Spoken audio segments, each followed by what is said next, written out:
士，护士，医生，医生！喊了半天也没人搭理，秦晴只好放弃了。然后稍微看了一下病房的四周，什么嘛，好歹他也是因公受伤，不说是高级病房吧，也不至于住得这么差劲儿吧。不过秦晴突然像想到了什么似的，睁大了双眼，一动不动的，大概3秒钟，然后唰的一下从床上爬了起来，往门外走去，顾不得头晕眼花的了。此时的他心跳加速，都快跳到嗓子眼儿了。待他来到门外，秦晴看着这陌生的环境，他穿越了。秦晴不敢相信地揪了一下自己的手臂，啊，疼，看来呀，不是做梦，那就是真的穿越了。哎呀，秦丫头啊，你这是怎么了？这位是谁？记忆中我不认识这个人啊，我不是回到过去了吗？这位是……啊，等，这穿着，我去，感情是白高兴一场啊！要命，既然不是回到过去，那我是谁？我在哪儿？秦丫头，你怎么了？脸色怎么这么难看？需要帮你叫大夫吗？婶子，没事，不用叫大夫，我休息一下就好了。秦晴歉意地向王婶子点点头，然后一溜烟的就回到了房间。回到房间的秦晴是一脸的生无可恋的表情，看着这家徒四壁的房子，再看看他自己，这可怎么办呀？想着就控制不住的哭了出来。哭着肚子又不合时宜的叫了起来。秦晴不得已只好先想办法填饱肚子，再想后面该怎么办了。结果他找遍了整个房子，什么吃的都没有找到，饿得他是晕头转向。秦晴脑袋晕乎乎的，天旋地转，突然脑子里面开始出现了一些乱七八糟的画面。刚才出现的大婶儿是隔壁的王大婶儿，心地还是比较善良的，而目前这具身体的主人呢叫郭晴，平时大家都叫她秦丫头。秦丫头因为是丫头，爷爷奶奶说是赔钱货，天天打骂，什么脏活累活都让她干。原主翘辫子的原因是饿死的。吉品奶奶趁着原主的爹娘回娘家不在家的时候，将吉卖给了村委的王疯子。王疯子并非本村人，他是几年前不知道从哪里来的。只可惜成亲当天，王疯子喝了点酒，正好遇到了自己发病，然后就疯疯癫癫地跑上山去了。平时王疯子发疯的时候也没什么事儿，所以这次大家也都没当回事儿。结果一出去就好几天，后来上山砍柴的村里人发现了王疯子天天穿的那件衣服，衣服上都是血。村里人还组织去寻找了2天，结果一无所获。最后大家就认定了王疯子是遇难了，也因为尸体没有找到，最后在村里人的帮助下就简单的处理了这件事儿。由于王疯子的事儿之后，每次秦丫头出现在村子里，一些妇女就指着秦丫头说是克夫命。久而久之，郭晴就更加不愿意出门了。原主呢，没有一个可以依靠的人，就这样啊，整天的把自己闷在家里，才导致的把自己给饿死了。所以21世纪的秦晴跌下山崖之后，才得以上了原主的身。好家伙，这么窝囊的被人骂，骂就骂吧，还把自己关在家里不出门，活生生把自己饿死。秦晴疯了一样的抓了抓头发。如来佛祖、观音娘娘、各路神仙，咱们商量一下呗，重新换个地方穿越更好，回到21世纪的70年代就好，不开挂，没事，我自己去努力。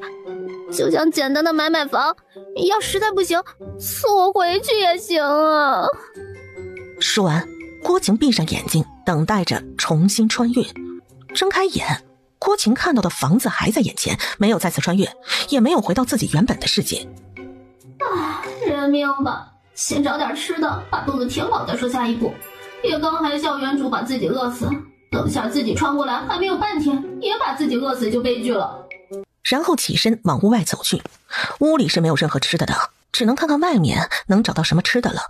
哎呀，去看看河里有没有鱼吧。来到了河边，郭晴看着不深不浅的小河，清澈见底。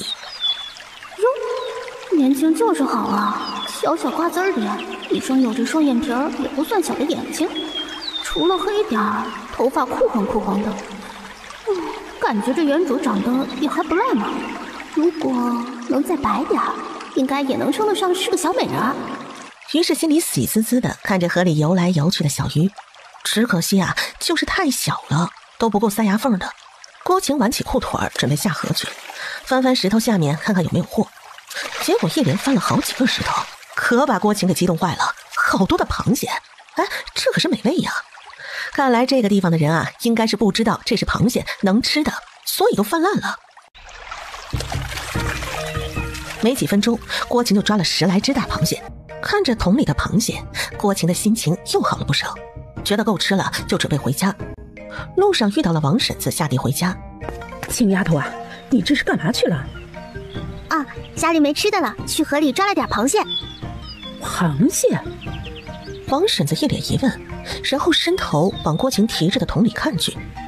青丫头，这个老虫不能吃，硬邦邦的还会咬人，之前就有不少村民被这东西咬过。王婶子，这不家里啥都没有了，河里鱼也太小了，这不只能抓点老虫来垫补一下肚子。哎呀，这可怜的孩子，这是婶子刚在地里挖的野菜，给你点，稍微垫补一下肚子。下午跟婶子一起去地里挖。现在家家户户粮食都不够吃，都是去地里挖野菜凑合的。谢谢婶子，不用了，您给我家也没有做菜的调料。王婶子听郭晴这么一说，想想也是，就把野菜放回了竹篓里，想着一会儿做好了再给秦丫头盛点过去就好了。与王婶子分开后，郭晴回到了自家，先把螃蟹洗干净，然后呢来到了厨房。家里什么都没有，得亏是螃蟹就这么简单煮熟了就能吃。郭晴3下2下的就把火升了起来，然后把破了一半的锅洗了干净，用另一边没有破的烧了点水，然后就把螃蟹放进去煮。煮了几分钟，熟了就可以开吃了。说真的，在这没有受到多少污染的时代，这螃蟹还真鲜。郭晴将最后一只螃蟹吃完，是意犹未尽，但是肚子呢还是吃得挺饱的，还不错。想想啊，现在肚子吃饱了，下一步应该干嘛呢？总不能啥也不干，天天吃螃蟹吧？夏天还行，那冬天可咋整啊？要赚点钱才行，有钱才能办事儿。赚钱？问题是他得用什么法子赚钱啊？郭晴思来想去，突然眼前一亮，螃蟹，对，卖螃蟹。这边大家对螃蟹是恐惧的，肯定没吃过，那么酒楼肯定也没有螃蟹卖。如果抓点螃蟹去酒楼卖，应该能赚点银子，再加上呢自己也会不少螃蟹的做法，做出来肯定能大卖。说干就干，郭晴提着木桶又来到小河里抓了螃蟹，再没有来时的郁闷，哼着小曲儿抓的是不亦乐乎。没多久，郭晴就抓了大半桶的螃蟹。郭晴提着木桶跟着原主的记忆就往县城里走去。现在看着日头啊，应该也差不多是中午的样子。这边的人吃饭呢应该没有那么早，现在走到县城应该能赶上午饭的时间。看着这陌生又有点熟悉的县城，郭晴还是挺好奇的。凭着记忆，郭晴来到紫阳县第2酒楼明月楼。郭晴硬着头皮来到了明月楼的后门，扣响门锁。谁呀？你好，我想找一下你们的掌柜，我这里有一笔生意想跟你们掌柜谈谈。哦，什么生意呀？就是这个东西。这不是老虫吗？这东西会咬人的，怎么能吃呢？大叔，这东西可以吃的，别看它壳硬邦邦的，但是它硬邦邦的壳里藏着很鲜美的肉，保证你吃了还想吃。大叔一脸不相信地看着郭晴。大叔，如果不相信的话，可否借用你们的厨房一用，我来做出来让你们尝尝，如果能吃，对酒楼也是大有好处的，多了一道吸引客人的菜，还能提高酒楼的生意，不说超过第1酒楼，至少也没有坏处不是？大叔听郭晴这么一说，想想也不无道理，于是大叔身子往旁边移了移，将郭晴就迎了进去。郭晴跟随大叔来到了厨房，大叔安排了一个灶火给郭晴。小姑娘，这时候正是中午，店里也比较忙，你就在这将就一下吧，做一下你说的那道菜，需要什么调料就跟着配菜的小二说一下，让他们给你准备。好的，谢谢大叔，您稍等，这道菜啊，保证让你满意。大叔看小姑娘这么说，也不好打击她，只得是笑了笑，然后转身忙去了。那个小二哥，能否帮忙准备点姜、红辣椒、一点葱、一点面粉跟白糖？如果有麻椒、花椒之类的，也可以准备点。小二哥看国情一连串的要求准备不少东西，而且都是店里很宝贵的调料，瞬间脸上就有点抽搐了。但是想想这是掌柜领过来的小丫头，也不敢说不啊，只好是着手去准备去了。郭晴趁着小二哥去准备配料去了，就把螃蟹洗好，去贝壳，去鳃。不多时，小二哥就拿了一个小盘子，里面装的都是郭晴要的东西。姑娘，你说的麻椒花椒是什么？我们店里没有，其他有的都给你准备了。没有也没事儿，这东西就是吃进嘴里会麻麻的，但是越吃越好吃，越吃越上瘾。小二哥一听也不懂是什么，也没再说什么，就站在一旁看着郭晴很熟练的将红辣椒切段，姜切小片，葱切小段，放一旁备用。接着拿了个小碗，将面粉倒进了碗里，放了点水，一点点盐。调好后，郭晴将螃蟹一分为4，然后呢将2个大钳子用刀背拍裂，这样好入味儿。再接着准备起锅烧油，待油热，郭晴将螃蟹粘上面粉放进油锅里。没多久，炸得香喷喷的螃蟹香味儿就开始出来了。螃蟹炸好了之后，郭晴将螃蟹捞出，再把刚才用过的油用碗装了起来。看到这儿，小二哥更加是一脸懵逼了。哎，这油怎么又倒回去了？郭晴也不管小二哥在一旁变化不断的表情，重新的起锅烧油，依次将姜片、辣椒倒入了锅里，带香味出来。可惜啊，没有花椒，不然就更香了，味道呢也能更美味。而后呢，再将螃蟹加入其中，白糖也倒进去翻炒均匀，之后再加上少许盐调味，完美出锅。而这时，原本在忙的掌柜已经是闻香而来了。嘿，丫头，你这道菜看起来很不错啊，还真有2下子呀。谢大叔夸奖，大叔可否帮忙引荐一下贵店的掌柜？我就是本店的掌柜。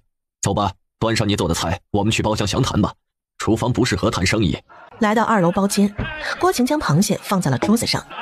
掌柜，咱们谈生意之前，您先尝尝这道菜怎么样吧？掌柜的听郭晴这么一说，迫不及待的就拿起筷子，夹起一块螃蟹就放进嘴里。怎么样，掌柜的，味道可还满意？味道自是不错。丫头怎么称呼啊？是哪里人啊？小女子姓郭，紫阳县郭家村人，掌柜的可以叫我秦丫头。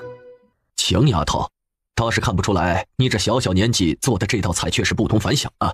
大家都不敢抓的大虫，都能被你做得这么美味。谢掌柜的夸奖，小女子以前跟父亲外出时见过有人吃这个大虫，也很幸运的知道几道大虫的做法。现在因为家里穷的揭不开锅，所以不得已只好硬着头皮来试试看。秦丫头以后叫我张掌柜就行了。秦丫头想与本店怎么合作呢？有2种合作模式，一种是我将菜谱卖给张掌柜，然后每天再拿大虫过来卖给你们。我拿过来的大虫，掌柜的需优先购买我的，我也会保证我提供的大虫绝对新鲜。那另一个法子呢？第2种合作方式就是我将我知道的大虫做法免费提供给明月楼，但是明月楼卖出大虫的这几道菜的利润我要占30%，后期有需要我也可以去抓大虫来卖给你们。另外，以后但凡我发现或研究出新的吃食，将优先提供给明月楼。还有就是，如果第2个方法你们觉得可行可合作，需要提前支付20两作为诚意金。秦丫头，你这第2个合作方法想法够大胆的呀。不过我只是一个掌柜，利润分成这事儿我得和东家商量一下。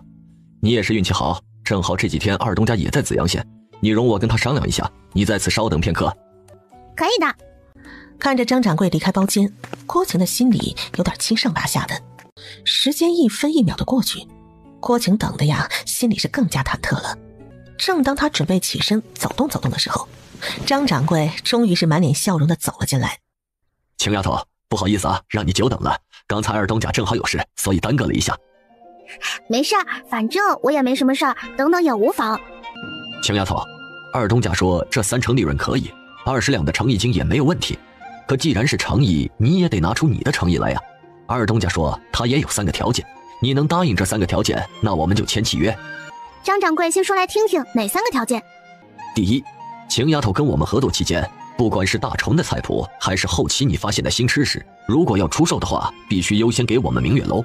第二，出售明月楼的菜谱，不得再出售给其他任何一方，你所提供的必须是明月楼一份，如有违背，需赔偿明月楼损失费1000两。当然，这2点只要你能做到，这1000两也只是一个数字而已。这2个条件都没问题。那第3个条件是什么？第3个条件就是你必须每个月都准备一道新吃食给明月楼。当然你的每一道新吃食都可以分得利润的30%，赚多赚少全看你的新吃食是否吸引客人消费呀。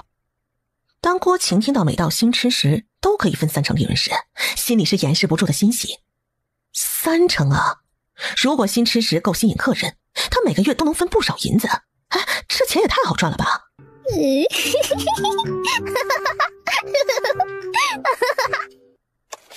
秦丫头啊，没事，让张掌柜见笑了，只是觉得能跟明月楼合作太高兴了而已。如果秦丫头你觉得没问题，那我们就签订一份契约，这对我们也是一份保障嘛。可以的，麻烦张掌柜准备好，我按手印就好。那秦丫头你稍等啊，我去准备好就过来。待张掌柜离开包间后，郭晴再也控制不住，手舞足蹈的就开心了起来。不多时，张掌柜拿着一个荷包与2张契约再次回到了包间。张掌柜将契约递与郭晴，郭晴拿过契约就认真的看了起来。不多时，郭晴便将契约看完了，然后便在2份契约上按上了自己的手印，再次递给了张掌柜。张掌柜接过契约也按上了手印，一份自己收着，另一份递给了郭晴。合作就这么愉快的谈成了。张掌柜，祝我们往后合作愉快。合作愉快，这是20两的诚意金，你收好。对了，合作谈好了，大虫还没谈，菜谱我是免费提供，大虫是需要购买的。那秦丫头这大虫准备卖什么价位呢？张掌柜，还是您说吧，看您觉得什么价位购买才划算吧。5文一斤可行啊。可以，正好我今天带了不少大虫过来，一会儿我将几道菜谱写于张掌柜，然后再教后厨怎么处理大虫。今天你们可以试试看效果如何，我明天上午再送新鲜的过来。那就麻烦秦丫头了。不麻烦，张掌柜帮我准备几张宣纸，还有笔墨，我将菜谱写于你。好的，你稍等。不多时，就将笔墨纸砚给拿了过来。郭晴就将香辣蟹、醉蟹、清蒸蟹、蟹粥、蟹粉狮子头高汤的菜谱详细的写了出来。这5道菜谱应该差不多了，多了客人也不知道吃哪一道好，后面再慢慢加就好了。5道菜谱可以了，客人要把每道菜都尝过，也要花不少银子的，后面再慢慢推出新的就挺好了。秦丫头，香辣蟹，那这个蟹是什么？蟹就是螃蟹，螃蟹就是大虫，这是我给大虫另外想的名字，叫螃蟹不是挺好听的吗？叫大虫谁敢来吃啊？原来如此，还是秦丫头想得周到啊。张掌柜，我们下去吧，我去教大家怎么处理螃蟹，趁现在还有客人，可以提前宣传一下。郭晴与张掌柜再一次的来到了后厨。张掌柜叫小二将今日郭晴带来的螃蟹都称了一下，总共是54斤270文钱。算好账，张掌柜又叫小二取来了270文交与郭晴。郭晴接过银两，心里满是激动。当然了，激动归激动，郭晴也没有忘记教洗菜小二一些洗螃蟹的技巧，避免被螃蟹夹到。因为简单，大家学起来也快，不多时就能上手了。各位客官，安静一下。今日本店机缘巧合获得了一样新吃食，由于是新吃食且材料有限，今日中午前20名消费满3两银子的均可以免费获得一份。张掌柜，是什么新吃食啊？味道如何？这个暂时保密，如果对新吃食感兴趣的客官，不妨可以试一试，保证让你们满意。新吃食只限今天中午可以免费品尝，后面再想吃的话，那就得付银子了。张掌柜这么一说，效果还真挺不错的。都知道明月楼的大厨做的菜那也是一绝的，而刚才经过张掌柜这么宣传，很多客人消费不够3两的，硬生生的就凑够3两，这给明月楼的生意一下就提高了不少。这位姑娘需要买点什么？买点粮食，我先看看你们店都有什么粮食先。没关系，姑娘您先看着，有需要可以直接叫我。郭晴笑着点点头，然后自行在米店里逛了起来，然后发现这古代的粮食还真够单一的，就2样，米跟面粉。小二哥，你们店的白米怎么卖？本店的白米有2种，粗米跟精米，粗米8文钱一斤，精米12文钱一斤。那白面呢？白面也有好与差，差点的也是8文一斤，好点的精面15文一斤。为什么白面差距这么大？姑娘有所不知，好的白面对打磨的工序要求比较高，磨出来的白面白而细腻。姑娘你可以自己看看，贵有贵的道理的。那小二哥帮我称10斤精米，10斤精面。差的白面也要5斤。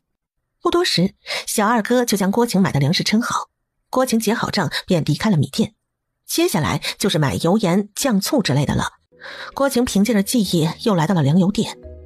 郭晴又是先看了一圈，发现调料还真是少得可怜，菜籽油也是贵得要死，30文钱1斤的菜籽油表示吃不起，就买了点精盐。然后呢，再来到猪肉铺，下午的猪肉都卖得差不多了，也没有什么好的猪肥油了。郭晴问了下，瘦肉是20文钱1斤，肥猪油是15文1斤。最后买了2斤瘦肉，1斤肥肉，先将就着今晚吃了。最后再买了2颗大白菜，20个鸡蛋，碗筷、油罐、盐罐等等一些生活必需品。另外还跑去买了1口锅。郭晴喜滋滋地抱着锅，提着桶就回家了。有钱买就是开心啊！景丫头在家吗？哎，婶子，我在家，有事吗？婶子，发生什么事儿了？看你这么着急。哎呀，你这丫头，中午干嘛去了？哦，我去了一趟县里，怎么啦？中午我看你抓了大虫，心想你这孩子也是不容易，便给你盛了碗野菜粥想送过来，结果叫了半天也没人回答，中途来叫了2次也没见有人回应，还以为你出啥事儿了。婶子，没事儿，我就是看家里没吃的了，就想了个法子，看看能不能去县里赚点钱，买点粮食。哎，你这孩子，你可别……婶子，你别担心，我是靠自己赚的钱，没偷没抢，正正当当赚的。啊，那你中午吃了没？婶子给你留了野菜粥。婶子放心，我吃了，中午抓的大虫我就吃得饱饱的，而且还卖了钱，所以婶子不用担心。你抓的大虫能卖钱？是的，我把大虫拿到酒楼去卖了，告诉他们这个是能吃的，然后他们做出来确实很好吃，所以就收了我的大虫。如果婶子你也想抓大虫去卖的话，可以直接卖给我，3文钱1斤。你这傻丫头，这点生意你就自己做着，你一个人也不容易，婶子更不能跟你抢生意了。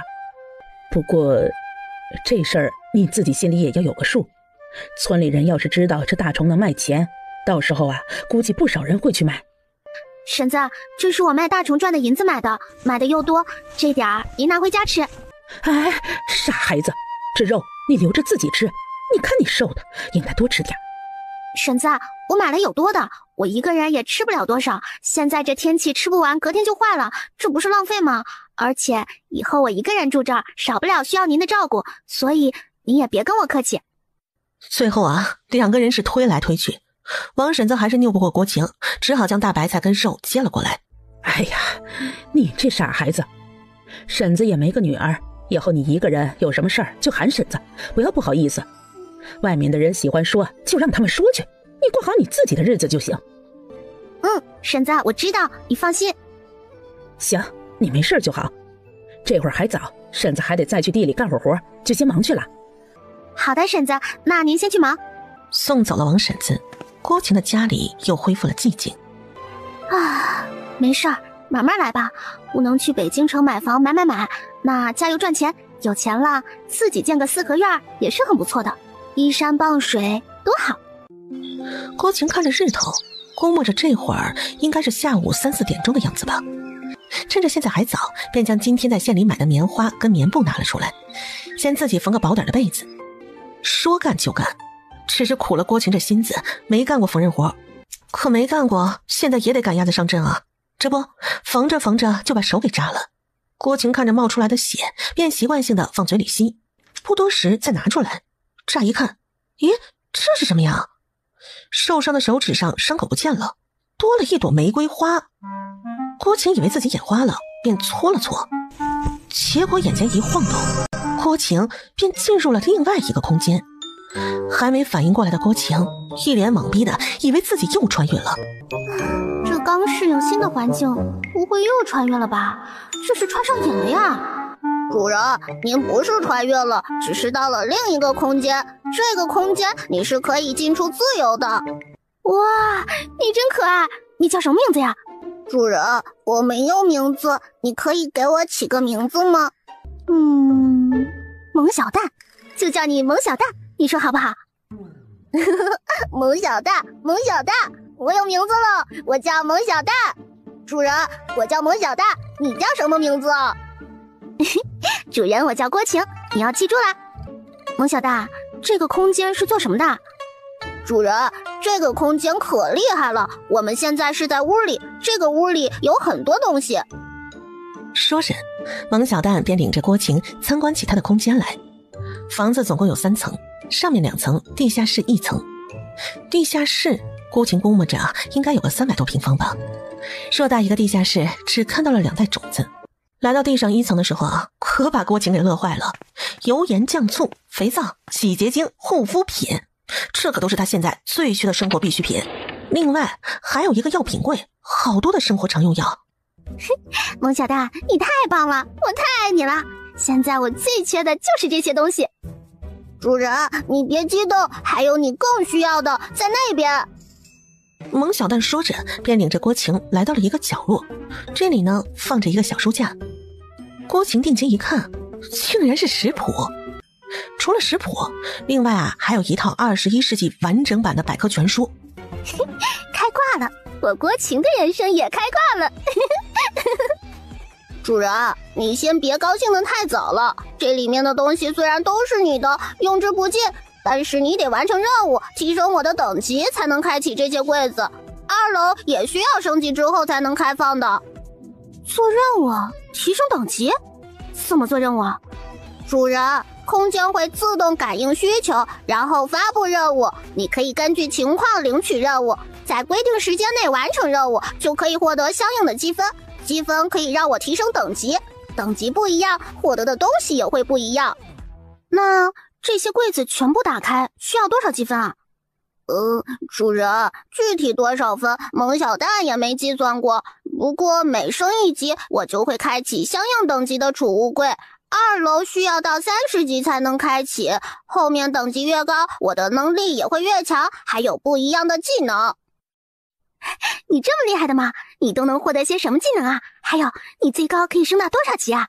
主人，我能获得的技能目前我也不知道，需要升级之后才知道。我最高可以升到30级，25级之后我可以分身，然后你可以继续给我的分身升级，但是我最多只能分身2次。太棒了，那你会死吗？主人，只要你在，我便在。主人，房间外面还有。外面还有？郭晴激动地走到了屋外，定睛一看，郭晴愣住了。田地？不会要让他种田地吧？这不会是让我一个人来种这一片田地吧？这是要累死我呀！主人，你忘了这是你的空间，你可以意念操控的，不需要你真的去种啊。意念操控？这么好玩的吗？主人，接受任务。请将空间的田地种上水稻以及小麦，可获得5个积分。哟，这就开始任务了。空间就是牛啊，水稻跟小麦都可以齐上阵。走吧，先把种子搬出来先。来到地下室，将种子搬出去。郭晴最先将水稻种子撒在了一块田里，等它长出秧苗再移植，然后呢，再把小麦也种上。就这样，任务算是完成了，获得了5个积分，离下一等级还差5分。没想到用意念操作也挺累的，郭晴也出了一身汗，口也渴了。小蛋，那泉眼的水我能喝吗？主人，可以的，这个泉眼的水喝了对身体好，你可以多喝点儿。有多好？目前小蛋等级过低，也不知道这泉眼的具体功效，但是这泉眼的水确实对身体好，有益无害，主人多喝就是。好了，这里忙得差不多了，我得出去继续缝被子了。小蛋，送我出去。然后一晃眼，郭晴又回到了他的房间。缝制一条夏天被褥，可获得5个积分。郭晴一看这任务，然后吩咐小蛋领取任务，他就开始他的第2个任务了。这第2个任务呢，说简单也不简单呀。郭晴不晓得被针扎了多少下才完成任务。萌小蛋升级成功，目前等级2级，开启1号储物柜，获得物品植物油、酱油、鸡精。完成任务后，天色也就渐渐的黑了下来，该做晚饭了。由于一天都没吃饭了，郭晴就煮了白米饭，也用上了空间获得的鸡精炒了一个白菜，另外还炒了一个辣椒炒肉片。这时候没受污染的食物简直不要太好吃了，吃的郭晴肚子那叫一个饱。刚吃饱，郭晴就在家门口走动走动，消消食儿。在古代没有电视，没有手机，郭晴消完食儿就只好早早的躺在床上，早睡早起身体好，明天也早点起床抓螃蟹。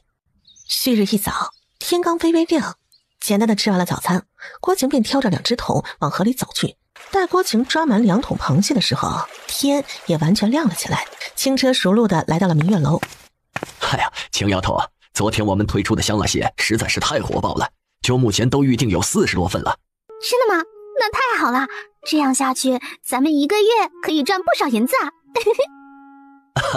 可不是嘛。今日郭晴抓来的螃蟹有184斤，由于量多，郭晴就直接抹了零头，收了180斤螃蟹的钱。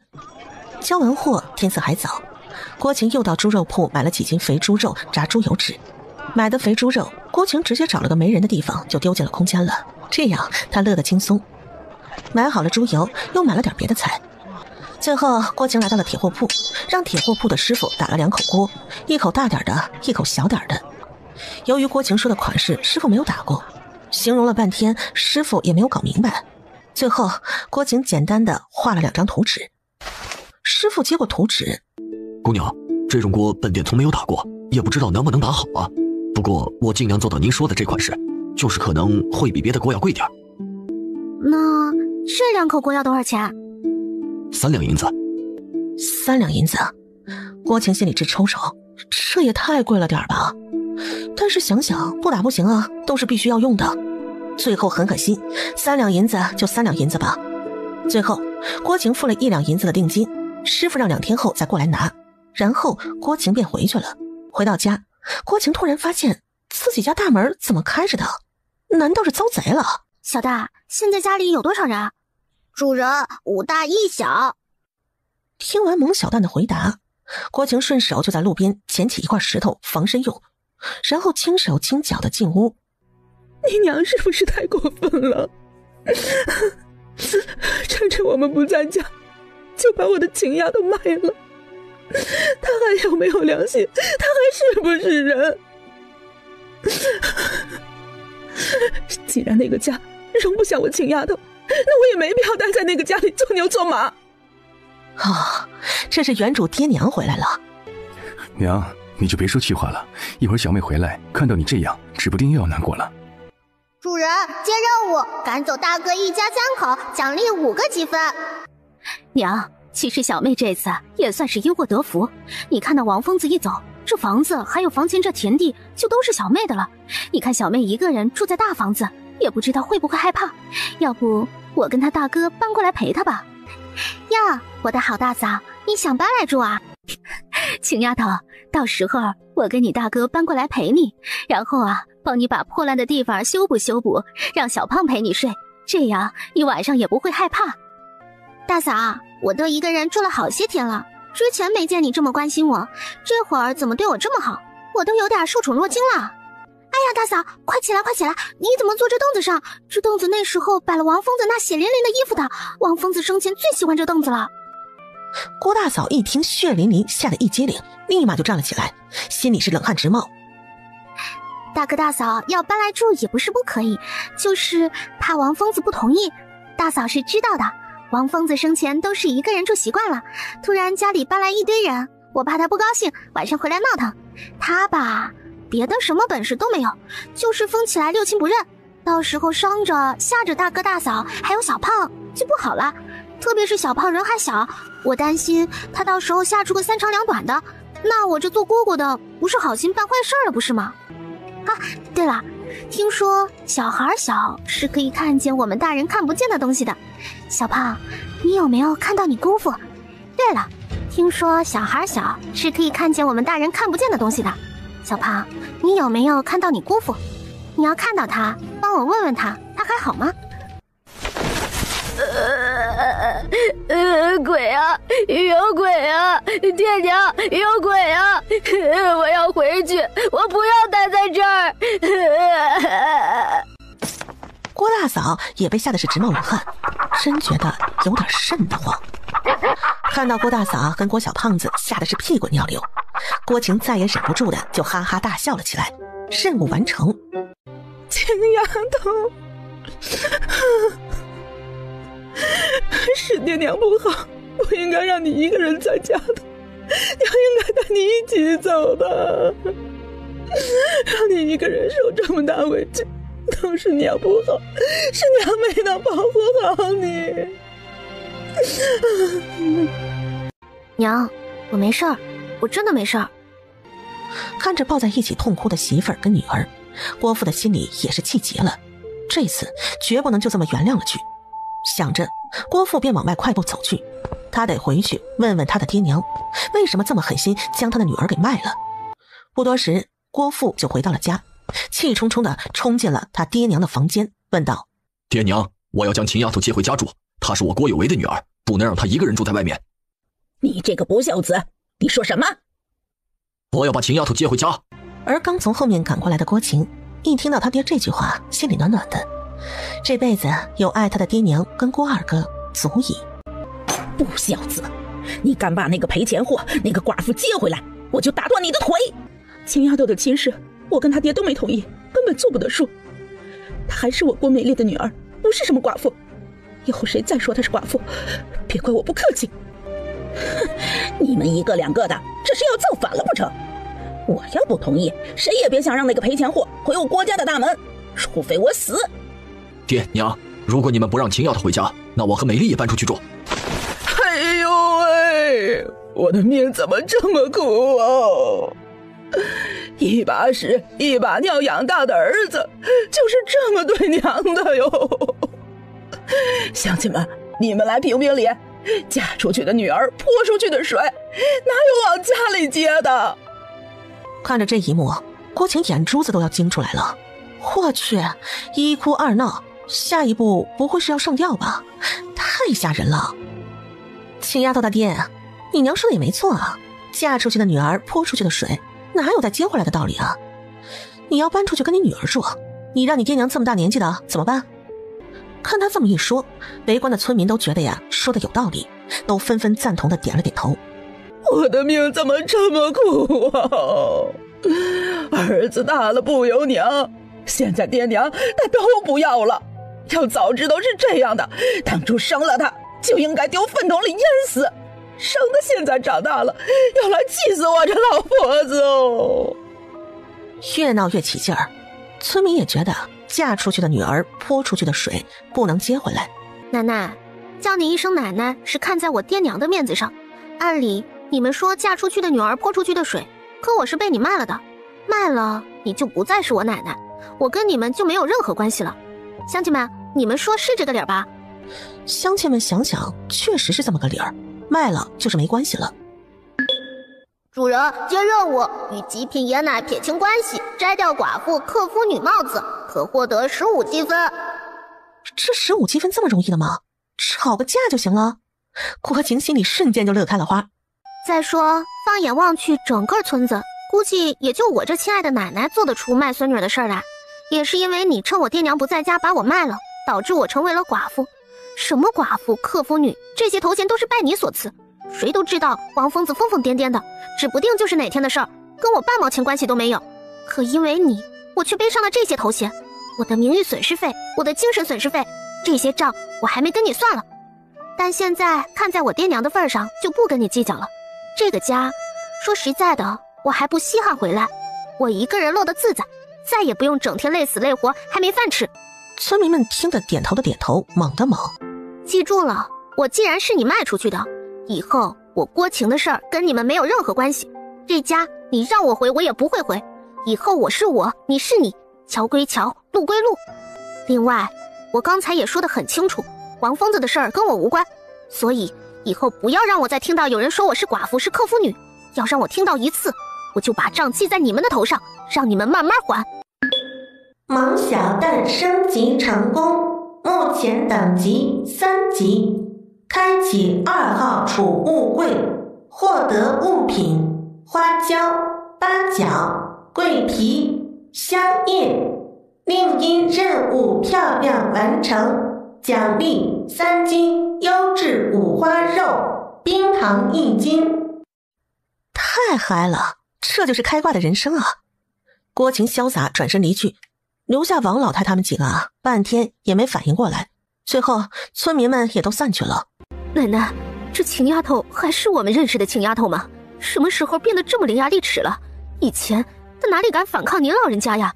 你看今天完全不把你当回事儿。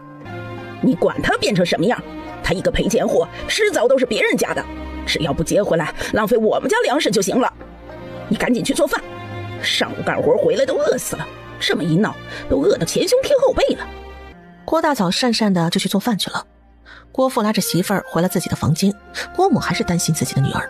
丫头的爹，我想去看看秦丫头，这孩子今天说话怪怪的，我有点担心。行，我们一起去吧。爹娘，二哥，你们怎么又来了？你娘不放心你，所以要过来看看。那爹跟二哥就不担心我？你这丫头能不担心你吗？你在这儿做什么好吃的？郭二哥闻香走进了厨房，一脸的惊呆了。郭父郭母也闻到了香味儿，也想看看自家女儿在做什么好吃时吃的好不好。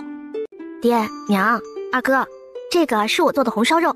王疯子走后，我无依无靠的，就自己想办法赚钱。一开始去山上找山货卖，后来在山上阴差阳错的救了一个老爷爷。老爷爷很厉害，他为了感谢我，告诉我河里的大虫可以吃，还可以卖钱，还告诉我怎么做好吃，还教了我很多很多东西。后来我一看老爷爷那么厉害，又孤苦无依的，就死缠烂打的求老爷爷收我为徒。不过师傅喜欢云游四海，所以才懂得很多东西。现在师傅又云游去了，我就抓了大虫去县里的明月楼试试，结果还真的可以卖钱。然后赚了钱，我就又开始捣鼓师傅教我的别的吃食的做法。这个也是我师傅教的秘制红烧肉，做好了也可以卖钱的。一会儿爹娘帮我尝尝看味道怎么样，看看能不能做来卖。听郭晴这么说完，郭父郭母跟郭二哥心下就放心了。爹娘，以后女儿的生活你们不用担心，其实离开那个家对女儿只有好处没有坏处。你看我现在会赚钱了，如果还在那个家里，我赚的钱会怎么？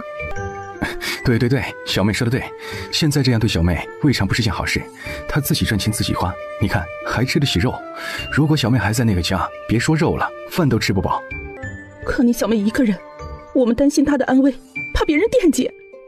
你看她这房子，这门都破破烂烂的，根本挡不住贼。要不我搬过来陪秦丫头吧，她一个人我不放心。娘，你别担心了，我一个人都住了好些天了，这不都好好的吗？这不一样，之前是不知道，现在知道了就是不放心。娘，要不这样吧，就算你搬过来陪我，咱娘俩要是真遇到小偷，也不一定打得过，还不如二哥搬过来，反正房子还有多的，二哥还能对付一下小偷。平时反正我也在村里，咱娘俩要见面随时都可以。郭晴说完，她也觉得这办法可行。之后呢，郭父也觉得自己女儿这个办法可以，然后三人一起看向了郭二哥。我没问题。好啦，就这么愉快的决定了。二哥，你去拿碗筷来，准备开饭了。今天系统开启的2号储物柜的物品都是做红烧肉的材料，正好又奖励了3斤优质五花肉，郭晴全部都下锅了。小妹，太好吃了，这个你说的什么肉，肯定可以大卖。郭父郭母之后呢，也是赞不绝口，觉得女儿做的红烧肉肯定能赚钱。小妹，你这什么肉做的太好吃了，我都吃撑了。秘制红烧肉，二哥喜欢吃，以后我常做给你们吃。今晚你们也过来吃晚饭，我做那个大虫给你们尝尝。好，那二哥又有口福了。你这孩子，小妹也不容易，你就知道吃。娘，我现在能赚钱了，能养得起你们，你们呀就敞开肚皮加油吃，以后我再不会让你们饿肚子了。好了，让你小妹休息一会儿，我们先回去了，一会儿还要下地干活呢。对了爹，家里没有桌椅，我们村上有人会做吗？你隔壁王婶子的儿子王铁牛就是做木工的，你问问王婶子看能不能做，不能做的话，爹到时候再帮你问问。行，那爹娘下午忙完就过来吃晚饭，我等你们啊。行了，你进去休息会儿吧，爹娘不用你惦记。待爹娘走后，郭晴也准备午休一会儿的。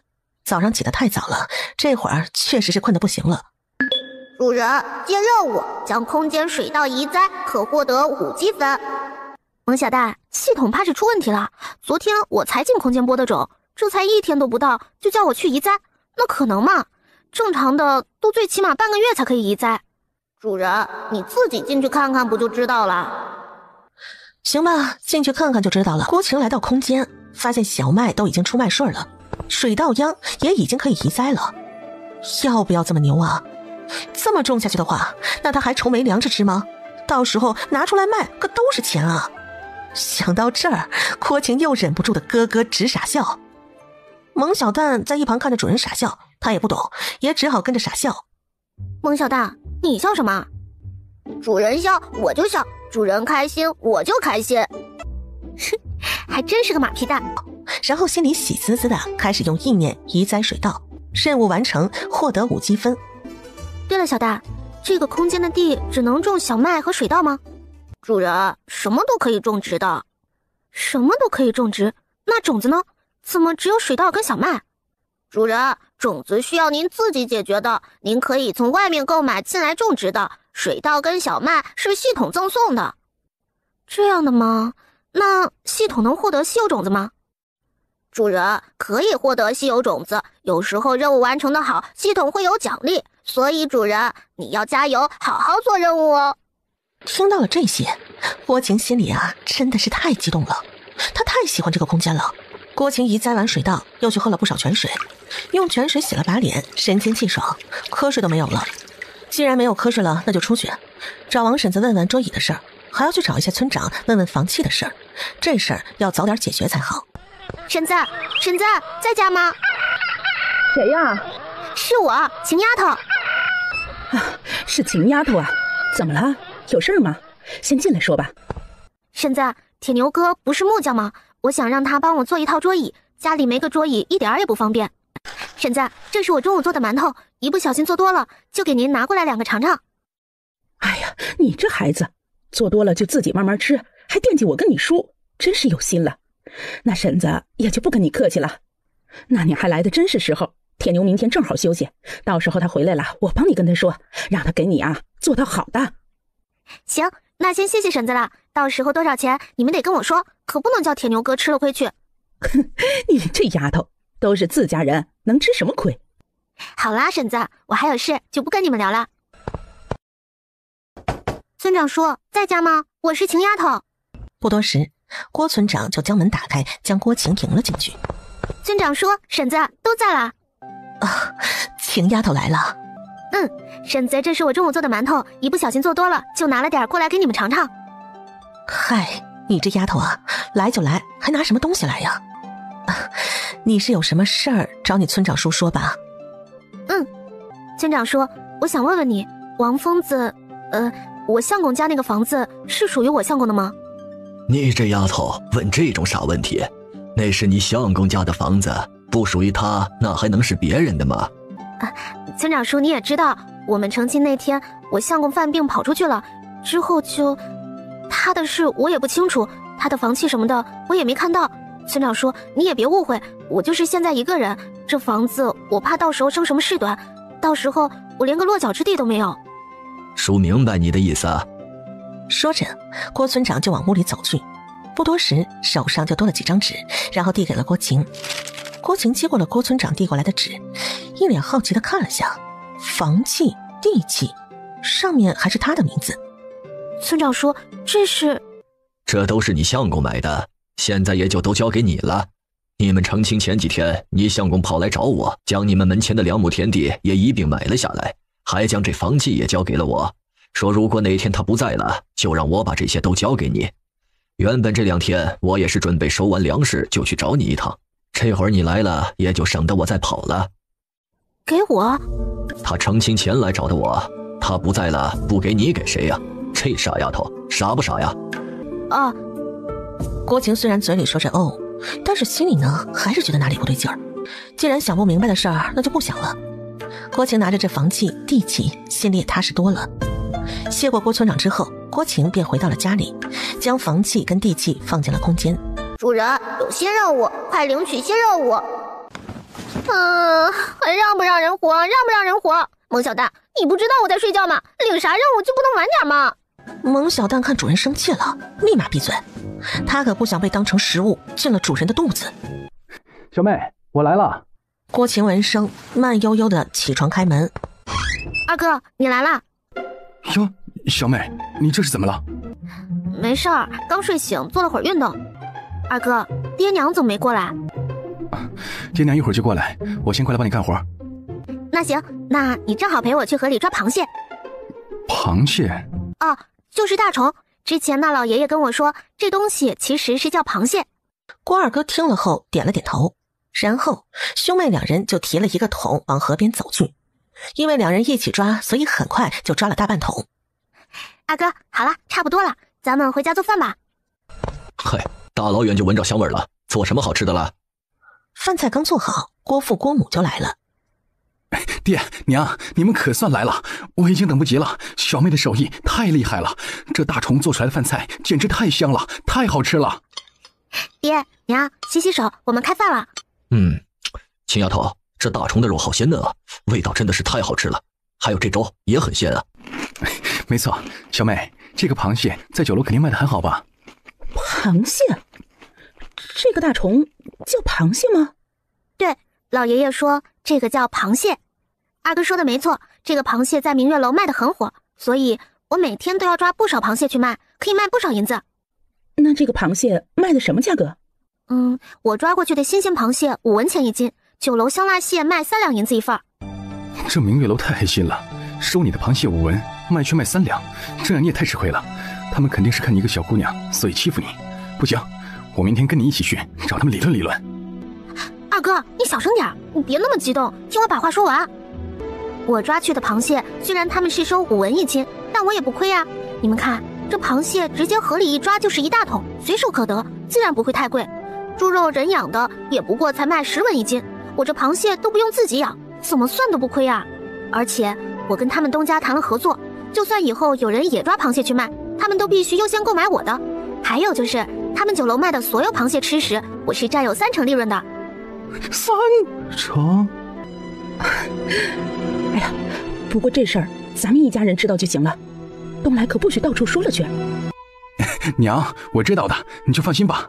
二哥，明天你要没事儿就跟我一起去抓螃蟹，明天要抓多点，香辣蟹卖了2天了，明天应该又要推个新菜出来了，我一个人也搞不定了。好，没问题。不过小妹，中午的那个红烧肉你不推出售卖吗？那个红烧肉绝对比螃蟹还好卖，还赚钱。那个红烧肉肯定得卖，而且必须大卖，还得是我以后赚钱的大收益。不过我有我的计划，你就等着看吧。吃完饭，天色也黑了，郭晴爹娘也没有久留，帮儿子铺好床铺就回去了。回到房间，郭晴才想起下午还有任务没接呢，便闪身进了空间。小蛋，下午的任务是什么？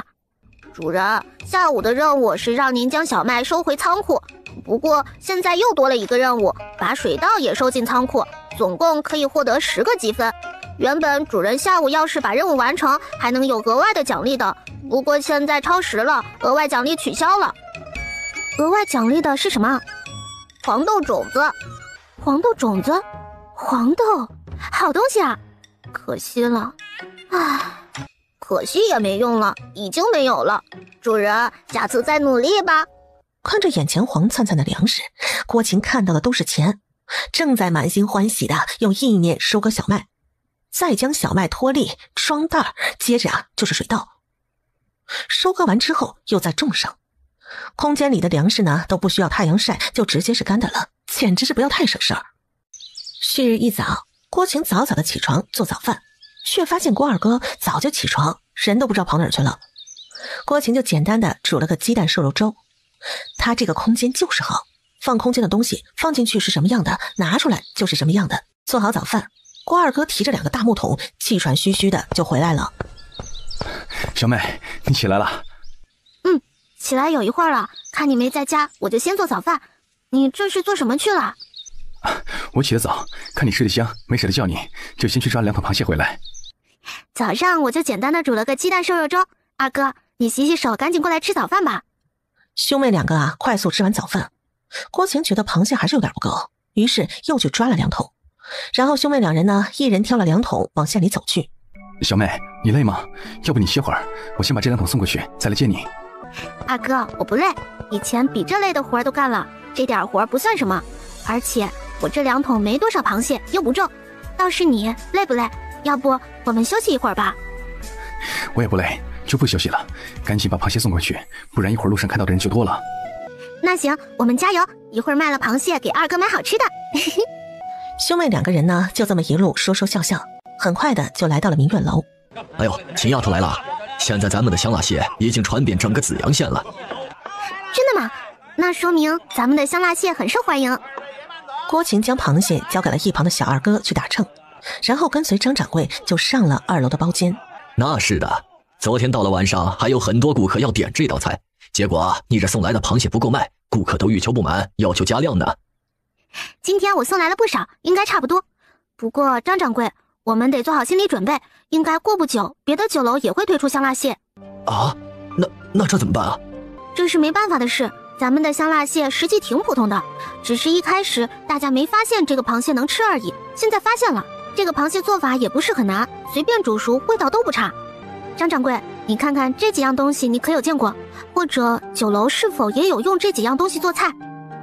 张掌柜接过了郭晴递过来的几样东西，仔仔细细的瞧来瞧去，都未曾见过。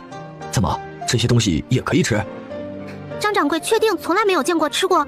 没有见过。青丫头，需不需要我拿下去问问厨房的师傅们？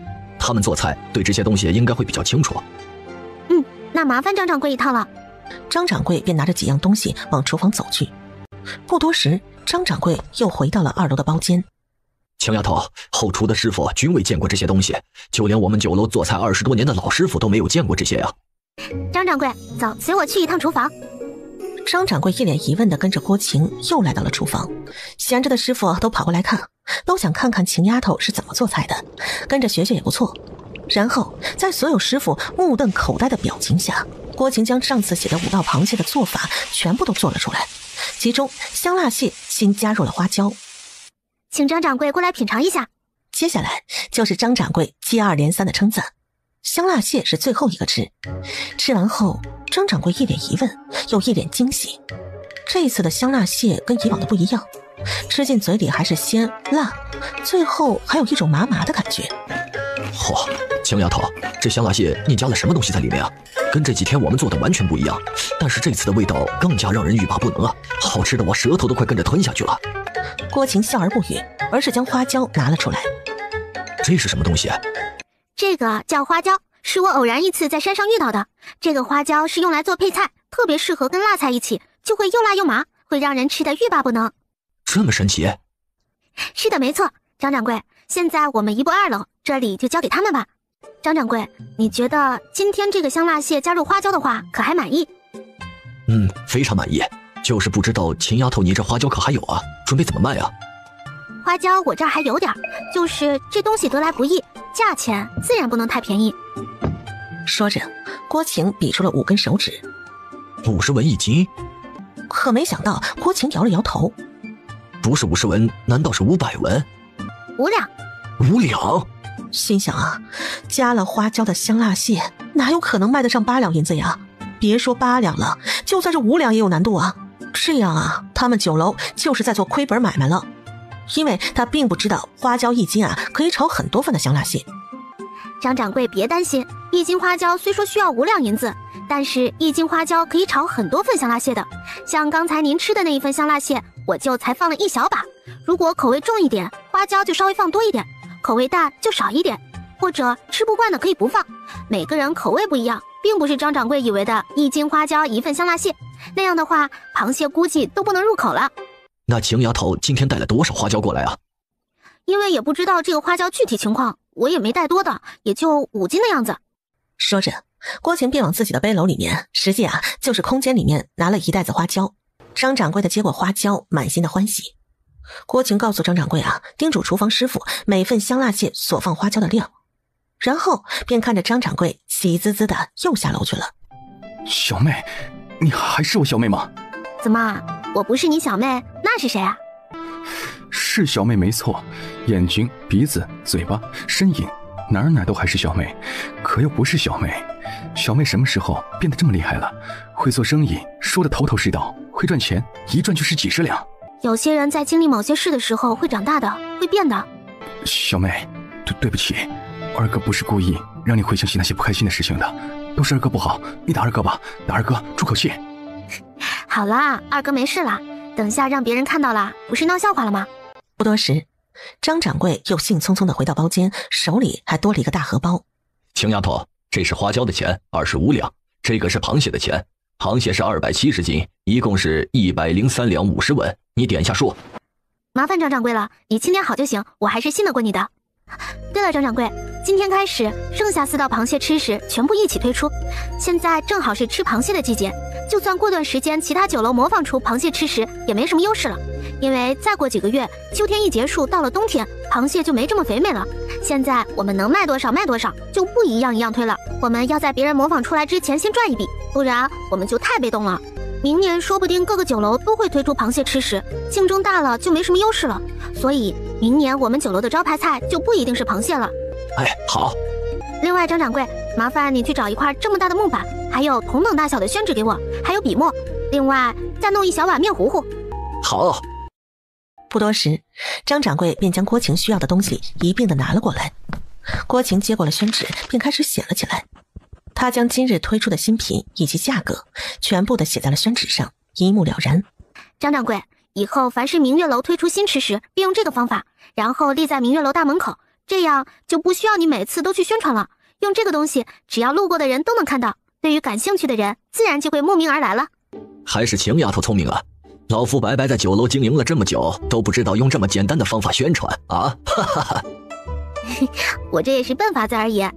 对了，张掌柜，这是我二哥，有时候我要是没空，就会让我二哥帮忙送货。郭二哥好啊，没想到秦丫头的二哥也是一表人才呀。张掌柜过奖了。好啦，不早啦，张掌柜就去忙吧，我们也就回去了。张掌柜要是有什么事，可直接去郭家村村委找我。走，二哥，带你逛街去。郭晴给爹娘还有郭二哥一人买了一匹不算好也不算太差的布，最后想想又跑去买了2只猪蹄，1个猪耳朵，10个鸡蛋。昨天做了红烧肉，今天呢就试试卤猪蹄。买完猪蹄，郭晴跟着郭二哥就准备回家了。主人，领取新任务，请为空间购买一种稀有种子，可获得30积分。稀有种子？什么才算稀有种子？主人，就是这个时代还未被发现的新粮食。小妹，你怎么了？没事，就是想到好吃的猪肘子，不小心被口水呛到了。你这贪吃的小妹，没事，一会儿你多吃点。老板，要不要买点地蛋？这个地蛋是可以吃的，我们一家人都吃过，都没事，而且很好吃，粉粉的。地蛋？这不是土豆吗？大姐姐，你要不要买点地蛋啊？这个很好吃的。主人，小蛋为您检测到，这个地蛋乃稀有新种子，目前大中原国还无人种植。这个小女孩的地蛋是野生的。小妹妹，这个地蛋怎么卖啊？大姐姐，你给4文钱1斤就好了。你要多少？要的多还可以给你便宜点儿。你这个有多少？这个我家还有很多很多。你有多少我要多少。小女孩一听郭晴说有多少就要多少，可给激动坏了。你家里如果还有，我也一并要了，一会儿我跟你一起回去。我家里还有很多的，一会儿我带你一起回去。二哥，你知道这紫阳县哪里有卖马匹的吗？郭二哥一听瞪大了双眼，他这小妹不会是要买马车吧？没错，我想买匹马，这样以后我们做生意往返县里也不用把自己累个半死。一般卖畜牧的都是在东市，离这儿也就小半个时辰左右的路程。小妹妹，大姐姐这会儿先去东市买点东西，一会儿过来找你。这会儿你要有什么需要买的也一并买了。好的，大姐姐，我就在这等你，你可一定要来啊。不多时，郭晴跟着郭二哥便来到了东市，一路走一路看，突然他眼前一亮，哎，这不是鸭蛋吗？一个卖鸭子的老奶奶旁边摆了2筐子鸭蛋。原来啊，在这个世纪，鸭子不是很受欢迎，鸭蛋更不受欢迎，因为鸭肉老还腥，鸭蛋也没有鸡蛋好吃，也没有鸡蛋有营养。老奶奶，你这鸭蛋怎么卖？1文钱一个，小姑娘可要买2个回家尝尝。啊，1文钱一个，这么便宜的吗？不过想想也是，鸭蛋不受欢迎，1文钱一个都不好卖。奶奶，这鸭蛋我都要了，可是我没有篮子，你这2个篮子可否一并卖给我？2个篮子都是我家老头子自己编织的，不知当多少钱，送给姑娘好了。那谢谢老奶奶了。老奶奶，你在这儿等我会儿，我进去里面再买点东西，一会儿出来再拿。行，你去吧。小妹，你买那么多鸭蛋做什么？鸭蛋不好吃，所以我们都不愿意养。秘密，以后你就知道了。而后他们就来到了马场，发现这马还真不便宜，好点的马都快30两一匹了。最后郭晴跟郭二哥左挑右挑，挑了一匹黑色的马，最后以23两银子的价格成交。买了马儿，旁边就有卖马车的，又花了2两银子买了一架中等的马车，让老板教了郭二哥怎么套马，怎么取马车，然后付了银子，就来到了卖鸭蛋的老奶奶的摊位。小姑娘啊，你买这么多鸭蛋回去做什么啊？买回家做我喜欢吃的吃食。老奶奶家里还有鸭蛋吗？小姑娘喜欢吃，等你这些吃完了，可以再来找奶奶买，到时候啊，奶奶送多点给你。好，谢谢老奶奶。一共是108个，你给100文就好了，剩下的就当奶奶送给你吃了。奶奶，鸭蛋本身就卖得很便宜了，你已经送了2个篮子给我了，我怎么好意思再接受你送的鸭蛋？这是108文，您收好了。你这实在的孩子。买好鸭蛋，郭晴跟郭二哥又来到了刚才卖土豆的小女孩那里。不好意思让小妹妹等这么久，刚才我们有点事耽搁了。没事没事。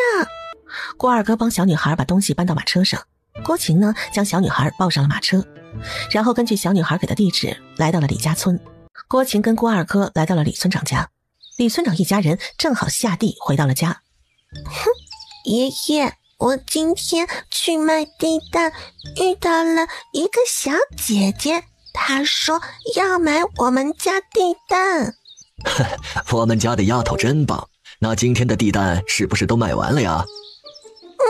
都卖完了，但是呢，那个大姐姐说不够，所以我就把他们都带了回来。是2位需要买地蛋？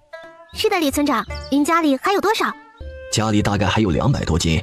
小姑娘啊，你需要买多少地蛋？我让丫头她爹帮你们称好。李村长，您家里的地蛋我都要了。另外，您还能在山上找到这个地蛋吗？山上估计是没有了。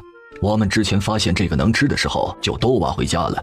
原本想着分给乡亲们的，可是这乡亲们都不敢吃，都没要，所以现在家里才能剩下这么多呀。那没事，那就有多少要多少吧。然后呢，李村长儿子啊就把地蛋从地窖里搬了出来，然后过了下秤，一共是254斤。因为都买了，所以李村长就给郭晴算3文钱一斤，总价是762文。啊，小姑娘啊，我可否问一句啊，你买这么多地蛋回去，可是有什么用啊？婶子，我买回家自己种的，这个时候正好6、7月份，在8月份之前还可以种一季，大概11月份左右就可以收获。这个地蛋可以填饱肚子，粮食不够的时候，这个就是好东西，用来做菜，味道也很好的。小姑娘啊，你懂种植这个地蛋啊？婶子，这个地蛋种植很简单的，像这种小个的，待它发了芽就直接种松好的土里埋好就好了，然后要一个一个隔一小段距离种开。像这种大个的，发芽之后可以根据芽口的个数切成小块，然后用草木灰把切口滚一层灰，再种植到土里就好了。记得切过的地蛋必须要裹一层草木灰，防止虫子把地蛋吃了。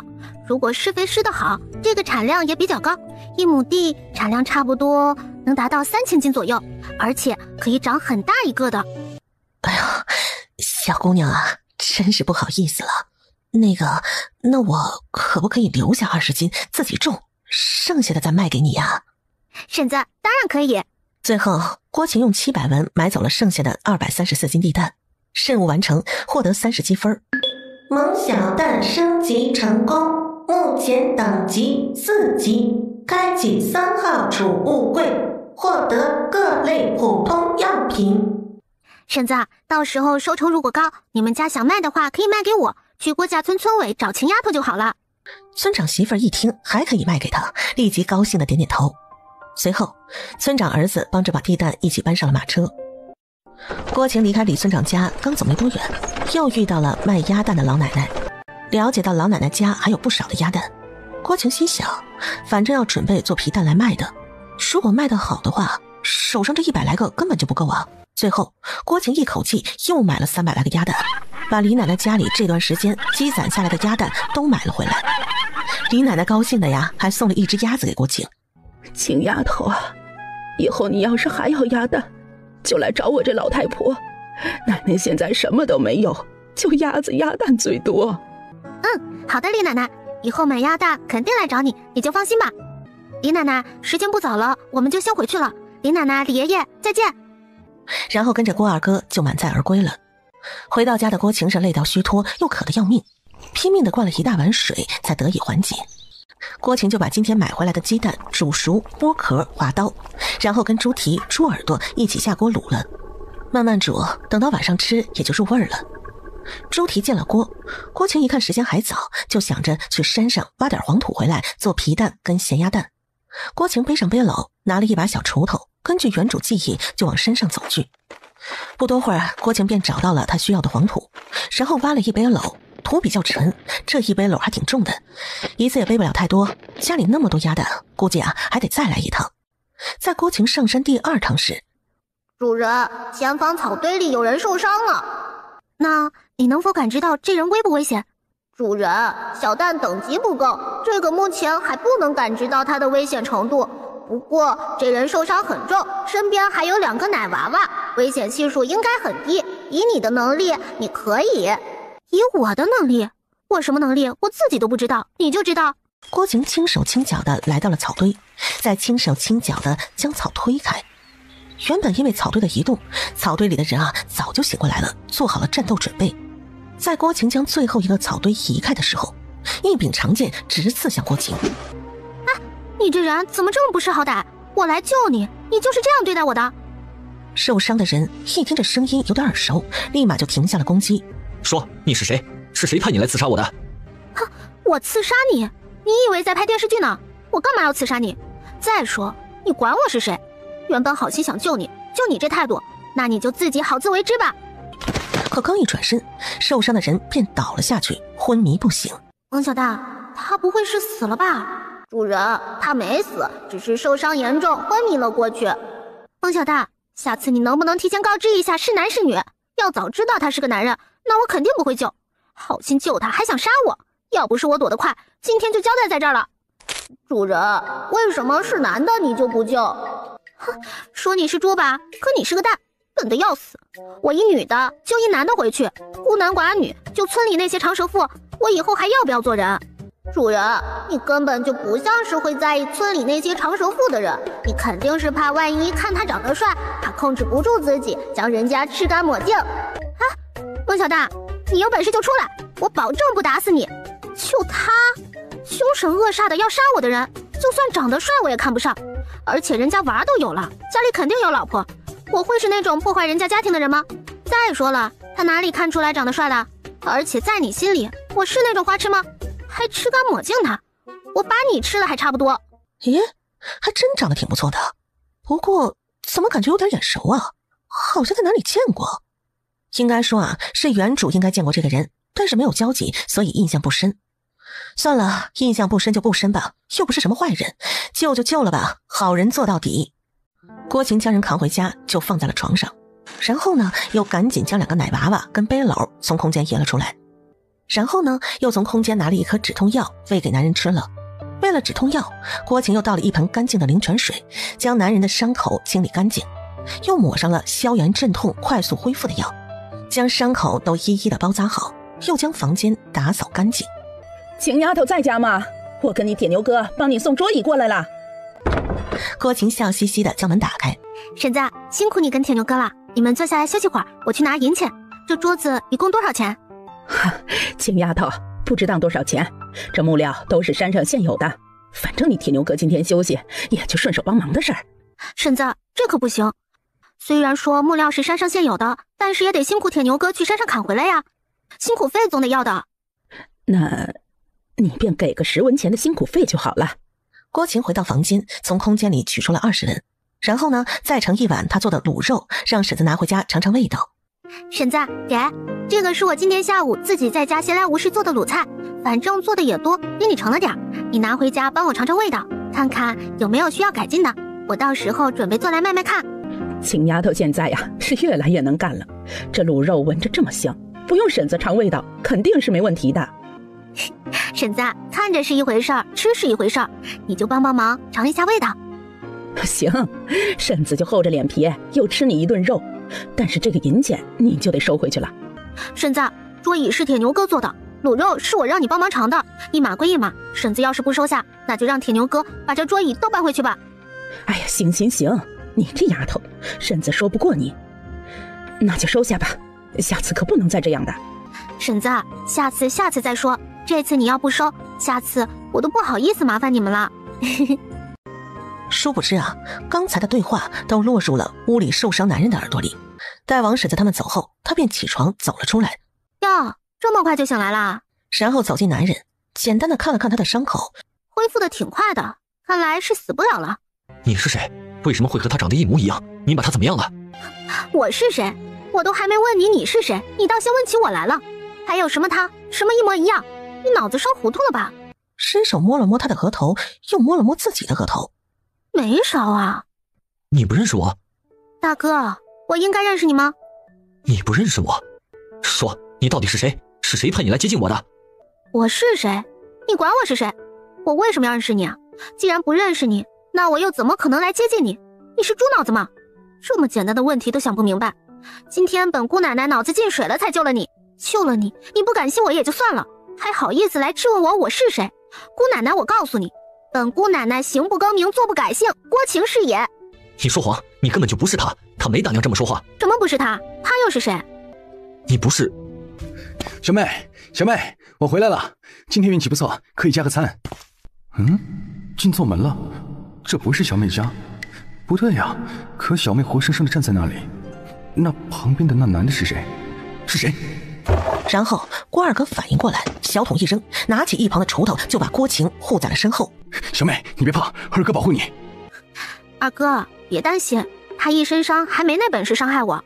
小妹，他怎么在你家？今天上山挖土，脑子进水了，把他救回来了。爹。郭二哥瞪大双眼看向了小妹，他正在向他小妹求证，他是不是幻听了。郭晴无奈地摊了摊手。男人听到哭声忙走进房间。二哥，爹娘他们怎么没过来？爹娘说晚饭他们就在家吃，一会儿再过来，老是吃你的，他们怕把你吃穷。郭晴也能理解他爹娘的想法，这是怕他爹那个好娘到时候呢借题发挥，牵连到他。开饭了，孩子应该也饿了。不多时，所有人都上了饭桌。男人有点诧异饭桌上的饭菜，所以半天没动。两个孩子看着自己的爹没动筷子，他们也不敢动怎么了？你不饿？还是稀饭不合你胃口？不合胃口你也得将就着吃，你一身伤，不适合吃太油腻太辣的东西，喝点稀饭就好了。你再不动，俩孩子就快饿死了。顺便还帮男人加了一个没放辣椒的卤蛋。看着碗里的卤蛋，男人拿起筷子就吃了起来。两个孩子看爹爹吃了，他们也跟着吃了起来。吃过饭，郭二哥收拾厨房，郭晴则忙着弄他的泥巴，做他的皮蛋咸鸭蛋。两个奶娃娃也好奇地跟着郭晴玩弄泥巴，玩的是不亦乐乎。不多时，郭晴爹娘吃过饭便也过来帮忙了。看着家里多出来的一大两小，也是吓了一跳。女儿，这是怎么回事啊？娘，你别担心，这3个是我今天挖泥巴的时候在山上救的。哎呀，你这孩子知道人家是谁吗？你就救回家。娘，我这不是当时没想那么多吗？当时这人昏迷不醒，我只好救回家了。好啦，赶紧帮我做皮蛋去，不然一会儿忙到什么时候去？喂，你叫什么名字？救了你，总该让我知道我救了谁吧？我是你相公。听到这5个字郭晴实在是被吓住了，结果被自己的口水给呛得不轻，好半天才缓过劲儿来。郭父跟郭二哥呢，气得挽起袖子就要上去干架。爹娘，我没有骗你们，我确实是你们女儿的相公，我是王疯子。可能你们不认识我，但是隔壁的王婶他们肯定都认识我。叫你胡言乱语，还爹娘？谁是你爹？谁是你娘？你要是再胡言乱语，我们现在就把你赶出去。哎，爹，二哥，你们先停下，让他把话说完，说完再打。说，今天不说清楚，让你好看。那个，我跟郭晴是拜过堂成过亲的，所以我说我是郭晴相公，这点是改变不了的事实。以前他们叫我王疯子，其实我姓白，字浩，这是我哥的2个孩子，男孩叫白玉，女孩叫白幽。由于家里面发生了变故，哥嫂被奸人所害，最后我拼尽全力也才救下这2个孩子，不得已才又回来。但是为了孩子的安全着想，以后对外我就是这2个孩子的爹，你就是他们的娘。我知道这会让你们的女儿受委屈，但是我会尽我所能补偿你们。我只需要借用这里的身份，其他事情你们尽可以放心。虽然我跟他是夫妻，但是没有他的同意，我是不会去做伤害他的事情。当然，如果他愿意的话，我也会尽一个相公应尽的责任，伴他一生，护他周全。说家里发生变故，哥嫂是被奸人所害，那你就能确定你们待在这里就绝对的安全吗？万一他们找来怎么办？这点你们可以放心，只要你们能替我保守秘密，外面人就没那么容易找到我们。他之所以敢回来，是因为他有足够的自信，没有人能发现他们的踪迹，因为那些人肯定都以为他们都葬身于火海之中了。那你又凭什么会觉得我们会为你保守秘密？我虽然时不时的犯病，但是我在这住了4、5年，对你们这几位我还是信得过的。行吧，既然你都这么说了，那就这样吧，以后的事以后再说。玉儿、幽儿，以后她就是你们的娘亲，快过来见过你们的娘亲。玉儿见过娘亲。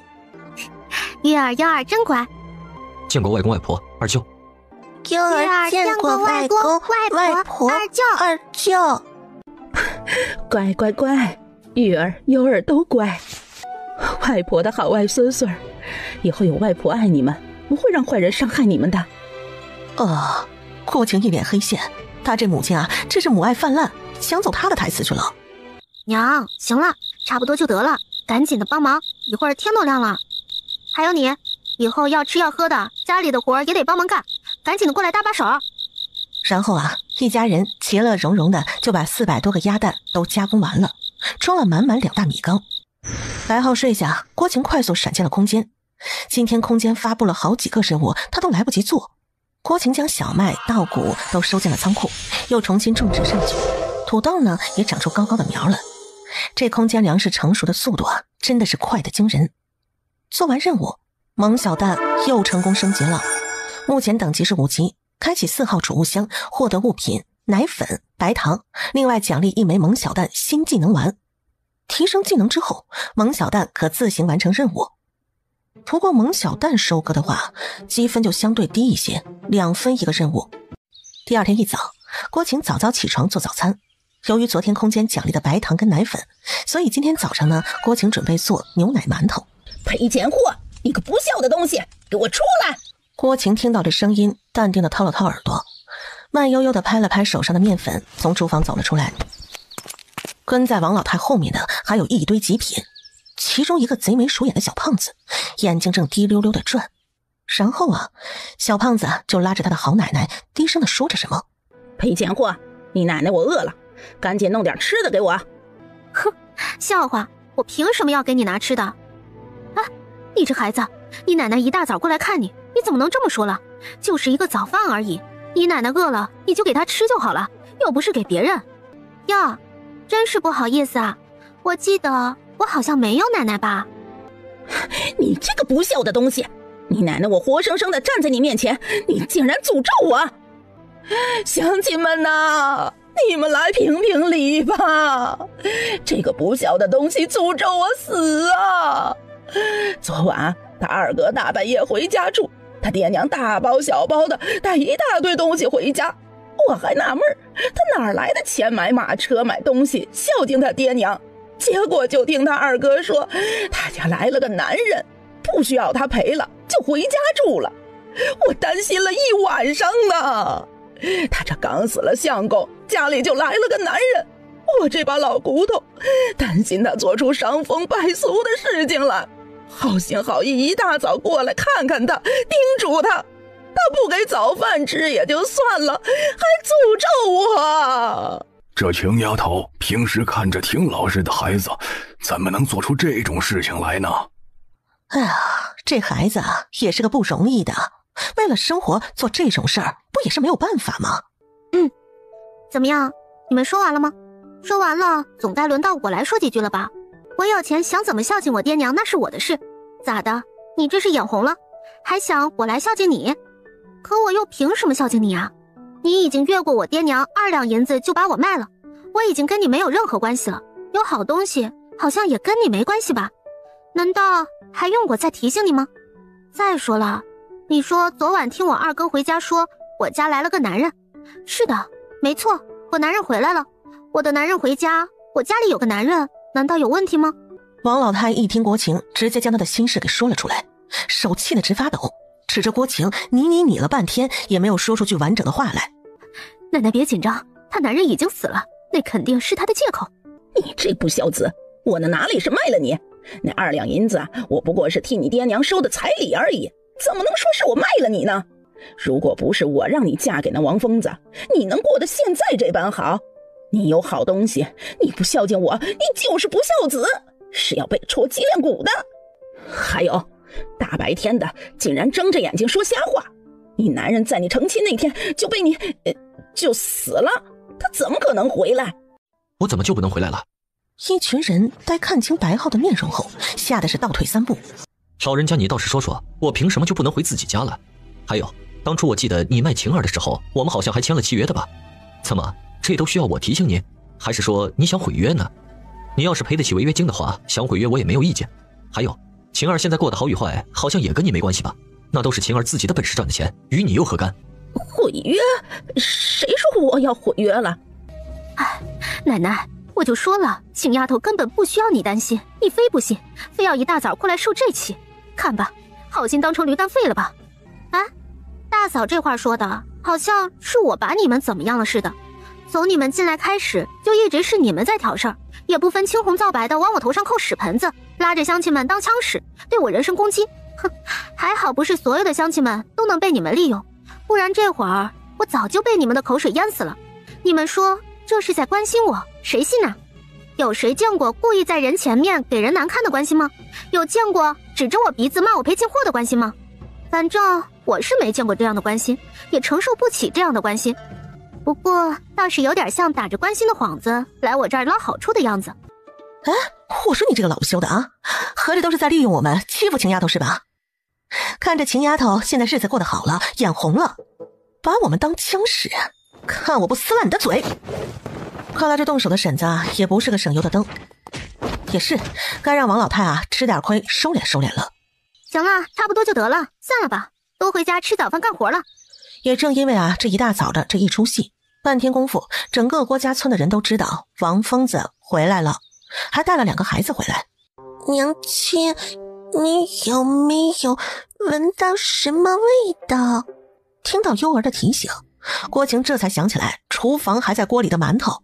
完了，这架炒不得啊，代价有点大，这一锅馒头就这么的烧糊了。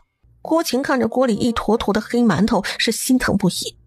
最后实在是没有办法，早餐不够吃，郭晴只好简单的煮了2碗面条。吃完饭，郭晴交代他们3人今天上午还有活要做呢，要去县里，问有没有需要帮忙带的，都说没有。然后呢，就让白浩在家里把鸭子杀好，中午他要做烤鸭吃。然后他就挑着2个大桶出门了。郭二哥早就在河边开始抓螃蟹了。今天抓螃蟹的还多了2个人，一个呢就是郭晴的大哥，另一个就是他大嫂的好友王梅花的老公。很快，郭晴与郭二哥便抓了满满4大桶的螃蟹，怕是得有400来斤。很快，郭晴便与郭二哥赶着马车，带上螃蟹，跟提前准备好的红烧肉配料包、鸡精、酱油一起的来到了明月楼。哎呀，秦丫头，你可算是来了，今天你怎么来晚啊？我还以为有什么事儿呢，这边正等着你的螃蟹，想着派2人去找你，就见你们来了，可算是放心了。怎么了，张掌柜？这么着急，是出什么事儿了吗？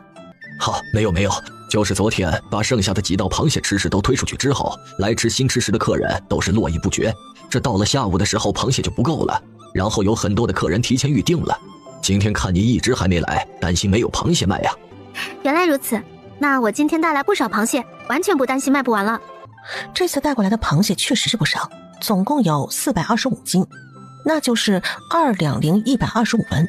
青丫头，这一篓子东西可是用来剁新吃食的？是的，为了这新吃食，张掌柜得安排人手去买20斤排骨、20斤五花肉，猪蹄也可以买10个。另外，后厨如果没有白糖，也得安排人去买5斤白糖回来，白糖不会坏，买回来慢慢用。郭晴说完，张掌柜立马就安排人去购买去了。由于是明月楼要，又是老顾客，小二很快的就将郭晴需要的东西都买了回来。东西买回来之后啊，郭晴便系上围裙开始准备。没有炒菜的师傅们呢，都被叫过来跟着学，香味也随风飘到了酒楼的饭厅，更有不少客人都在问小二哥这是什么香味儿。今天我们的少东家在做新的吃食，不出意外的话，今日中午大家就有口福尝到新的吃食了。小二哥，这新的吃食是什么？新吃食具体叫什么名字，在下现在也不知道。等晚点我们的掌柜跟少东家出来了，跟大家讲解。后厨这边，红烧肉出锅之后，郭晴盛出一碗，先让张掌柜尝了第一块。好，太好吃了，这好吃到都不能用好吃来形容了。入口即化，肥而不腻，甜中带香，香中带咸。好，太好吃了，从来都没吃过这么好吃的吃食啊！青丫头，这吃食叫什么名字呀？这道新吃食就叫秘制红烧肉。不出意外的话，这道吃食应该是全大中原国的独一份，而且配料配方只有我这儿才有，所以叫秘制红烧肉。这道红烧肉既然是全大中原国的独一份，张掌柜已经尝过了。作为明月楼的员工，这段时间推出新吃食以来，大家也都辛苦了，所以为了犒劳大家，也为了纪念新吃食的推出，从今以后每推出一道新吃食，明月楼所有工作人员都可作为第一尝鲜的人，每个人都有份儿。谢少东家，谢少东家。然后呢，都井然有序的一个一个的排队吃起了红烧肉。最后郭晴将红烧肉、红烧排骨、红烧猪蹄的菜谱详细的写了出来，也一一交于后厨的师傅们，且每一环节的要求都有重点解说。张掌柜，您是老掌柜了，您觉得咱们的新吃食应该怎么样定价？少东家的，这事儿应该是您来拿主意才是，我负责执行就行。行，那我便说说我的想法。既然咱们的秘制红烧肉是大中原国独一份，那么咱们就直接将红烧肉作为明月楼的招牌菜。既然是招牌菜，那便是长期性的，那就不能太贵。反正别的酒楼只有看只有吃的份儿，想模仿是不可能的。咱们把红烧肉、红烧排骨这2样区分大中小不同等份，大份的自然是面向有钱人，量多价钱高，那就定位2两银子一大份。中等份面向一般人群，1两银子一份。小份儿面向的是想吃想尝，但是又没有什么钱的人群，489文一小份。另外红烧猪蹄儿比较适合女人及小孩，红烧猪蹄儿有美容养颜的功效。既然有美容养颜的功效，县里的贵妇们肯定是要吃上一吃，那面向的基本就是贵妇，咱们就论个卖，一个猪蹄儿2两银子，半个猪蹄儿1两银子，您看这样可行？青丫头，这招妙啊，这样不管谁都能消费得起，男女老少皆宜啊，妙，实在是妙。张掌柜过奖了，既然咱们觉得没问题，那便出广告吧。然后张掌柜便安排小二哥按照刚才说的张贴广告。你们听说了没？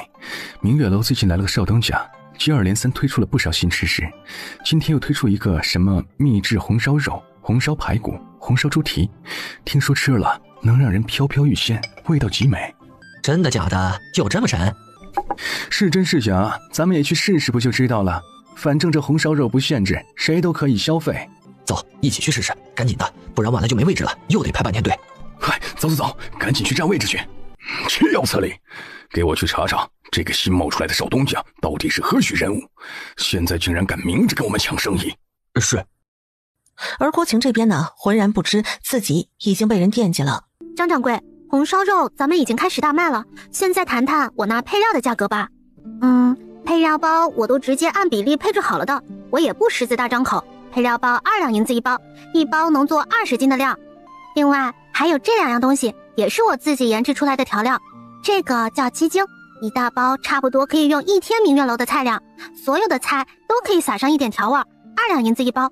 这个是酱油，一大瓶大概可以出6到8锅红烧肉，2两银子一瓶。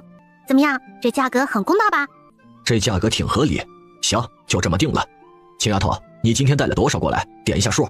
我估摸着今日红烧肉肯定能大卖，所以料都备得足足的，配料包50包，鸡精10包，酱油10瓶，到时候缺了我再补货过来。行，那一共是140两。最后，郭晴接过一袋重重的银子，高高兴兴地与张掌柜说了再见。郭晴先去了铁匠铺，取了前天定制的2口锅，然后呢，还买了几根小拇指大小的废旧铁棍，打了4个 S 形状的钩子，然后呢，还去买了2个洗澡用的大桶，这是给家里那3位买的。然后呢，还去买了3匹布，给他们3个人啊，一人做了2套换洗衣服，然后还买了些其他东西。总之，零零散散的买了一大堆。回到家，郭晴将今日买回来的东西都规整了一下，然后啊，便开始着手做烤鸭了。午饭，郭晴就这么简单的做了一只烤鸭吃了。吃过午饭，郭晴将买回来的布匹交给王婶子，让王婶子帮忙做那3个家伙的衣服。让他做啊，他怕自己把那3匹布都给浪费了。时间过得挺快的，转眼空间的土豆也能收了。等到了晚上，大家都熟睡的时候，郭晴便闪身进了空间，准备将土豆都收了。收完土豆，萌小蛋又成功升级1级，目前等级是6级，开启5号储物柜，获得物品蚕宝宝1斤，桑树5000棵。蚕宝宝、桑树，萌小蛋，这空间是不是耍赖呀？蚕宝宝、桑树也能当稀有物置身储物柜？这东西在古代丝绸为天下的时代，蚕不算稀有物吧？主人，很遗憾地告诉你，你的这个国家没有蚕，百姓们均以棉为主。这时候养，那到了冬季，它是不是就可以有蚕丝被盖了？嘿，太棒了！主人，你在开心什么？你猜？主人，小蛋又不是你肚子里的蛔虫，猜不到。好啦好啦，不逗你了。我跟你讲啊，这个蚕吐的丝不但可以加工成蚕丝线，做成丝绸，制成衣服，冬暖夏凉，更重要的是还可以做成蚕丝被，比棉被暖和，盖在身上轻飘飘的。总之是个超级无敌好的东西。就因为这，主人就这么高兴，不是因为到时候可以赚很多很多钱才这么高兴的吗？哼，你看我像那么肤浅的人吗？呵呵，你不是。那主人，5000棵桑树得要不少的地来种植吧？肯定啊，5000棵桑树最起码可以种植1座小山头。那，我去，5000棵桑树，1座小山头，我哪有山头啊？那这储物柜不是等于白开了？主人也不完全白开，主人可以加油努力赚钱，去买1座山头就好了。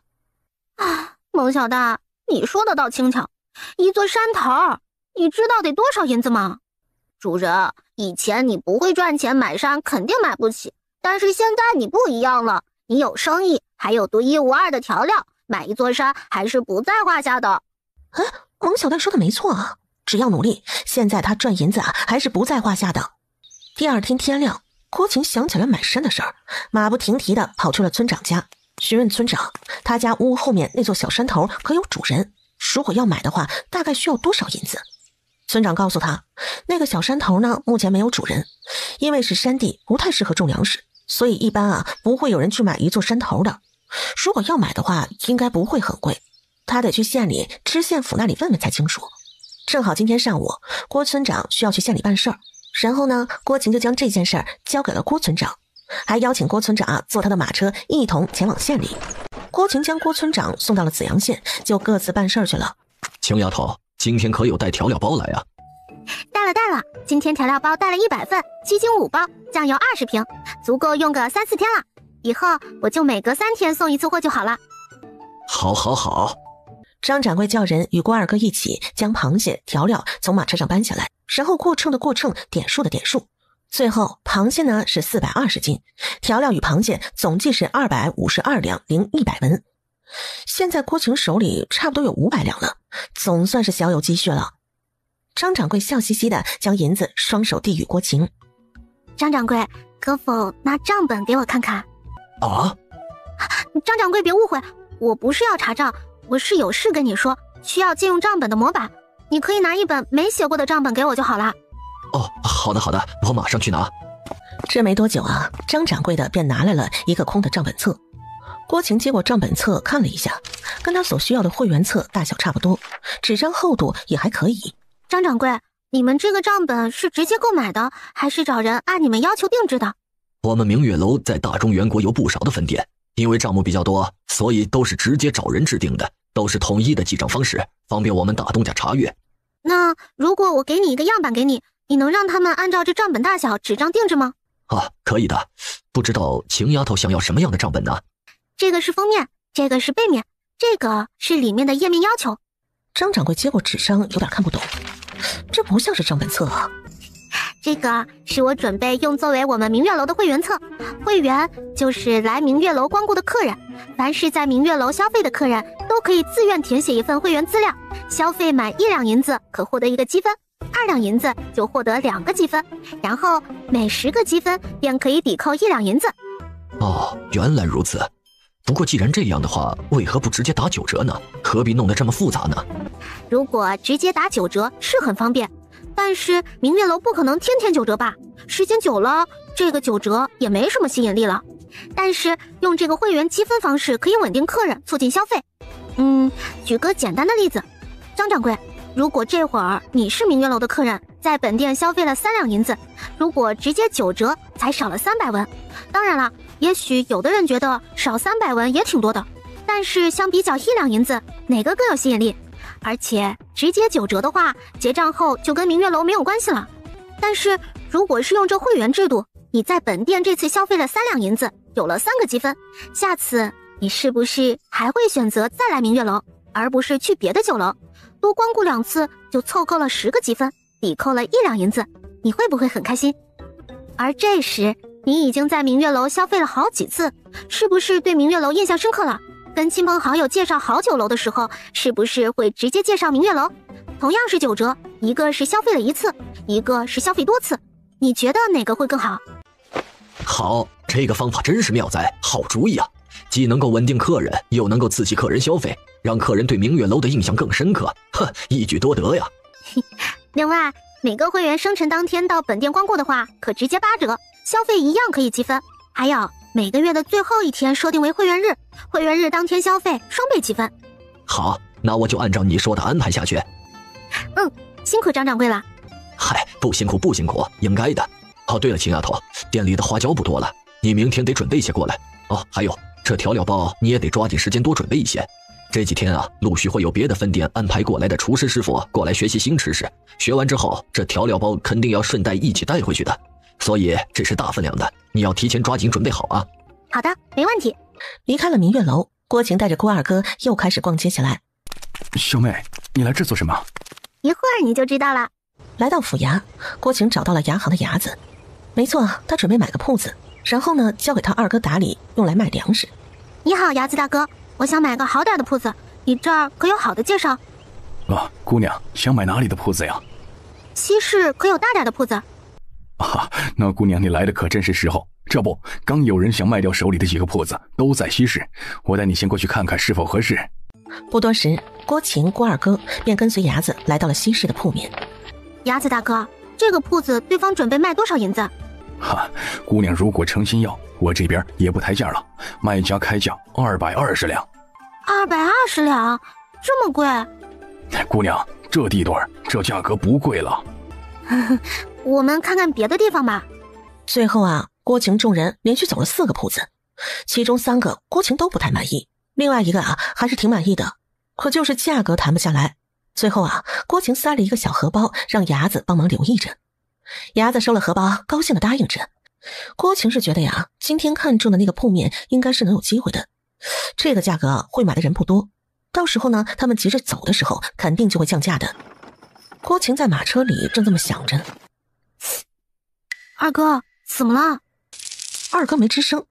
郭晴拉开帘子，就看到4个黑衣人站在了马车的前面。郭二哥已经是吓得一动不动了，他也不敢轻举妄动啊。你们是何人？为何拦我马车？好心提醒姑娘，莫要强作出头鸟，挡他人财路，否则为自己招来杀身之祸。是吗？敢问阁下，我挡谁财路了？都是各凭本事赚钱，自己没本事却怪罪他人比他强，还有这样的道理？少跟他废话，既然不听劝，那就给他点教训。上！二哥躲好，不要出来。然后啊，便跟4个黑衣人就打了起来。1打4，那4个人手里还拿着刀。郭晴上一世再厉害，也厉害在枪法上。格斗虽然也不错，但是徒手的也干不过拿刀的呀。她也不过是一女子，力度上还比不上男人。虽然目前已经打倒了2个，但是自己也挨了2刀了。可否冒昧问一下，到底是何人想要我性命？既然想要我命，也得让我知道是谁，不是吗？缩头缩尾的，算什么本事？既然你这么想知道，在你去见阎王爷之前，让你知道也能让你死得明白。你跟明月楼合作抢走了谁的生意，自然就是谁想要你的命。樊香楼当家的，看来姑娘也不笨啊。你要是够聪明，那就远离明月楼，跟我们樊香楼合作，还能饶你一命。那我要是不呢？既然姑娘一意孤行，那就不要怪我们心狠手。心狠手辣的辣字还没说完，就听到咚咚2声，黑衣人直接就倒地不起。小妹，你没事吧？走，我带你回县里找大夫。二哥，不用了，现在回县里我们只有死路一条，回家我自己包扎一下就好了。郭二哥想想也觉得有道理，于是将小妹扶进马车，加快了回家的速度。回到家的时候，郭晴在马车内已经替自己消毒，伤口包扎好了。二哥，今天的事不要让爹娘知道，这件事我会想办法处理好，不要让爹娘担心。好。娘亲，今天怎么这么晚才回来？幺儿都饿了。幺儿乖，娘亲去换身干净衣服，就去给你们做好吃的。你跟月儿哥哥先吃一块小点心垫补一下，娘亲很快就做出好吃的来。小妹，我去吧。二哥，没事的，不碍事。然后回到房间换了身干净的衣服，又拿了一袋小米，大概是20斤左右的样子。二哥，给你，这个你拿回家。小妹，这个我不能要，家里有粮食，难不成还能饿着我不成？二哥，我知道现在是饿不着你，我这是让你替回家堵某些人的嘴的。你每天跟着我早出晚归的，家里农活也帮不了了，每天还要吃喝，到时候那些人闹起来，多一事不如少一事。以后每个月提20斤粮食回去，让他们无话可说。郭二哥一听小妹这么说，心里是感动的要命，还是他小妹想的周到。二哥走后，郭晴一个人在厨房揉面。今天中午就简单的吃个鸡蛋面吧。你受伤了啊？是谁伤的你？还能有谁啊？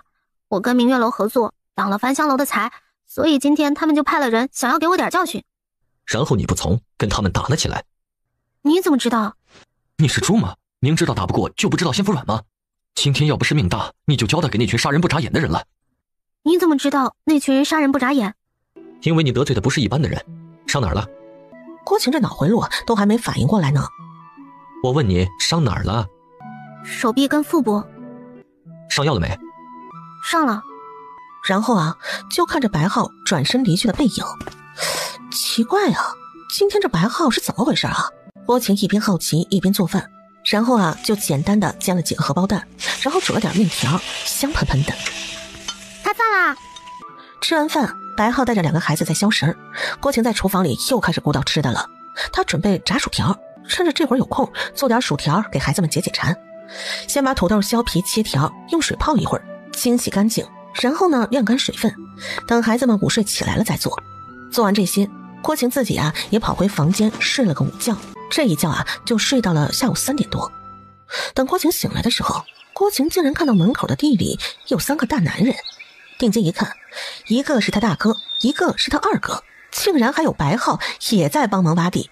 郭二哥看到小妹起来了，赶紧走了过来。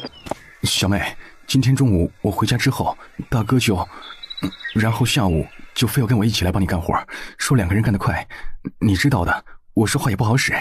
没事，二哥，你去忙吧。郭晴一听二哥说的他就明白了，这是看他给了二哥粮食，大哥也心动了呗。郭晴看着3个男人挖地，这地呢也快挖好了，他就准备将发好芽的土豆切好，等挖好了就直接种。天刚擦黑时就已经将土豆全部都种下了，刚好将家门口的1亩地给种完。结果这一种地下午说准备的炸薯条也没做成。既然5点没吃成，那就现在炸来当晚餐吧。现在家里有2口做饭的锅，郭晴是一个锅蒸馒头，一个锅炸薯条。很快厨房就传来了香喷喷的炸薯条的味道。娘亲，你在做什么好吃的？好香呀！炸薯条，桌子上有点好的，月儿优儿端出去给2个舅舅还有你们爹尝尝，先垫补一下，晚饭马上就好。月儿开心地端起桌上的一碗炸薯条就往外走去，悠儿屁颠屁颠地跟在后面。好啦，开饭啦！娘亲，这个薯条真好吃。好吃，那悠儿就多吃点，吃完多走走消消食儿。晴丫头在家吗？村长叔，我在家啦。村长叔吃过晚饭没？啊，还没呢，这不刚从县里回来，就赶紧给你带来消息了吗？辛苦村长叔了，我们也是正准备吃饭，村长叔也一起吃点吧，边吃边聊。郭村长也没再客气，便坐下来一起吃。哎，晴丫头，你要买屋后那座山头做什么？哎，村长叔在这里可是要提醒你一下啊，如果要是用来种粮食，那就不要浪费那个银子了。山上没有水源的话，种不出什么粮食的，还不如直接买田地更划算。谢谢村长叔的提醒，放心，我买来不是用作种粮食的，我用来种桑树的。桑树？对，桑树，这种树全身都是宝，这种桑树还会结果，果子是可以食用的。我现在跟你们说，你们也搞不明白，总之以后你们就知道了。哦，小美，你在哪里弄来的这些树啊？啊，这个啊是我师傅在外游历发现的，然后托人帮我带回来的。行，你自己有打算就行了。今天叔爷帮你问了一下，别看是荒山，但是也不便宜呀。那座山头需要320两才能买到。320两？小美，你什么时候这么有钱了吗？你管我？320两可以的，村长叔，我买。什么时候可以去办手续？我好早点安排人开荒。要在师傅送过来的树到来之前开好荒，不然树放着容易死。行，反正这时候我也没什么事，明天就陪你去府衙办理。明天我陪你一起去。啊！从明天开始，以后都由我陪你外出办事。可是你方便吗？没有什么不方便的。啊，那行，那到时候二哥帮我监工开荒的事宜。小美，那我呢？你要是不怕苦，到时候开荒的时候，你可以报名开荒，工人多少钱一天，你的那一份我也不会少你的。不是，小美，你二哥能做的，我也能做呀。你也想当监工啊？当监工可是免费的，照样也要帮忙开荒的，而且还要帮忙搬树。你确定你可以？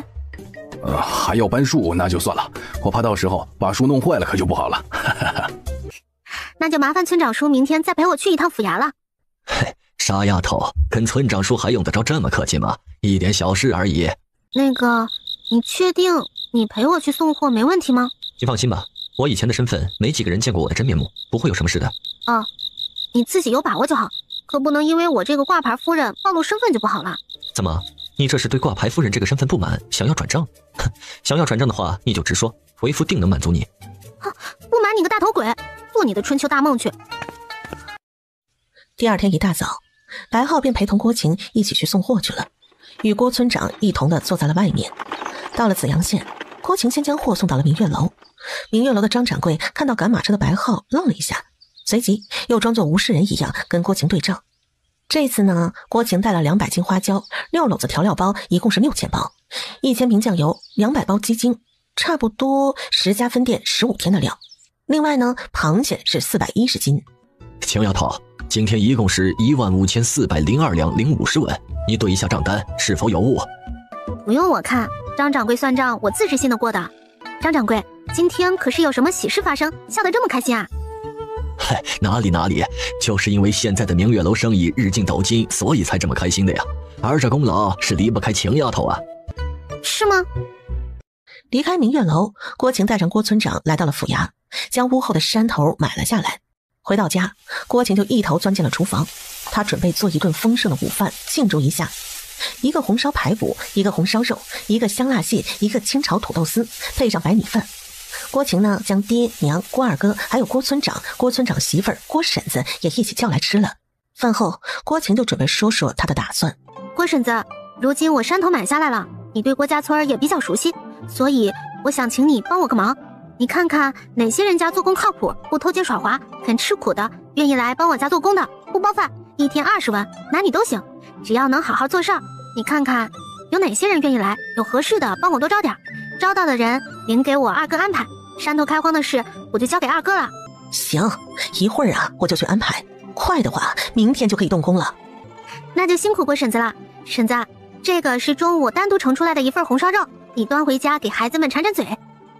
哎呀，你这丫头啊，这么客气做什么呀？还连吃带拿的。行了，我就不跟你客气了啊，回去啊，我就帮你物色人选。郭晴笑笑，送走了郭村长跟郭婶子，然后啊，又交代了二哥，上工的人一定要记好数，做得好的后期可以长期做，做得不好的就不要留了。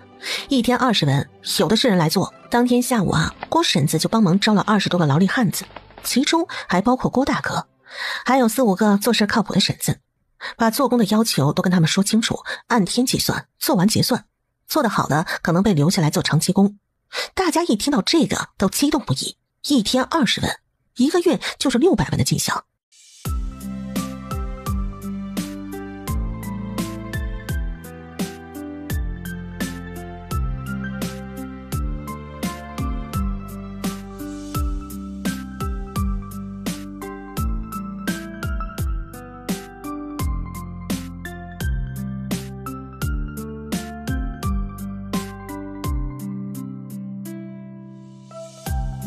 晴丫头，这次有多少个咸鸭蛋啊？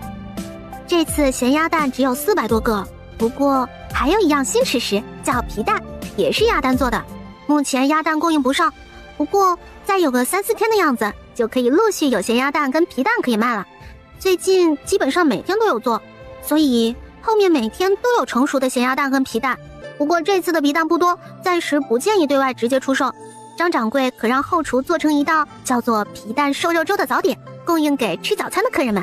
一会儿我会将做法写出来，交给后厨的师傅们。这道皮蛋瘦肉粥很简单，不需要我亲自做。好，你安排妥当，我也乐得自在嘛。另外，咸鸭蛋这次数量也不多，我们只对本店会员号 A 开头的开放，下一批有的多再对 B 会员开放，然后再看情况逐个开放。而此时的繁香楼，都是些没用的东西，一个村姑你们都搞不定，养你们何用？这一次给我加派人手，务必将那丫头给我带过来。是。跟我斗，你还嫩了点儿，一个没有背景的丫头还能翻了天不成？喂，你说你整天跟着来送货，会不会有点大材小用了点儿？要不要你自己也做点生意？不用。哼，没意思，你就不能多说几个字吗？都相处1个把月了，每回都是我问你答，从不废话，一天天的不会无聊吗？想想自己下半辈子难道就跟这个木头过了？这家伙虽然是冷冰冰的，可是长得不赖呀，跟他生的孩子肯定也很帅。呸，想的有点多有点远。而白浩呢，看着他自言自语的样子，估摸着这丫头应该是在想他的事儿。2个人正各有心思的想着事情。突然马路上多出了不少杀手，正好也可以试试他的新武器。这段时间蒙小蛋自己做任务，偶尔呢他一得空也会一起做任务，升级速度很快，目前都已经8级了。而这次升级呢，还奖励了一根小小的迷你小电棍。虽然空间以外没电，但是这个小电棍呢放到空间就会自动的充满电量。姑娘，我们掌柜的想请你去我们酒楼一见。你们掌柜的请我？派20几个拿着刀剑的人来请？如果今天我要是不去了，你们打算怎样？姑娘最好莫要敬酒不吃吃罚酒，成不了朋友那便是敌人，是敌人那便杀。哎，我挺好奇，你们掌柜的平时是怎样经营繁香楼的？天天喊打喊杀，竟然没倒闭？难道如我所想是一家黑店？敬酒不吃吃罚酒，上！哼，如此靓丽。白浩纵身一跃，跳下马车就跟黑衣人打斗了起来。郭晴一看这群人都是来拿他的命的，那他也不能太仁慈了，不是吗？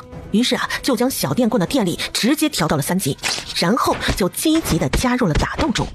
不多时，黑衣人呢就被放倒了。你干嘛？你受伤了。他好像受伤的是手，不是脚吧？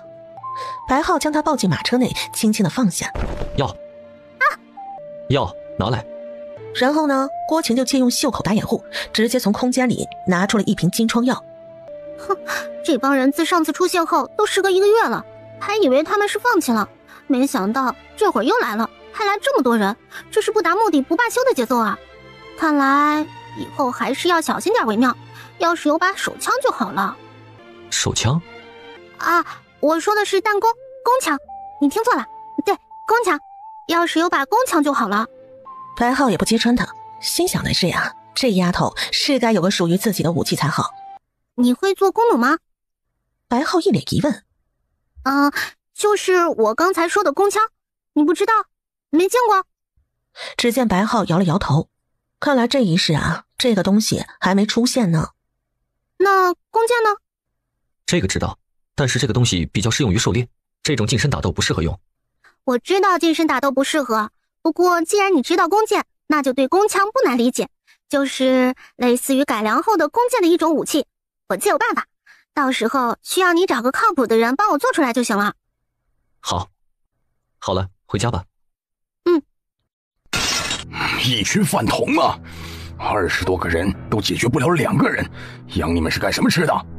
魏掌柜的，这次去的兄弟大部分都死得比较奇怪，没有刀伤，只有一个黑黑的伤口，有点像是烧伤的，但是又不像。总之是很奇怪的伤口，一招毙命啊！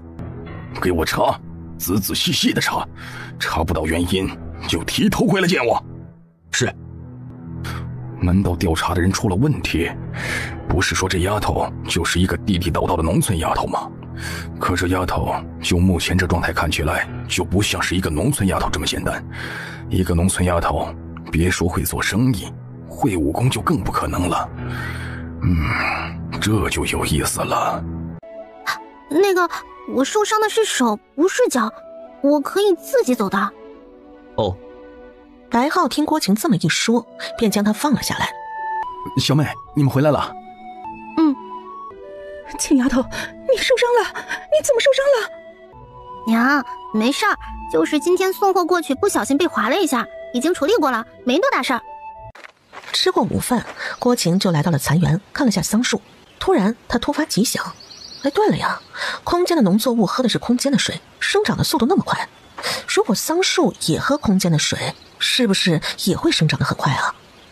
于是呢，郭晴便用意念取了些空间水过来，浇了10来棵桑树，他得先实验一下，看看有没有效果。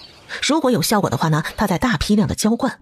结果没想到第2天郭晴再过来看的时候，还真是让他惊喜不已，桑树竟然长出了新芽。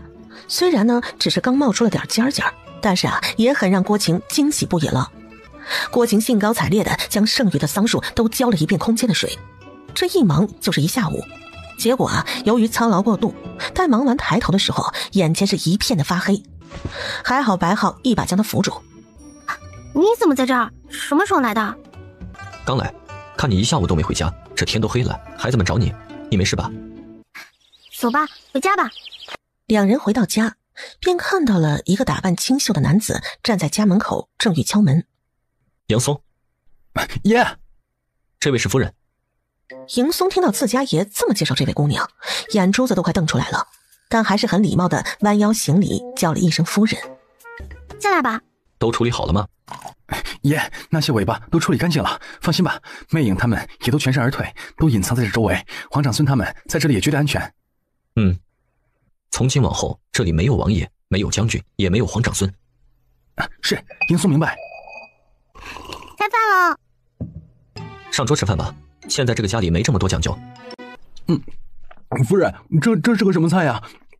真的是太好吃了，酸酸辣辣的，还脆脆的，简直太开胃了，我都能吃2大碗米饭。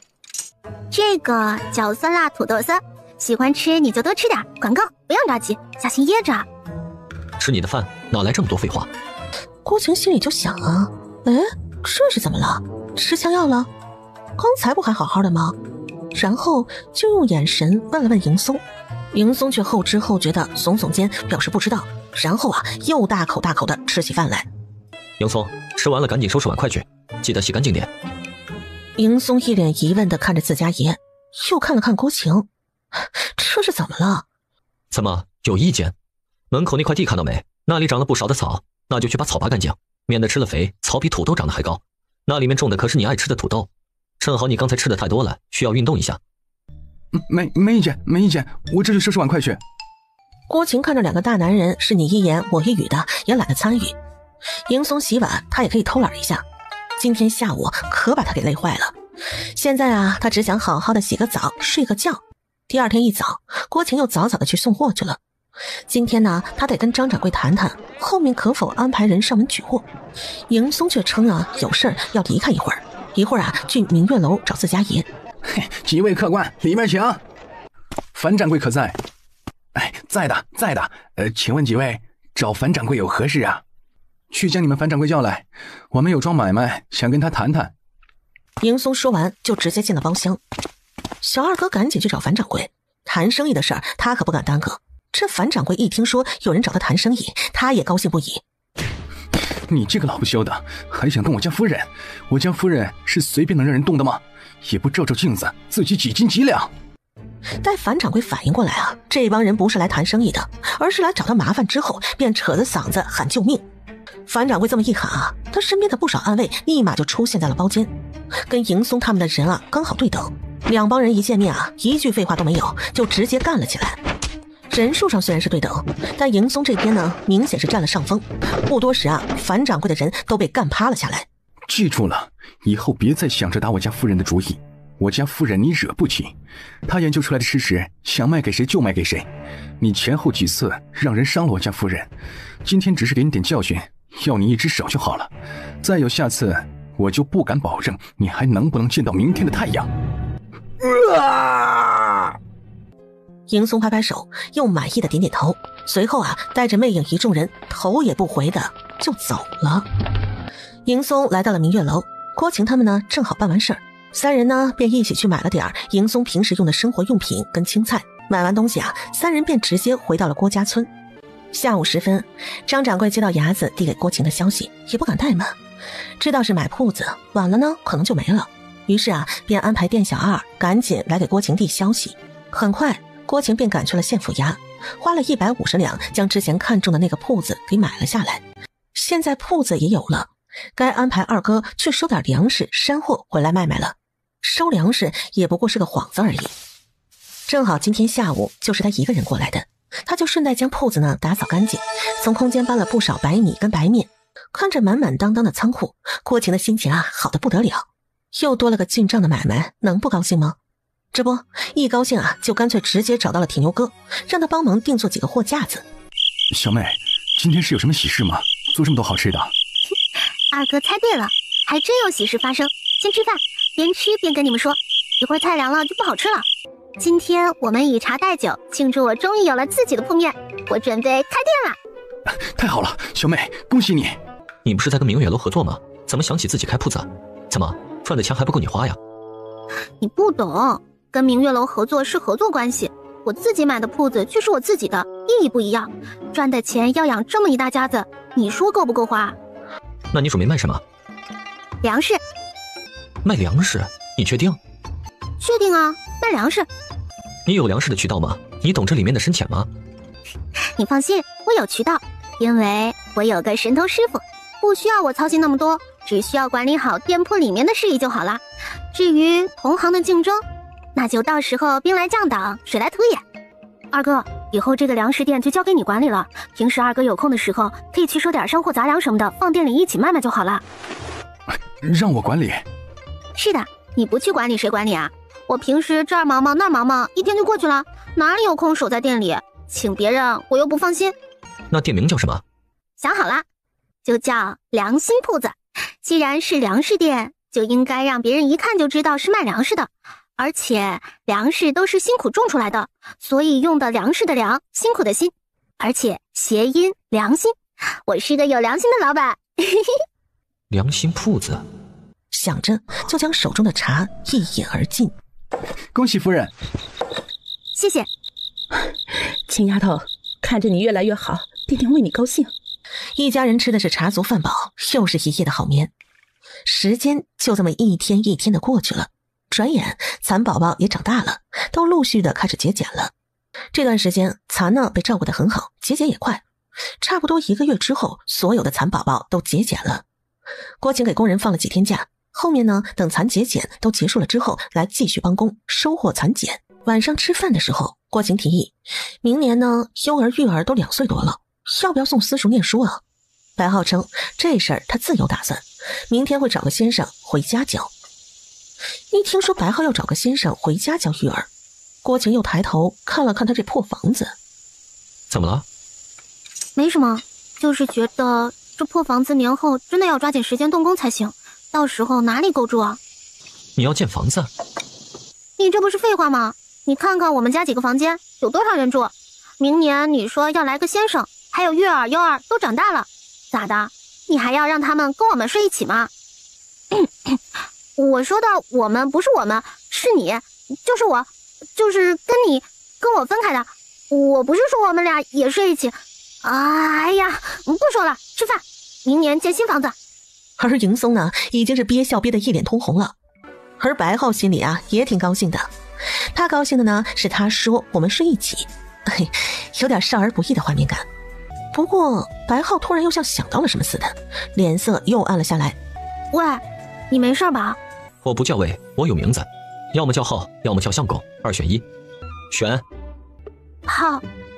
把刚才问我的那句话，把那个魏改了，再问一遍。浩，你没事吧？结果却招来了2记沙眼。那个我吃好了，你们慢慢吃。月儿、优儿，今晚吃太多了，走，咱们散步去。二哥。小妹，你来了。二哥，最近生意怎么样？生意很不错，就是没空去收山货了。反正这时候的山货也不是很多。你一个人看店是有点忙不过来的，到时候我看看再安排个人过来，这样你也能轻松点。后面是需要找个靠谱点的来帮忙才行，或者找个靠谱点的去收山货、粮食也行。行。原本还想继续说下去的，却突然被门口一道身形瘦小、衣着破烂的身影给吸引了过去。请问有什么需要帮助的吗？瘦小身影抬起头看着郭晴，心里在犹豫着要不要开口，他担心被拒绝。郭晴看着这个满眼含泪的人，心里便猜出了个七七八八，然后走进店里，拿了个小布袋装了一些白面，然后又来到了瘦小身影的跟前，笑着将手里的布袋就递了过去。谢谢恩人，谢谢恩人，谢谢恩人。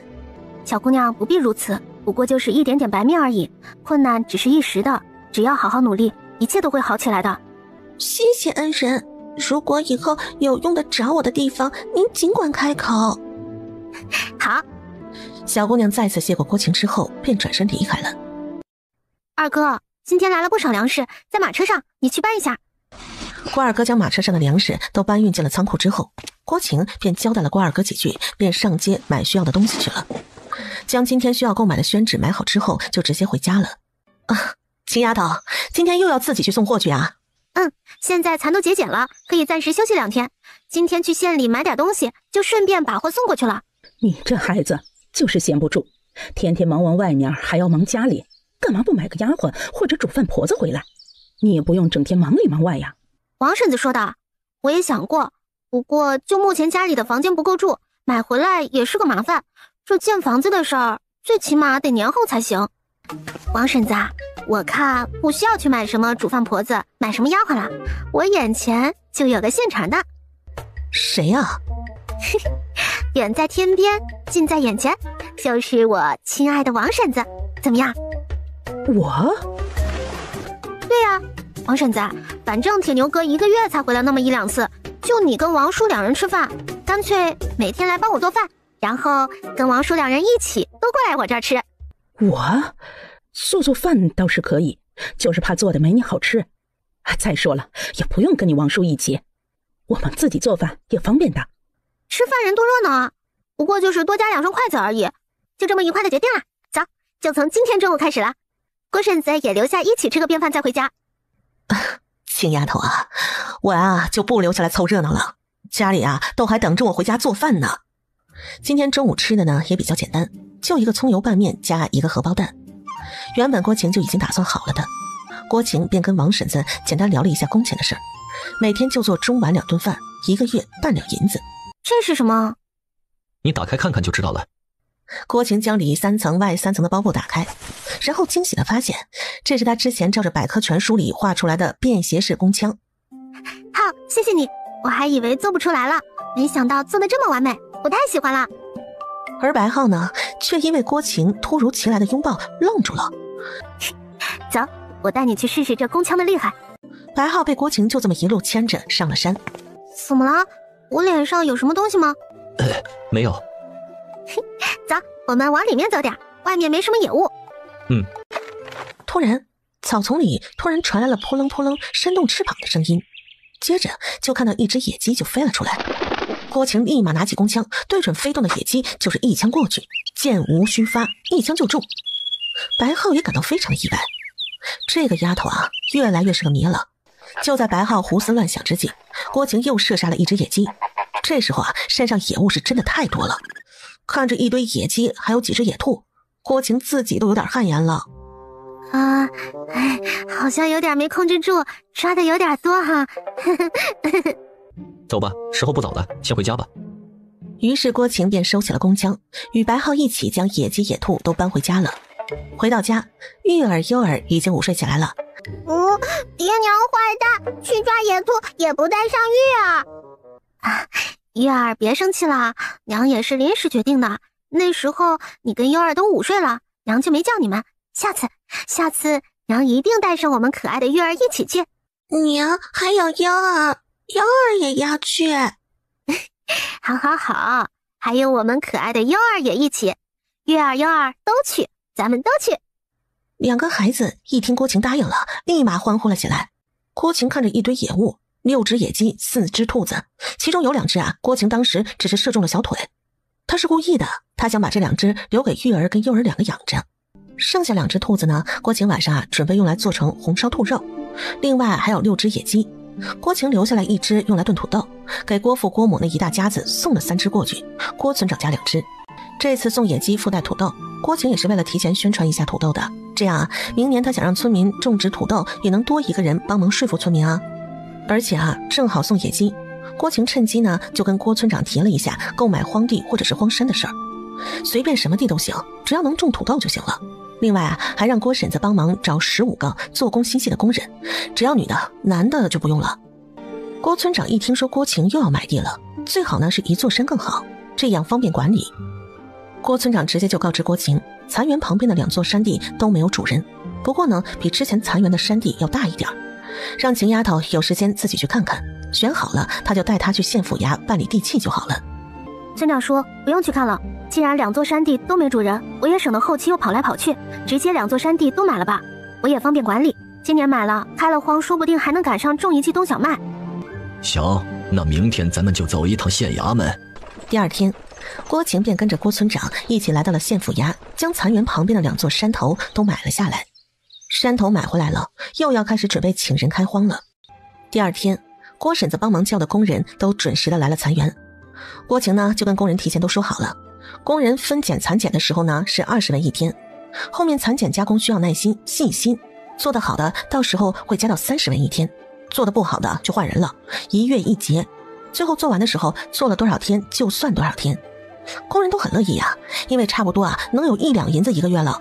忙忙碌碌了好些天了，郭晴终于是见到了竣工的蚕丝被，轻轻柔柔的。现在天气不算冷，做的呢是2斤的蚕丝被，今晚啊她就可以试试了。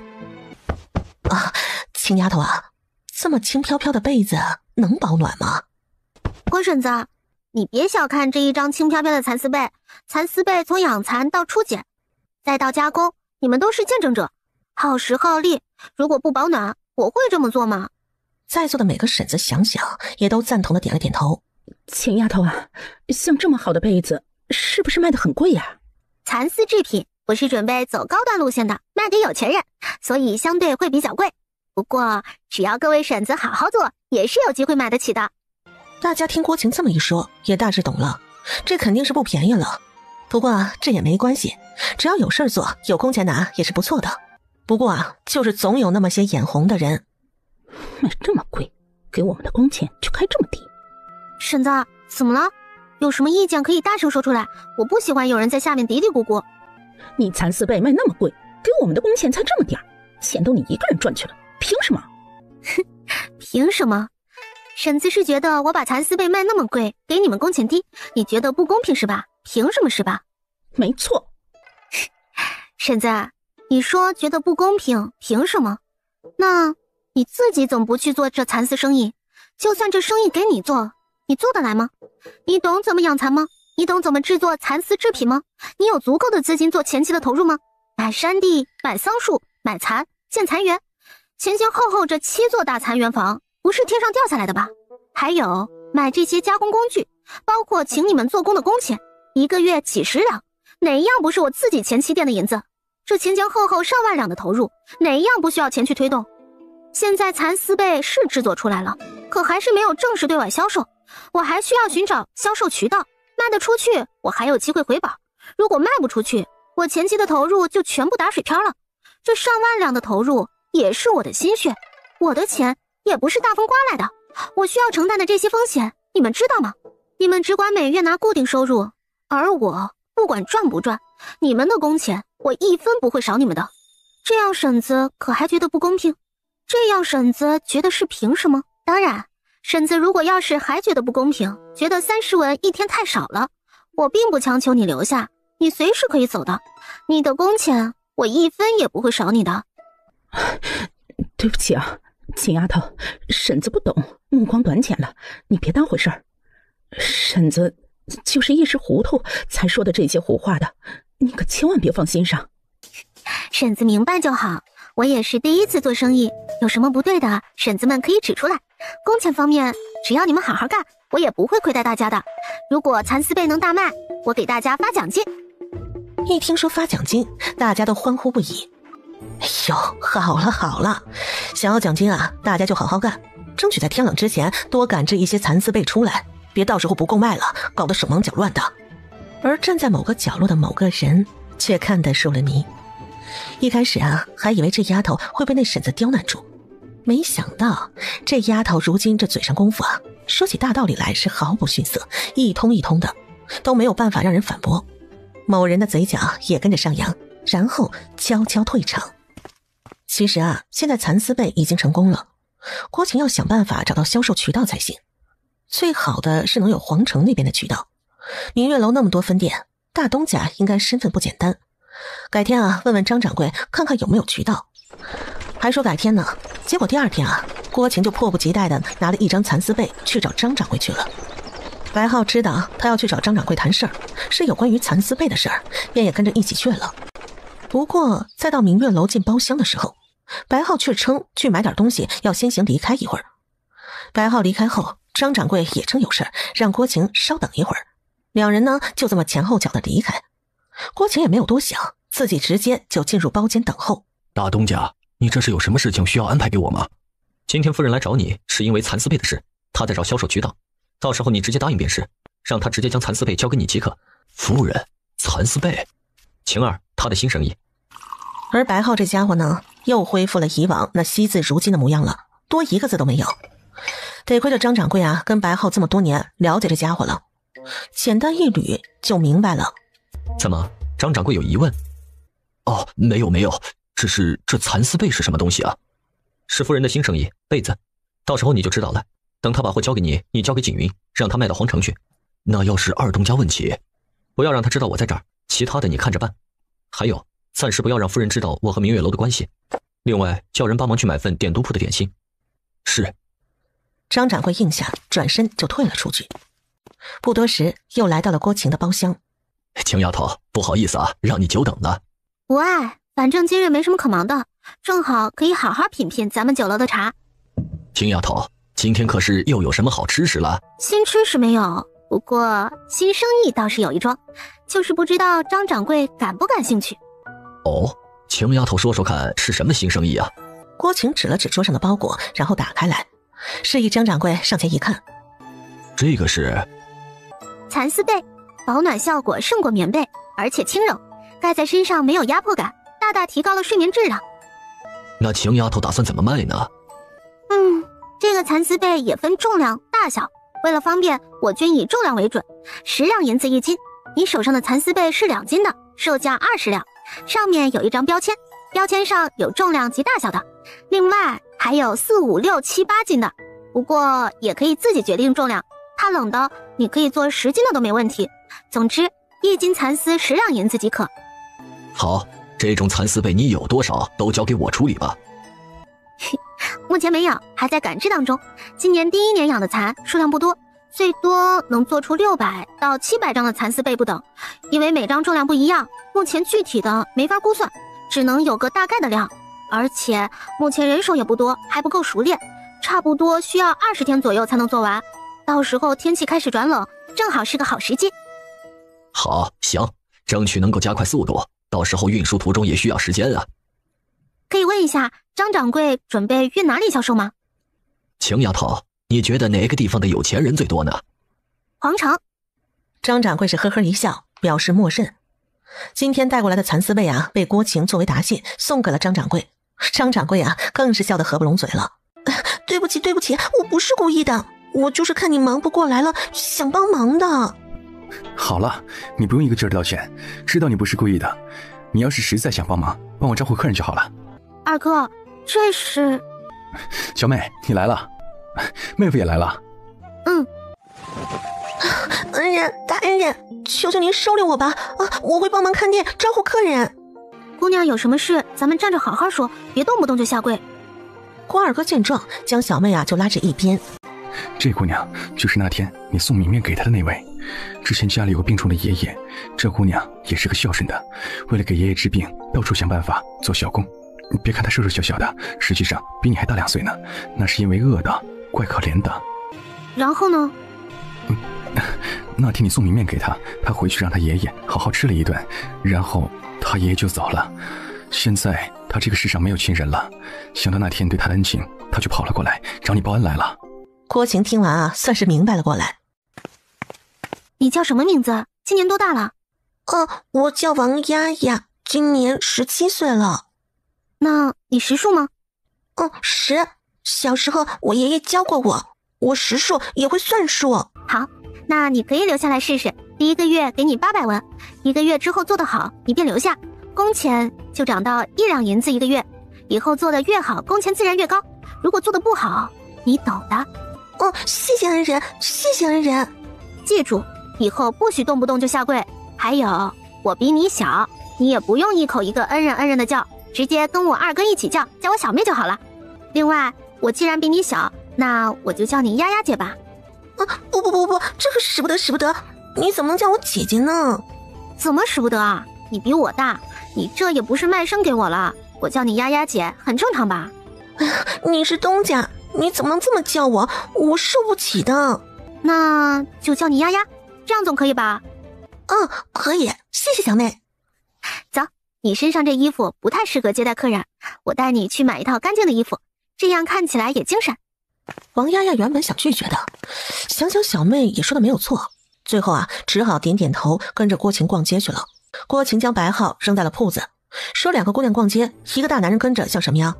最后呢，2个姑娘家就一起逛街，给丫丫在成品铺子买了2套衣服，给郭二哥跟白浩2人呢也一人买了1套。买完衣服，丫丫死活都不愿意再逛下去了，就怕郭晴啊给她买这买那的。2人就这样买好衣服就回铺子里了。二哥，刚买衣服的时候看到这套衣服很适合你，给你买了，到时候你试试看。咋又给我买衣服，又乱花钱？我有衣服穿，之前买了那么多布，你还给我做了2身，都够穿了。郭晴笑了笑，转身看了看白浩，就看到白浩有点吃味的样子，站在那儿一声不吭的。放心，你也有范儿。白浩听到他也有份儿，心里就舒服多了。你自己有没有买？我衣服太多了，不需要买。再说，很快天气变冷了，到时候再做新衣服穿。白浩没说话，结果啊，在离开铺子之后，他却将马车直接赶往了成品铺子。这是要干嘛？买衣服，把这套衣服拿下来给我夫人试试。好的，您稍等。还不错，终于算是可以见人了。说什么呢？夸我美就夸我美，什么叫终于可以见人了？我以前是见不得人吗？我天天见的你不是人吗？不是人，那可能是猪。行，我是猪，你是猪夫人。现在不跟你计较，回家再收拾你。就这件了，不用换下来，直接穿着吧。没洗，我穿着不习惯，还是换下来，回家洗洗再穿。白浩没说话，直接付钱去了。郭晴回到试衣间，换回自己之前穿的衣服。小二哥呢，帮忙将刚买的衣服打包好，2人就准备着打道回府。自这一次买衣服事件之后，郭晴与白浩似乎又发生了一点微妙的关系。很快啊，20多天就在郭晴忙碌着蚕丝被中度过了。没想到最后制作出来1300多张蚕丝被，这让郭晴惊喜不已。张掌柜来到蚕园，看着一库房的蚕丝被，是感叹不已。郭晴让张掌柜运走了1200张，剩下的他还有用途。运走蚕丝被的时候，张掌柜啊就直接与郭晴将蚕丝被的账给结算了。张掌柜不用这么着急结算呢，等到时候卖完之后，咱们再结算也不迟。钱货两清，这是咱们做生意的基本原则。这货既然我拿走了，自然是需要结账的。至于卖不卖得出去，怎么卖，那就是我的事了。既然张掌柜都这么说了，郭晴也不好再说些什么了，便与张掌柜将蚕丝被的账给结了，不多不少，刚好5万两。今晚吃大餐，好好庆祝。娘亲，那咱们吃什么好吃的？是啊，夫人准备做什么好吃的？是不是又有新吃食了？秘密。娘亲，你就说嘛，是什么好吃的？需不需要幼儿帮忙？现在说出来就不好玩了，等娘亲做出来，不是更惊喜？好啦，你跟哥哥先去玩会儿，娘亲先忙会儿，一会儿去准备今晚的大餐。浩，交给你跟迎松一个任务。夫人，什么任务？你跟浩去山上抓只羊回来，处理好，我去给工人结算工钱。是，遵命，保证完成任务。好啦，婶子们都到齐了吧？互相看看还有没有没到的。啊，都到齐了。行，都到齐了，就都安静下来听我说。这次裁员的事多亏各位婶子了，还有几位叔伯，大家都辛苦了。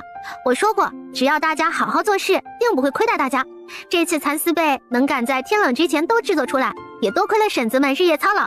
原本大家工时没有1整个月的，但是这一次大家工钱我都给按1整月结算，另外每人再奖励1两银子作为奖金，也就是说每个人可以领取2两银子。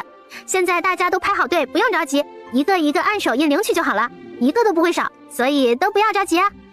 郭晴一说完，前面的婶子们就沸腾了，在蚕园做了20多天，1个月都不到，直接领取了1个月的工钱，而且还多奖励了1两银子，谁会不高兴，谁会不欢呼呢？婶子们是开开心心的领完银子就回家了。亲丫头啊，明年我们还能继续帮你干活不？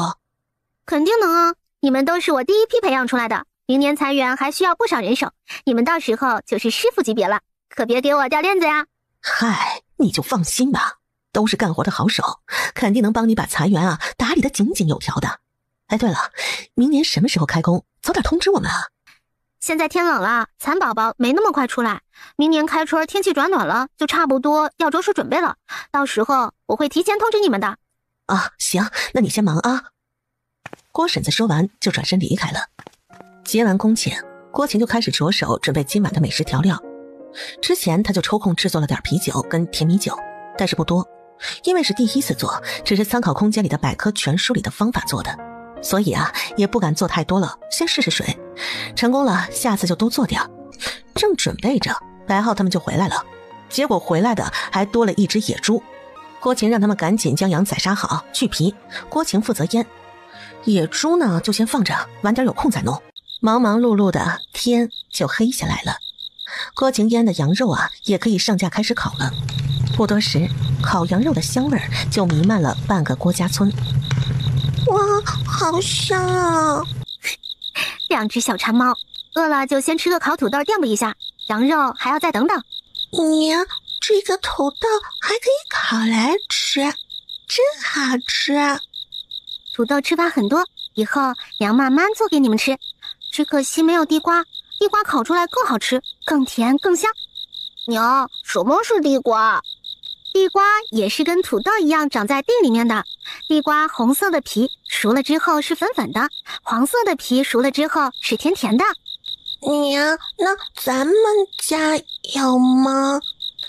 咱们家没有，咱们大中原国都没有。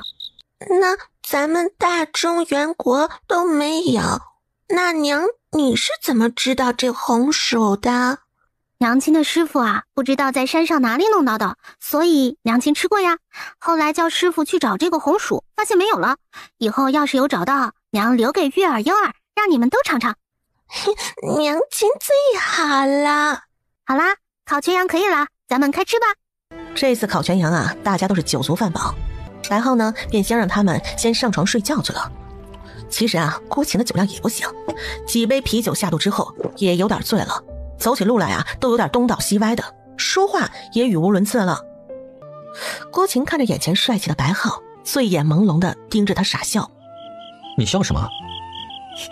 我开心，白捡了一个这么帅的老公。老公？啊，老公就是相公的意思。我们那边结了婚之后都是叫老公。你们那边？对啊，我们那边。你们那边是哪里啊？21世纪的中国，你肯定不知道，因为它不属于这个世界，它属于未来。我是来自未来的世界。那你是谁？我是谁？我也不知道我是谁。在21世纪，我是个孤儿，但是我却是一名人民警察，你知道吗？我枪法可准了，一枪一个准，绝无虚发。我还是一名狙击手，几千米的范围内，我都可以直接射杀。这些都是我师傅教的。可是，一次出任务的时候，我掉下了悬崖，醒来的时候，我就在这儿了。在这里，我拥有了爱我、疼我的父母，还有我的二哥，还结了婚，老公还这么帅，还有2个可爱的孩子，还赚了很多很多的银子，我觉得超幸福。可是，有时候我却很害怕，很害怕。我怕我一醒来，我还是个没人爱、没人疼的孤儿。我害怕失去这里的一切。原来他来自未来，怪不得他懂得那么多呢，会做那么多好的吃食，会养蚕制作蚕丝被，会画工枪用工匠。原来他曾经是个神枪手。看着他这么伤心，他的心也疼了。以后不管他是谁，他来自哪里，他都是他的夫人，他永远的夫人，今生唯一的夫人。白浩轻轻地将郭晴拥入了怀里，轻轻地拭去了他脸上的泪水，最后却是控制不住的轻轻地吻上了那一片手软。第2天一早，流氓，臭流氓！说，你为什么会在我房间？你对我做了什么？你是我夫人，我对你做什么好像也是正常的吧？你这臭流氓，你不是说不强求我的吗？你真的对昨晚的事情一点都不记得了？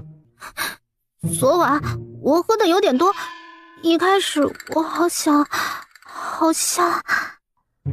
什么？没什么，昨晚的事我不记得了。你最好是没有对我做什么，不然……我能对你做什么？你看看你从头到脚整整齐齐的就知道我昨晚啥也没干，倒是你。我怎么了？你看看我，你把我打成啥样了？对不起嘛，我又不是故意的。杨松，昨晚你吃的太多了，早餐就别吃了，赶紧去处理野猪，处理不完的话，中午饭也省了。爷，不带这么玩的呀！结果白浩一记白眼过去。去，我这就去。这迎松被白浩罚的处理野猪，而这野猪呢还不小，怕是得有小400斤了。郭晴便直接用来做腊肉了。娘亲，这腊肉是不是可以吃了？那今天上午优儿帮娘亲捡土豆，中午娘亲就给优儿做蒜苗炒腊肉，好不好？娘亲最好了。吃过早饭后，一家人便开始挖土豆了。没想到的是，这土豆可大丰收啊，跟空间比起来也没差多少。哎，秦丫头这个土豆你种了多少啊？郭婶子，这个土豆我也是第1年种，就种了这1亩地，不过产量挺高了，这怕是能收获5、6千斤左右。不过应该也跟我施残粪便肥料有关，一般正常的管理好的能收获3000到4000斤的样子。那产量也不低，3000到4000斤呢，这可比水稻的产量强太多了。要是大家都能种上这个土豆的话，就不用担心饿肚子了。是的，郭婶子，我也是这么想的。今年我这土豆，我准备都预留抽种子。我当初种植的时候用的是200斤的种子，种了1亩地。今年如果村民们也想种植，每家可以到我家购买，一家限购100斤，5文钱1斤。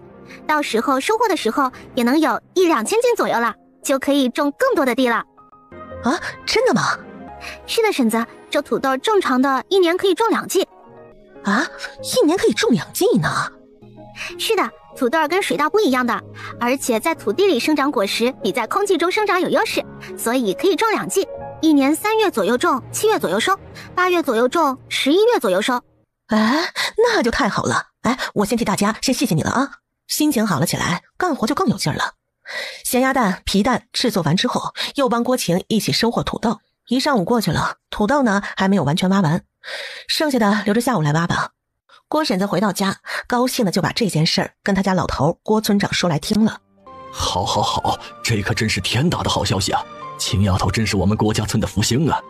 吃完饭，郭村长就忍不住的召集村民开会了，将土豆这个大好的消息告知大家，也跟大家说了，如果想种植的话，都可以去秦丫头家里购买土豆种子，每家限购100斤，1斤5文钱。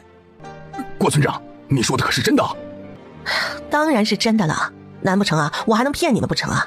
今天上午我在秦丫头家里做工的时候，就看到她在挖那个土豆，这一锄头下去真的是出来很多的土豆，个儿还大。这土豆我也吃过，味道很好的，做法也有很多。我说那些不信的人，下午去秦丫头的地里看看不就清楚了吗？在这里争论个什么劲儿啊？这一听郭胖子的提醒大家都纷纷点头，觉得有道理去看看不就知道了吗？没想到这土豆这么神奇，还真的是高产量。小妹，这就是之前我们一起种下去的那土豆吗？是啊，就是之前我们一起种下去的土豆。小妹，锄头给我，让我来挖。那你小心点，不要挖坏了。这些现在可都是宝贝，村民们到时候都等着他们当种粮了。晓得了。秦丫头，听说你发现的这个土豆1年可以种2季，这产量也高，你可真是老百姓的福星啊！哪里，这个土豆也不是我发现的，是咱们隔壁村李村长发现的，我只是机缘巧合遇见了而已。今年大家如果想种植的，就来找我买种，一家限购100斤，5文钱1斤，100斤能种个半亩地，施肥施得好，保守估计可以收获1500斤左右。那这么算下来，1年的产量可不少啊！到时候多的咱们还可以拿去县里卖银钱呢。各位叔伯，我原本是打算明年开个土豆粉加工坊的，可能需要不少土豆，到时候各位叔伯家里的土豆有多的想卖的，都可以卖给我。现在我卖给你们是5文钱1斤，以后回收大家的土豆也是同等的价格，所以大家也不吃亏。喂，秦丫头，残垣旁边那2座山头底下再建的就是土豆粉加工坊吗？是的。秦丫头，这土豆粉是什么东西啊？土豆粉就是用土豆加工出来的，一种是粉末跟面粉那样的，一种是细细长长的粉条。也可以吃的吗？土豆加工出来的土豆粉当然可以吃啊，这个一样可以制作各种好吃的吃食。哎呦，秦丫头，你这也太能干了。郭晴不好意思的笑笑，继续干活了，抓紧时间收获完。1亩地的土豆花了1天的时间就全部收获回家了。到了晚上，大家都入睡了之后，郭晴闪身就进了空间。文小大，我来了。主人，你来了，有什么喜事吗？看你那么开心。是啊，空间外的土豆丰收了，大丰收，能不开心吗？土豆，主人，你现在应该都不缺土豆了吧？空间库房多的是啊。这不一样，空间的粮食可以靠1年种植收割，而且这段时间基本都是你在管理，成长速度也快。空间外的真的就是靠自己一双手一个一个种下去，再施肥，然后静候4个月之后再一锄头一锄头挖出来的，这个叫有成就感，懂不？切，主人，这段时间你每次进来的时候粮食我都收割了，这一次你来的正好，粮食都可以收割，那就交给你了，我休息一会儿。行吧，我来收割吧。之后便开始使用意念收割粮食了，一口气就将3亩地的粮食收割完。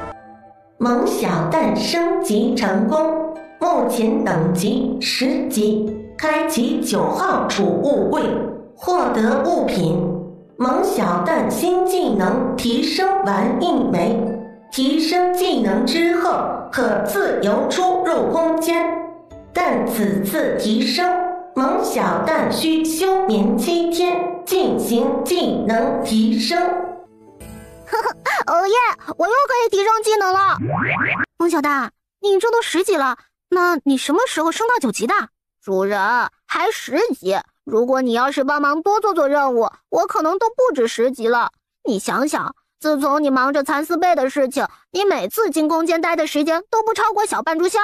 这1个月来，你做的任务总共就7次，你还好意思问？哼！好啦，小蛋蛋就不要生气了吗？我这不是没办法吗？最近家里人口多，我进出空间也不是很方便，这不是为了不让人发现才这样的吗？以后我一定多注意。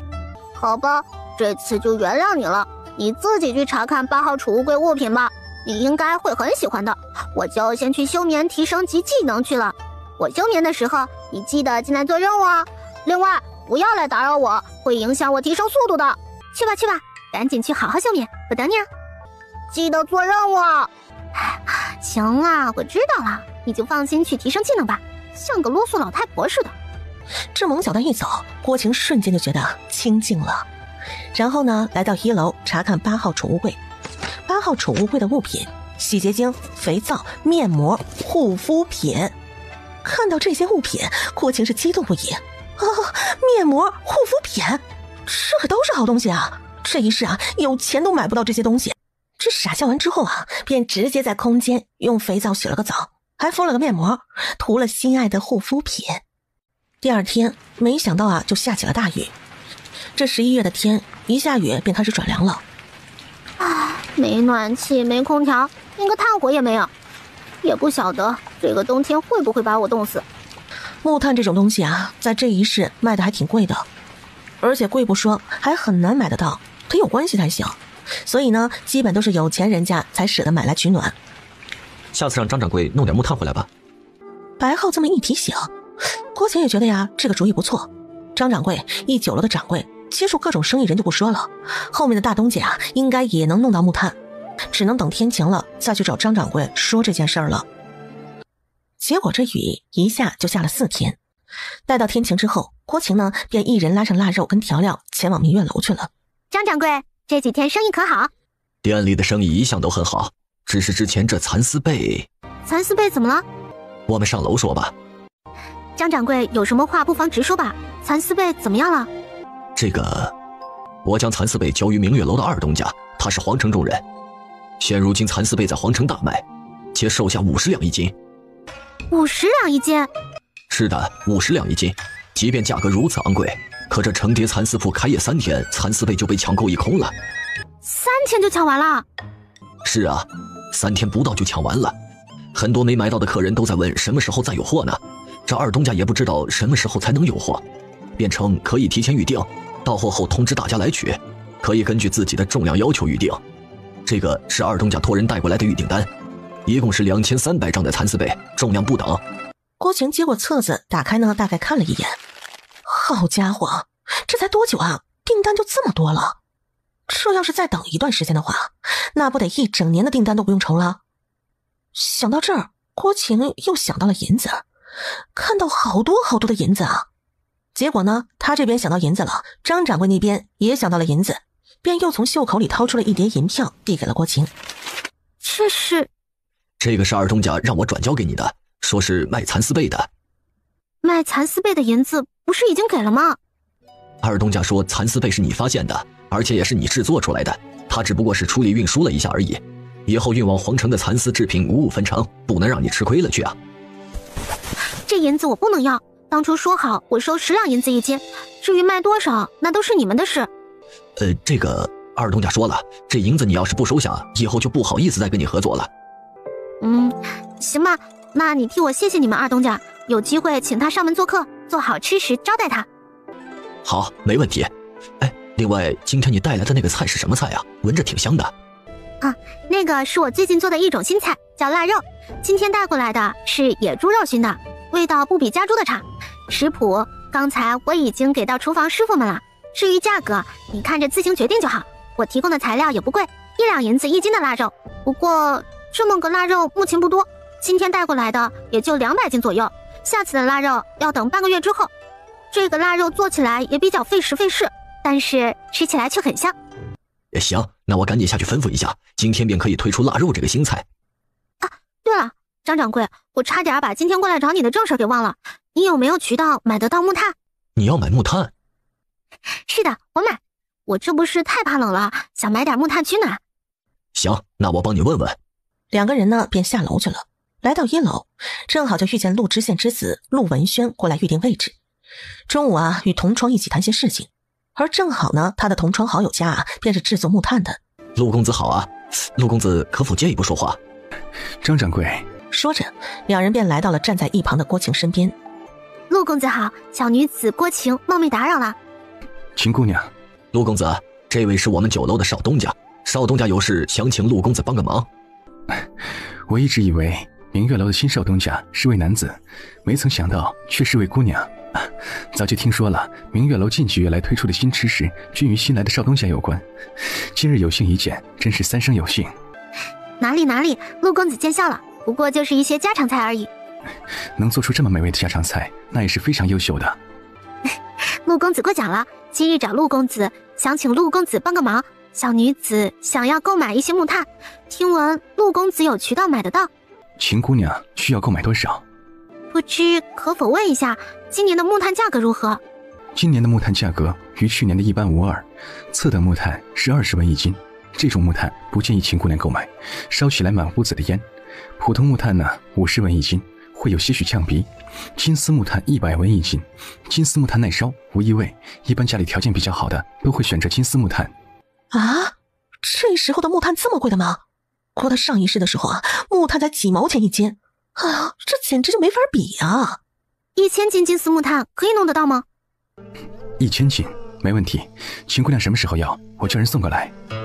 我随时都有空，陆公子到时候直接派人送到郭家村就行了。然后呢，从袖口啊拿出了100两银子，就递给了陆公子。秦姑娘不必这么着急付钱，等木炭送过去，秦姑娘验收之后再付款也不迟。行，收到货的时候给也行，那就谢过陆公子了。客气了，下次上新的吃食别忘了我就行。好，也无需下次了。刚才看陆公子在预定包间，中午是在这儿有宴会吧？正好今天我也带了新菜过来，中午就烦请陆公子帮忙品尝一下，提点建议。提点建议就算了，我负责多吃点就行，就是不知道是什么好吃食。暂时保密，到时你过来就知道了。行，那就这么说定了。然后啊，两人便互相拜别。郭晴离开明月楼，便赶着马车往良心铺子走去。来到良心铺子，郭晴让郭二哥将马车上的粮食都搬下来。小妹，你来了。丫丫姐，这段时间可还适应？适应了。不是说了吗？让你直接叫丫丫就好了吗？你看，你又叫丫丫姐了，我哪里受得起啊？不过就是一个称呼，哪有什么受得起受不起的？丫丫姐别那么在意。行了，你开心就好了。不多时，二哥便将马车内的粮食啊都搬进了仓库，然后就见王丫丫一边替二哥倒水喝。累不累啊？不累。小妹最近家里可还好？家里一切安好，你就放心了，没什么事，我就先走了。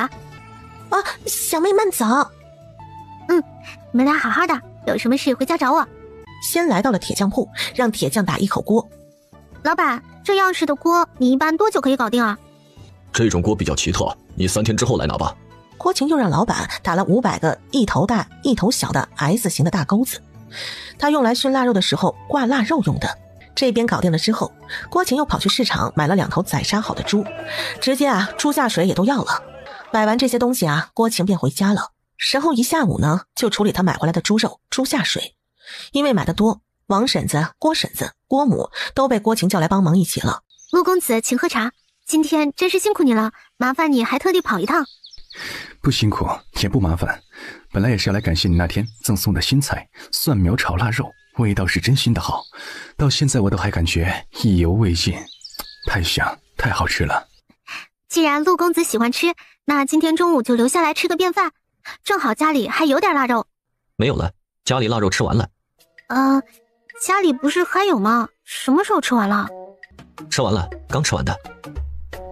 改天吧，今天中午我跟同窗已经约好了，也不好爽约，我们以后有的是时间再约。行，那我们改日再约。改日也没空。不好意思啊，让陆公子见笑了。陆某就不打扰二位了，告辞。送走了陆文轩，郭晴气呼呼的斜眼看着白浩说道：你干嘛？今天吃错药了？幼不幼稚啊？那是我朋友，人家辛苦帮我解决木炭的事，你倒好，作为男主人不好好待客，还把人家都吓跑了。好了，这下你满意了？而白浩呢，挨批之后啊是没有一点的内疚，反而正在傻笑呢，就因为郭晴那句作为男主人。这时啊，蒙小蛋从空间里出来，他悄悄地飞到了主人的后面，然后呢就轻轻啄了一下郭晴的背。又立马藏身起来。萌小蛋，你够了啊！主人，你怎么知道是我的？我猜的。你休眠7天，今天已经第7天了，你该出来了。哼，不好玩，本来还想给主人一个惊喜呢。好啦，萌小蛋，别生气啦，你现在可以自由出入空间，那你需不需要进食啊？肯定要的，出空间之后我就会肚子饿，肚子饿就要吃好吃的，主人给我做好吃的。好，你乖乖的自己玩去，我做饭。然后萌小蛋就飞出了厨房，结果就遇到了玉儿跟优儿。哥，你看，好漂亮的小鸟，好可爱。而萌小蛋一看到优儿，也被优儿那可爱的小脸蛋给吸引住了。哥，你看，它缩起翅膀的时候，好像个蛋，萌萌的，好可爱。娘，我们家飞来了一只好可爱的鸟，我们可以养吗？它愿意待在我们家，我们就养着，你看怎么样？好。你愿意留在我们家吗？结果萌小蛋发出了叽叽2声，像是在说愿意。哥，你看，他愿意留在我们家，他愿意。那我们给他起个名字吧。好。有了。哥，你看他萌萌的，像个小鸭蛋，我们就叫他萌小蛋，好不好？萌小蛋，好，以后你就叫萌小蛋了。萌小蛋高兴的盘在了玉儿幼儿的上空，欢快的飞着，跟他主人起的名字竟然是一模一样。时间就这么一天天的过着，转眼郭晴穿越过来也有半年了。很快年30这天就到了，这是郭晴穿越过来之后第1个年。这时候过年呢，不比他上一世那么热闹。年30大家又是吃饱喝足，不过这一次郭晴悠着点了，没有把自己喝醉。而这一世过年呢，也是需要串门子走亲戚的。不过年初1郭晴哪儿都没去，就在家接待他残垣的工人来拜年了。年初2就带着家人回了娘家。年初3郭晴原本打算是去县里给张掌柜拜个年的，结果白浩称不用急，先等等。没想到竟等到了张掌柜跟陆公子的到来。那年初4就迎来了今年的第1场大雪。一大早的，郭晴一开门便看到到处是白蒙蒙的一片。哎呀，这怕是昨晚下了一晚吧，好厚的雪啊！得亏之前这破房子修补过了，不然这雪肯定把这房子压塌了不可。刚才想着会不会把房子压塌了，就看到郭父急冲冲的往他这儿赶来。爹，下这么大雪，你这么着急跑来，可是有什么急事？这雪下得太大了，刚才村里有户人家房子被压塌了，我这不是担心你房子，所以赶紧过来看看吗？房子压塌了，那人有没有事？正好是早上都起床了，那房子塌的时候还好没人，所以人没事，这可真是万幸了。人没事就好，房子再建就好了。我这儿爹你也不用担心，之前建财园的时候找人修补过，扛过今年应该没问题。你们那儿应该没什么问题吧？我们那也还好，就是那个房子塌了的村民，这大过年的一时半会儿也修补不了房子，正在愁没地方住呢。是啊，这大过年的也是挺难的。晴丫头，哎，村长叔，有事吗？这不是村里那郭瘸子家的房子一大早被大雪压塌了吗？这一时半会儿的也找不到个落脚的地方，我就在想，你那粉园现在不是还空着吗？就说想先借用一下，到时候等过了年，他们找人把房子修补好就搬走好了。可以啊，你让他们收拾收拾，搬去粉园先住着吧，等过完年修好房子再搬走就好了。晴丫头啊，你可真是个好孩子，善良的孩子，我们郭家村有你，真是大家的福气啊。好了，村长叔，不过就是借住一下，看你把我夸的，等下我都要骄傲了。你赶紧去通知他们收拾收拾搬过去吧，这么大的雪，等下再冻出个好歹来就更加麻烦了。经郭晴这么提醒郭村长赶紧放下茶杯去通知村民去了。好孩子。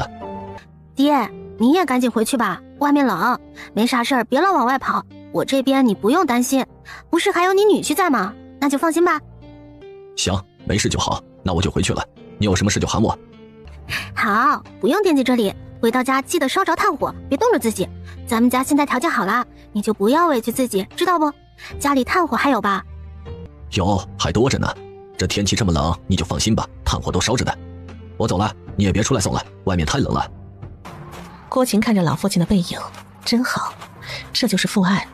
上辈子没有体验过，这辈子父爱母爱一样都不缺。送走父亲，郭晴拿了粉圆的钥匙，准备去开门。开了门，郭瘸子一家正好整理东西过来了。晴丫头，你是个好人呐，谢谢你借给我们这么好的住处。郭叔，这没多大点事儿，粉圆现在连土豆都还没种下去，这一时半会儿也没那么快开业，空着也是空着，就是这目前什么也没有，也只能委屈你们先了。不委屈不委屈，有个落脚处就很知足了，而且这么好的房子怎么能说委屈呢？婶子，旁边那个屋子有灶，我也有的了，做饭就去那儿做就好了，也方便。住就住这2间屋子，只是这屋子我是准备做库房的，所以比较大，可能会比较冷。我把家里之前的薄棉被拿过来给你们做垫子，底下加了稻草，再垫个薄棉被也差不多的，然后拿了2床蚕丝被给你们盖，这样就暖和些。哎呦，使不得使不得，你都借房子给我们住了，可不能再拿这么好的蚕丝被给我们盖。婶子，有什么使不得的？蚕丝被本来就是用来盖的。蚕丝被太珍贵了，可不能给我们糟蹋了。婶子，怎么能叫糟蹋了？谁盖不是盖，别人能盖，你们也能盖。哎呀，不是这么说的，这蚕丝被我们知道是你用来卖的，而且卖的也不便宜，不是我们这些老百姓能用得起的。郭晴也不知道啊，应该是怎么说了。这婶子一直在纠结这个东西太珍贵了，不敢用。最后郭晴实在是没办法了，只好将蚕丝被就收了回来，然后再去找村长想想办法。你怎么跑来了？我看你出来这么久了，外面雪又厚，来看看你都解决了没有？怎么还抱这2张被子？蚕丝被原本是给郭叔他们准备的，可是婶子觉得这蚕丝被太珍贵了，死活不愿意要，这不我就拿回来了。一会儿还要去找村长商量一下，看看谁家还能稍稍挤匀2张棉被出来救救急。这会儿大过年的也买不到啊。家里奶奶那不是有吗？你之前给家里拿了蚕丝被，爹娘的之前给你粮食铺的工人了，你奶奶跟你大哥的应该都还在啊，你去问问，再不行的话就用蚕丝被跟他们换换。你真是太聪明了，我怎么就没想到了？你先回去，我这就去找他们。然后一溜烟的就跑了。白浩被郭晴这么一亲，瞬间就呆滞了，半天也没反应过来，愣在那是一动不动的。郭晴这边来到娘家，一进门就说明了来意。结果他们家王老太竟然不用郭晴跟他换，就将之前的棉被给了郭晴了。郭晴将棉被送上粉圆之后，便心情愉悦的回家了。回到家，结果还没喝上口热水呢，就被某人直接拉进房间给强吻了。你说吻了就吻了吧，竟然是吻完就走，留下郭晴半天也没有回过神来。他这是被非礼了？2世为人，2世的初吻就这么给没了？不行，下次得找回场子补回来，不能就这么吃亏了去。主人，你脸怎么这么红？我脸红了吗？可能是在外面待太久了，冻的。哦，那主人你赶紧去烤火，你这脸冻得不轻，耳根子都红了。郭晴白了蒙小戴一眼，也不再理他了，然后给自己倒了一杯热茶暖暖身子。都说瑞雪兆丰年，看来今年大家会是个丰收年。很快大地褪去了银色的外衣，这个年呢就过去了。现在的蒙小蛋已经到达13级了，从11级开始，储物柜里面基本就是种子。目前郭晴手里的种子有西红柿、长豆角、黄瓜、韭菜、莴苣、菠菜、芹菜、香菜，8样了，也不少了，开春了就可以慢慢种了。而这时的郭晴呢，正在忙的是不可开交。现在年都已经过完了，土豆种子呢也应该先给大家分分了。各位叔叔婶婶，你们都不要急，一个接着一个排好队，一个都不会少的，所以都不用着急。对，赶紧的排好队，一个一个来，不用着急，都有份儿，都有份儿。不多时，大伙就排好了长长的队伍。郭晴呢，便让迎松、二哥、大哥帮忙把厨房的土豆搬出来过秤，分给大家，一手交钱，一手交种子。这边呢，大哥、二哥、迎松3人正忙着，而郭晴这边呢，便把种植土豆的方法讲解给大家听，以及要特别注意这发了芽的土豆一定不要吃，因为有毒。忙碌了一天，郭家村的村民啊，基本上家家户户都买了土豆回去了。秦丫头在家吗？李村长，这是有什么事吗？这不是去年我听你的，把土豆都种地里了吗？后来收割的时候，不少村民看到了，都觉得这个什么土豆不可思议，产量高。然后经过我的解说，大家都相信这个是粮食，所以今年大家都想种点。可我那边你也知道的，去年才留了几十斤的种子，这种了一季，现在也不过才200来斤，只够自家种的。在座的各位都是想种植土豆的是吧？对。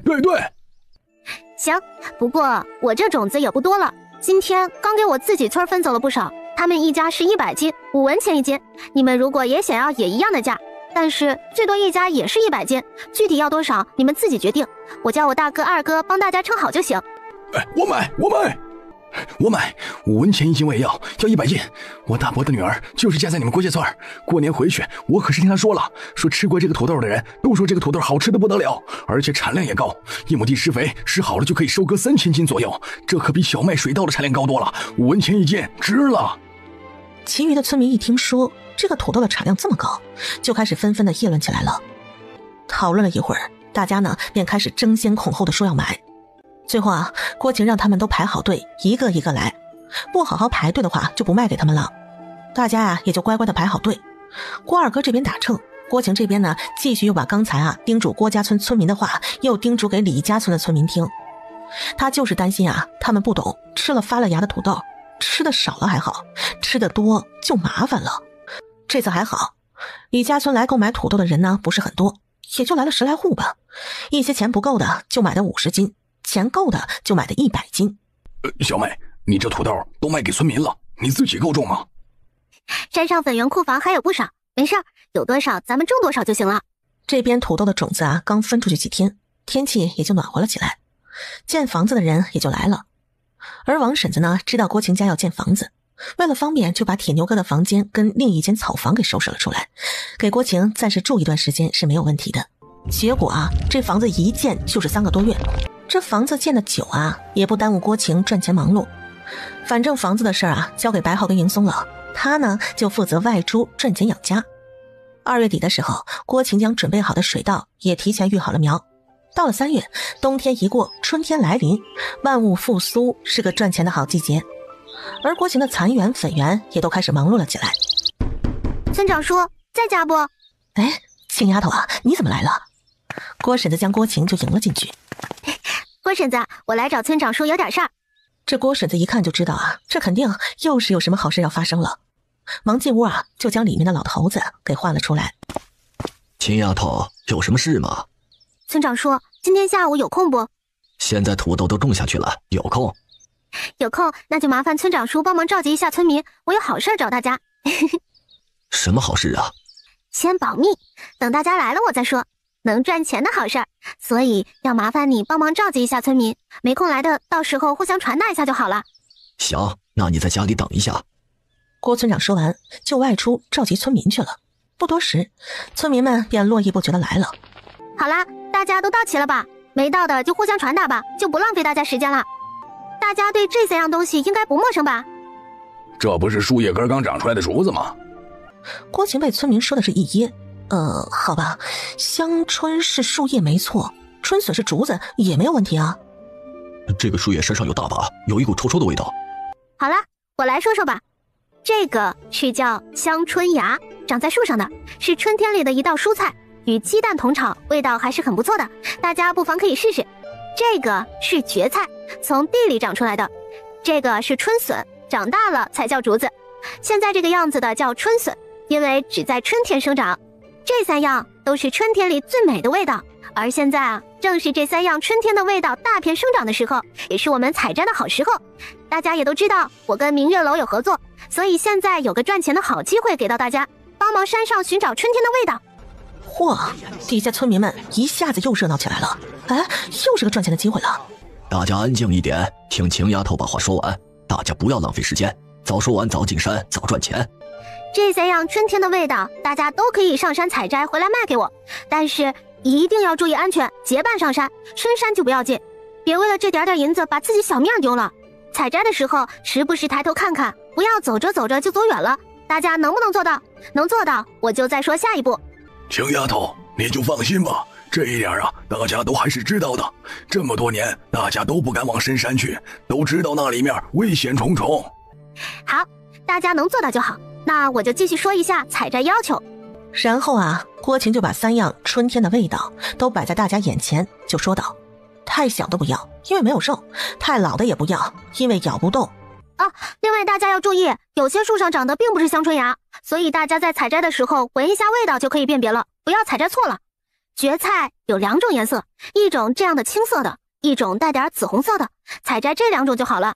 春笋就有很多种，之前我去山上看了，基本上都是可以食用的，大家就放心采摘。价格的话，春笋2文钱1斤，蕨菜3文钱1斤，香椿芽4文钱1斤。乡亲们听完都很高兴啊，心想一天采个10几20斤就有几十文了。该说的也说完了，该交代的都交代好了，郭晴就让村民们先回家去了。秦丫头，你真是个好人，是大家的福星。奶奶，我是大家的福星，大家也是我的福星，没有大家的帮助，我有这些想法也没用，所以你也不用感谢呀，我们都是互相的。你是个好孩子，奶奶喜欢你。丫头成亲了没？奶奶，我成亲了，还有2个可爱的宝宝了。这老奶奶一听郭晴孩子都有了，也不再说什么了，跟郭晴挥挥手啊就走了。相公，你来了，家里这会儿不忙吗？家里这会儿没什么事，我出来看看有没有需要帮忙的。你会不会记账？帮我记个账，我歇会儿。坐了一上午了，腰酸背痛。你记吧，我帮你捏一捏。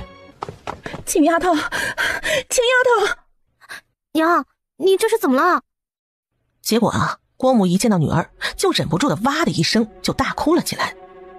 娘，发生什么事了？你不要光顾着哭啊！哎呀，是啊，秦丫头她娘啊，有什么事的话你先说，别光顾着哭啊，大家都跟着着急了。小胖不见了！小胖不见了，他去哪儿了？今天上午，小胖非要跟我和他娘一起去采野菜，可是采着采着，小胖就不见了。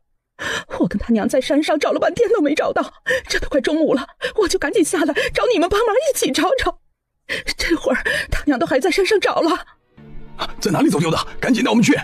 于是郭母呢就带着一众人等一起上山了，边喊边找。而最后呢，整个山的外围，平时大家采摘野菜的地方都找了个遍，也没有找到人。而这时候呢，天也慢慢的暗了下来。天色不早了，晴儿，你先带领乡亲们先下山，我跟迎松再往里面找找。村长说天黑了，你带乡亲们先下山休息，今天辛苦大家了，改日我再好好答谢各位。那你们注意一点，不要往深了去，这小胖一个小孩也走不了多远的，会没事的。我知道，麻烦村长说了。穷丫头，我跟你们一起去吧。我也去。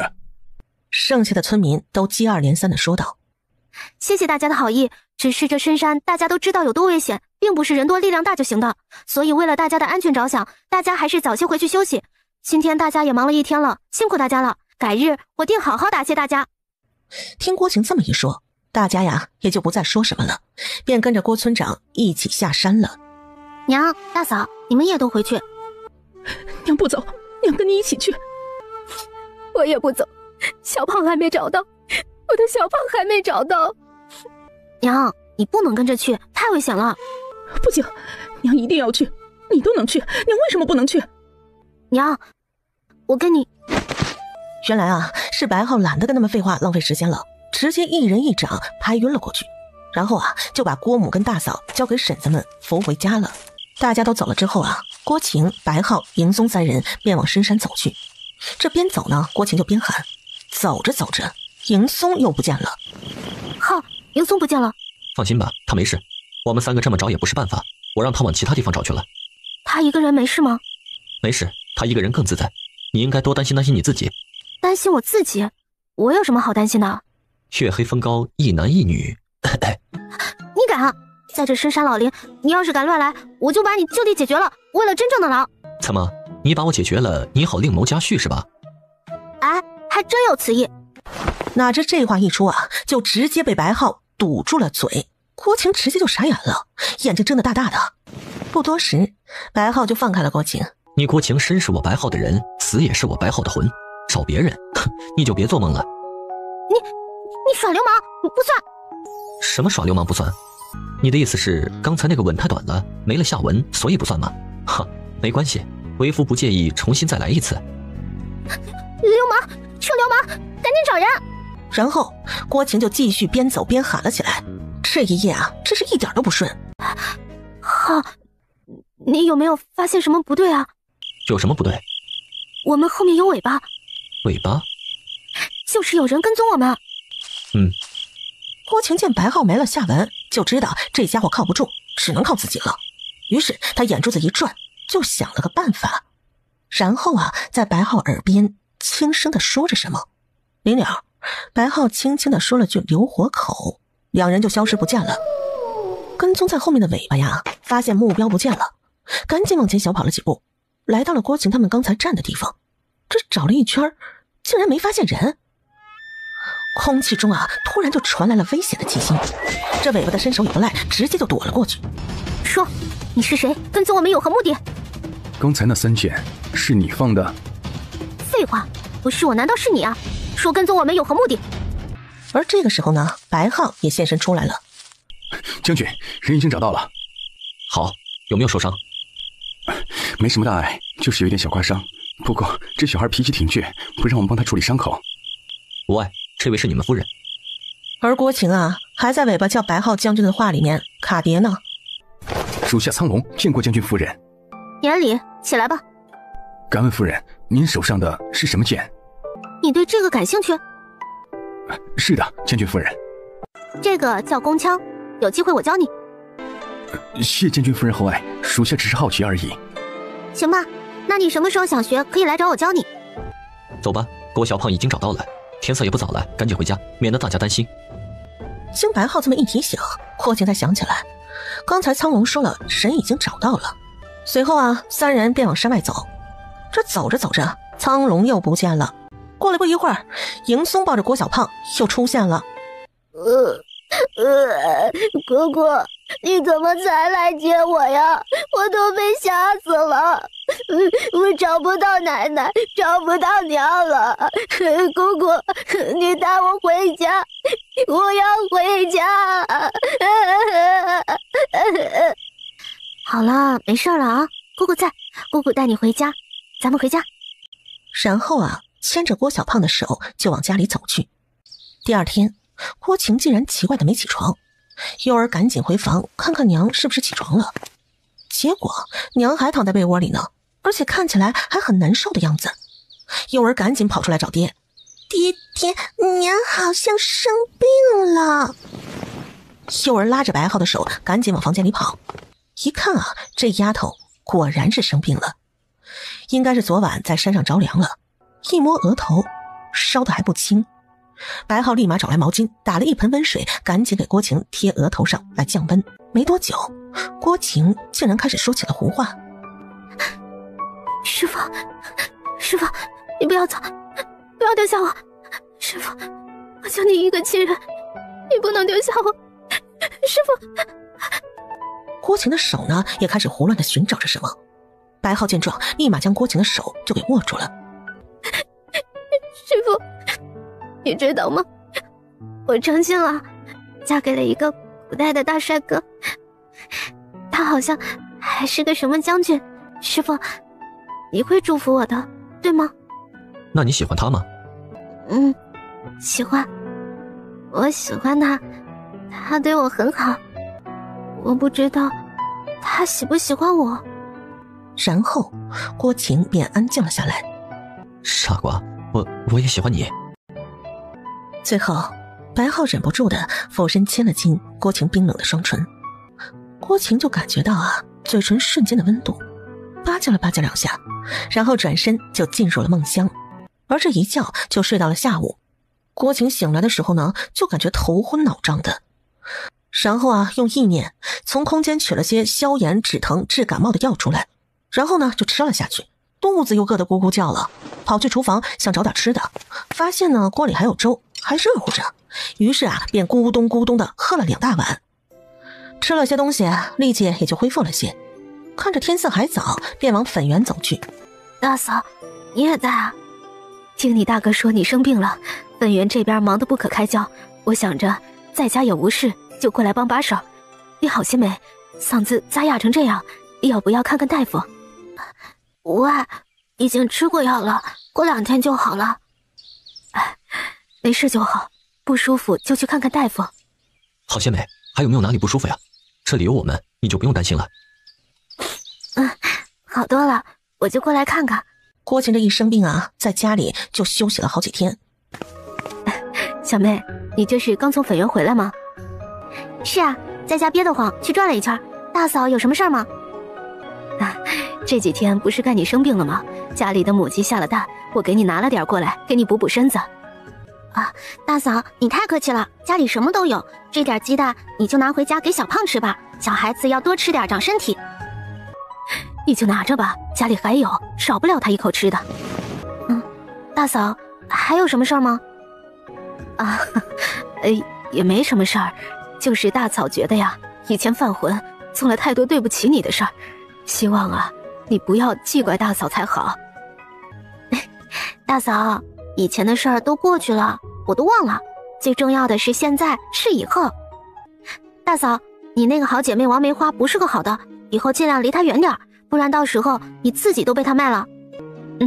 大嫂知道，前段时间呢，她已经跟个男人跑了，最好啊以后都别回来了。大嫂知道就行，以后交友把眼睛擦亮点，别什么阿猫阿狗都能做朋友。大嫂知道了。行了，你病刚好，就多休息休息，有什么事儿啊叫我跟娘就行了，家里人多，你就别自己累着自己。姑嫂两拜别之后啊，郭大嫂呢就高兴地回家了。而这边呢，郭晴送走了郭大嫂之后，就进厨房准备做午饭了。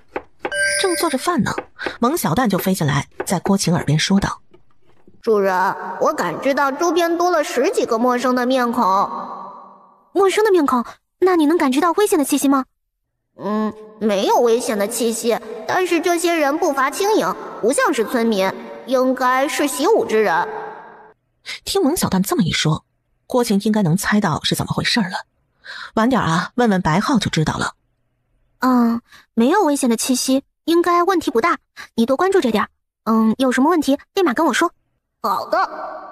蒙小蛋说完就飞走了。手下魅影参见将军。起来说话。谢将军。将军，这段时间皇后娘娘还没死心，一直还在派人暗中寻找太子遗孤。看来她还是太闲了。将军，皇后娘娘，太子遗孤。将军，另外您让属下查的东西查到皇城，线索就断了。看来本王猜的没错，罪魁祸首就在皇城。查个底朝天也要给本王查出来。可是将军，万一……您确定要查下去吗？哼，万一？哪有这么多万一？如果真的是他，那我们更应该查出真相，还太子一个公道。天子犯法与庶民同罪，更何况他现在还不是天子。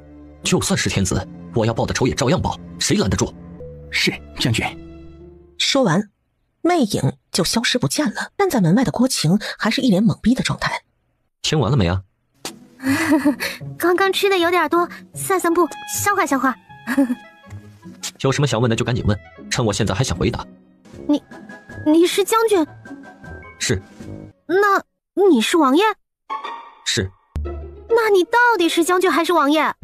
都是，因为每次出战都是胜利归来，皇帝赐字战。在皇城，我的身份是战王；在边关，我的身份是战神。那玉儿、幽儿是。你怎么可以让他们叫我？他们现在没有别的身份，就是我们的孩子。那你可不可以说说你的身份？太子是怎么回事？进来吧。白浩背对着他，将他的身份、玉儿、幽儿的身份、太子的事儿都一一告知了郭晴。原来呀，白浩是长公主之子，而长公主呢与当今皇上是兄妹，所以啊，白浩是皇上的侄外甥。白浩是父姓白，但随母姓，名欧阳白浩。但是啊，他从小就没有见过自己的父亲，而母亲呢，在他出生没多久就去世了。听闻是得到白浩父亲去世的消息，伤心过度了才去世的。这长公主去世了之后，白浩啊就被皇上领在身边教养。可皇上整天忙于朝堂，根本就没有时间管他。而他呢，无父无母，在宫里啊，整天的受人欺负。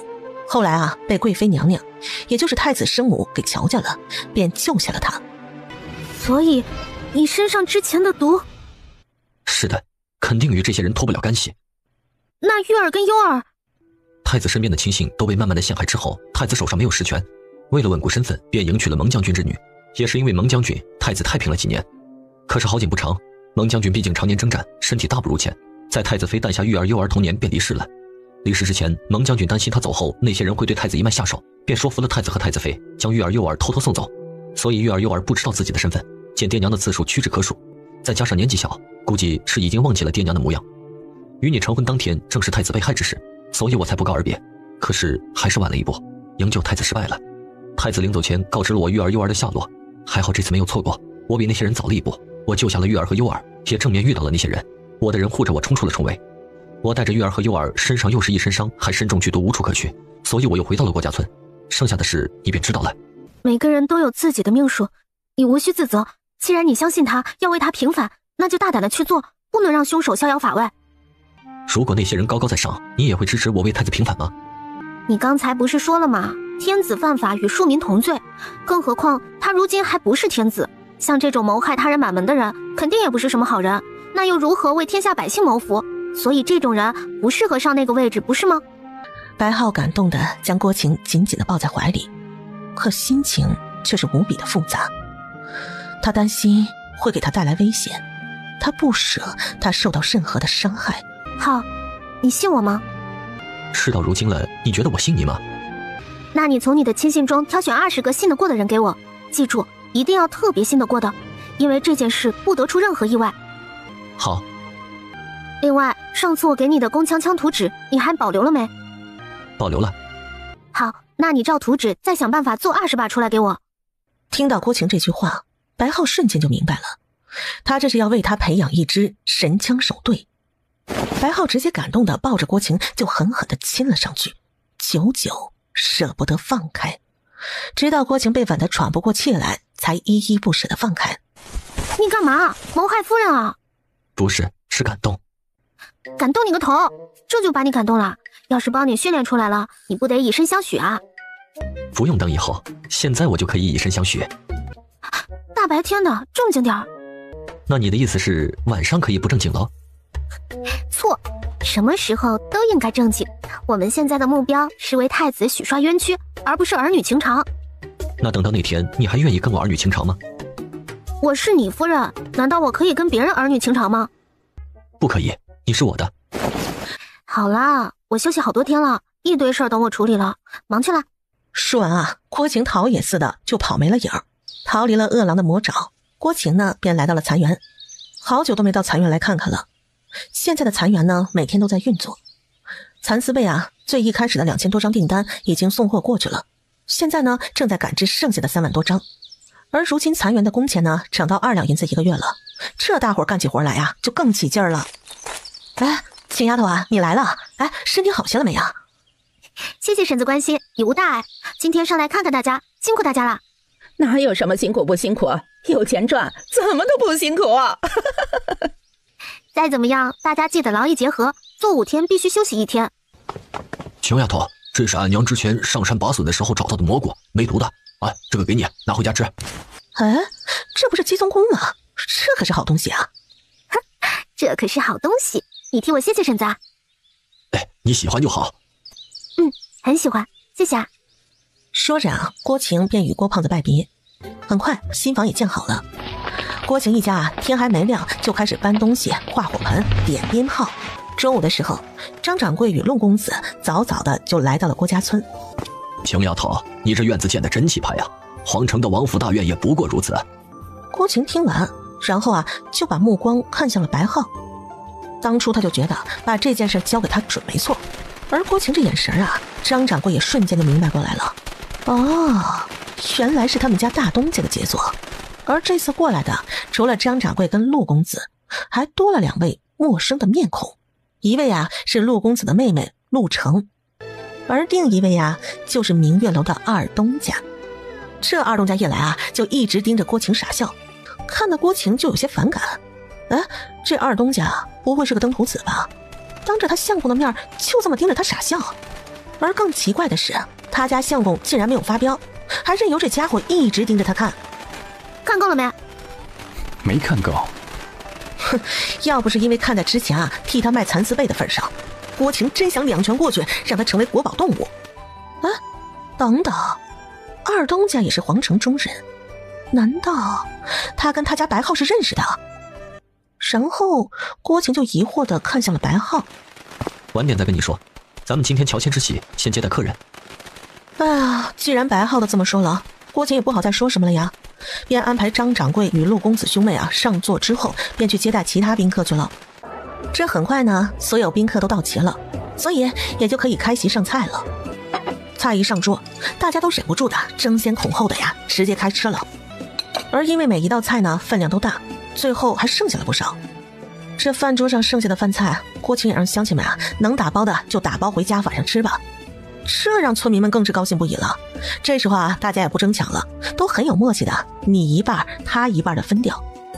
张掌柜啊也是吃的酒足饭饱，但是呢却埋怨郭晴不厚道。就今天桌上好几道菜啊，他都没有交给明月楼。这搞得郭晴原本没打算上的这几道菜啊，被张掌柜逼着非要求上了。没办法呀，那就只好上了。也还好，芹菜的种不少，而且呢还可以直接剥梗子。就是啤酒鸭跟莴苣叶比较麻烦，这鸭子倒还好解决。现在李家村啊，基本上家家户户都养了不少鸭子。但是啤酒，郭晴就得加油制作了。搞定了张掌柜之后啊，张掌柜呢也就满意的回县里去了。可某个人却死皮赖脸的非要留下来。而郭晴见白浩好像有事要跟那家伙说，于是啊也就让他留下来了。而陆程呢，经过这一天与郭晴的相处啊，两人也熟悉起来了。临走的时候呢，陆程还特地询问了一下郭晴，说以后可不可以来找他玩啊？郭晴爽快的就答应了，说啊等他下次过来带他去参观一下他的蚕园。陆程是高兴不已啊，说下次有空啊一定来参观蚕园。然后心满意足的跟随哥哥就回家去了。将客人都送走了之后啊，郭晴累的是两眼发昏。早上又起得早，这会儿实在是撑不住了，不管3七21，先睡一会儿再说吧。于是直接倒在床上，便进入了梦乡。啊，太久没睡过这么舒服的觉了，结果啊，一觉就睡到了第二天一早。郭晴睁开眼的时候，还以为是天没黑呢，结果蒙小蛋却跟他问早。蒙小蛋，现在不会是早上吧？对呀，昨天你太累了，躺床上就直接睡了。你家相公心疼你，不让任何人去打扰你，你就一觉睡到现在呀，真是幸福。怎么？难道你不幸福吗？我完全感觉不到幸福，任务自己做，还要陪2位小主人。我不管，以后空间以外的任务你负责了。我还小，不能把自己累坏了。行，以后我负责外面的任务，现在总行了吧？郭晴进空间简单的洗漱了一下，便出来准备吃点早餐。吃过早餐，郭晴就看到某人啊正痞里痞气的看着他笑，那种笑容啊就是不安好心的笑。这家伙是不是这里有问题啊？你俩是不是认识的？认识的就好好管管他。他管不了我，我就是很好奇，你是怎么拿下我们家三哥的？你们家三哥？你谁呀？就你们家的，你们什么关系啊？欧阳锦云呢，之所以称白浩叫三哥，也是因为啊从小一起长大。而皇上呢有3个儿子，一个是大皇子啊，也就是皇后之子；二皇子呢，也就是前太子；三皇子便是欧阳锦云了。但是欧阳白浩啊比前太子小，又比三皇子大，所以呢三皇子称白浩为三哥。我，欧阳锦云啊，你不是知道了吗？欧阳锦云，欧阳白浩，我去，他们不会是兄弟吧？三嫂这是怎么了？是不是见到弟弟我太激动了？激动你个大头鬼！三嫂就是这样把三哥拿下的吗？是你们家三哥把我骗下的，不是我把他拿下的。结果啊，欧阳锦云像是听到了什么天大的秘密一样，看着白浩笑的是上气不接下气，最后啊把白浩也给搞毛了。你是不是太闲了？太闲了就赶紧把我交代你的事情去处理掉，没解决完就别回来见我了。是，马上去办。三嫂，我先忙去了，改天再来找你聊聊我三哥是怎么把你骗到手的。结果啊，欧阳锦云没有得到郭晴的回应，得到的却是白浩的一脚，直接就给踢出去了，大门一关就拜拜了。把欧阳锦云送走之后啊，家里总算是清静了。郭晴跟白浩交代了几句，便上粉园去了。现在粉园的酸笋制作还没结束，蕨菜呢已经慢慢的少了，郭晴便停止了蕨菜加工，采摘回来的蕨菜啊，全部送往明月楼去了。香春芽呢需求量不是很大，很多人不是很喜欢那个味道，所以啊，郭晴早就停止对香春芽的收购了。而笋呢，这个时候正好是旺季，这个旺季的话，差不多还能持续1个多月，到5月份的样子。所以啊，郭晴完全不担心笋子不够。而现在呢，有的村民运气好，一天就可以采摘1000斤左右回来，每天的收益可是不少呢。大家呀是干得越来越起劲儿，对晴丫头呢也是越来越感激了。而郭大嫂呢，自从上次郭晴生病的时候帮忙之后啊，就成了粉园的固定工人了，跟郭大哥一起管理粉园。小妹，你来了。大嫂，你记得煮笋子的时候一定要注意火候，不要煮过了，煮过了笋子就容易烂，只要稍微煮软乎刚刚好就行。你就放心吧，我会帮你监督好的。辛苦大家了。然后啊，郭晴便来到了菜园。这菜园啊，目前就是郭瘸子两夫妇在帮忙照看。菜园子被照看得很好，郭晴也很放心，摘了几颗莴苣叶便离开了。娘亲回来了。月儿，你要加油哦。好，那天让你找的人现在如何了？人已经都到位了，目前就是你说的那个东西还没有做好，材料比较特殊，没这么快好。怎么了？没怎么，就是过去这么久了也没见你提起，还以为你忘了，所以问问你。你抓点紧，时间不等人，希望到时候关键时刻能派上用场。好。说完，白浩继续教玉儿习武，而郭晴呢，看天色还早，便开始制作她的啤酒了。这时候啊，家里那位老太太看郭晴一个人在厨房折腾，于是就跑过来帮郭晴烧火。郭晴看啊，确实一个人也忙不过来，也就没有拒绝。郭父郭母那边呢，目前正好也在建房子，郭晴呢就干脆让他们搬过来，先在这边住着。反正现在啊，这边房子也多，家里这老太太也不折腾了，住过来也无妨。这一口气忙下来啊，不知不觉就过去了1个上午了。这一上午的成就还算不错，做了好几缸子啤酒。做完啤酒啊，累得郭晴是腰酸背痛的。时间过得很快，白浩那边的工枪也都到位了。晴儿，吃完饭你跟我出去一趟。郭晴一听也大概明白了白浩找他合适了，于是很爽快的就答应了。郭晴跟着白浩、迎松就一起出门了。不多时，他们便来到了山上。不一会儿，眼前就站了不少人。哦，这些应该就是白浩给他找的人了。将军，都起来吧，今天将大家集结在这里，是有事要安排给你们。是，将军。这位是你们的夫人，从今天开始，你们便听命于你们的夫人，她让你们做什么就做什么，不得违抗。她说的就代表我说的。而白浩说完，底下却是一片的安静。怎么，你们有意见？不敢。属下参见将军夫人。都起来吧。他怎么感觉这群人很不友善的？将军，我们不相信她就是我们的夫人，凭什么？怎么，你对本将军选的将军夫人有疑问？不敢。这血狼一被白浩靠近啊，气势瞬间就蔫了。白浩听到这回答，也不再追究了。既然是对他夫人的质疑，那他就让夫人来解决吧。今后谁敢违令，杀！一众人听到最后一个字啊，瞬间就打起精神来。看来呀，将军这是生气了，他们可不敢跟将军对抗。夫人可有什么想说的？今天也没什么事儿，最重要的东西都带来了吗？带来了，夫人。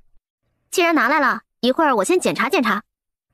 夫人，那他们这会儿也没什么事，看样子体格也都是不错的。这样吧，每个人每只脚上都绑上5公斤的沙袋，先跑个10公里看看吧。苍龙，这件事交给你盯着，没跑完不许停。是。哎，苍龙，你见过将军夫人吗？见过一面啊，咋了？嗨，没事，就是好奇。那你说说，这位将军夫人怎么样？哎，说说。不好说，以后你们就知道了。总之大家最好是注意着点儿。切，你就是怂。正所谓知人知面不知心，将军能看上他，另有他过人的优势，所以咱们还是小心为妙啊！抓紧时间跑吧，不然一会儿天黑了都完成不了任务。这边郭晴就来到了山洞，里面摆放着2个大箱子。郭晴伸手啊，将箱子打开，一个箱子装的是弓枪，一个箱子里装的是弓箭。然后啊，随手就拿起了一把弓枪，飞快的装上弓箭啊，就是2连发射，直中外面2只正受惊吓狂跑的兔子。迎松见状啊，赶紧小跑过去，将打中的兔子就给提了回来。嘿，今晚又可以加菜了。郭晴将弓枪都一一检查了一遍，见没什么问题，他就带着白浩提着2只兔子先回家了，留下迎松在这等他们回来，交代他们看好这2箱东西。另外呢，如果还有不服气的，就盯着他们，让他们提着沙袋继续扎马步1个时辰，直到服气为止。结果就是啊，被郭晴给猜得个正着。除了苍龙，其他人都不服气，最后所有人都老老实实的提着沙袋，扎着马步。我说，你们跟将军夫人斗有意思吗？你这个叛徒，那将军夫人给你了什么好处，让你这么死心塌地的帮着她？我呀，劝你还是早点投降，不要做无谓的挣扎，越挣扎死得越难看。呸！就他那样，捏死他还不跟捏死一只蚂蚁一样容易？迎苏是气得爬起身来，还想再说点什么，结果只听空气中传来一声咻的声音，然后就见一支微小的难以让人察觉的箭直中血狼提着的沙袋。一众扎马步的侍卫以为有敌人入侵，立马做出了战斗状态。刚才是谁说要捏死我啊？是我啊，一人说话一人当。还不错，敢说敢承认。既然你这么想捏死我，我便给你这个机会。就你我这个距离，以你的能力，10个数就能到我跟前。这样吧，我让你10个数，20个数，如果你能到我跟前，就算你赢，怎么样？哼，自不量力。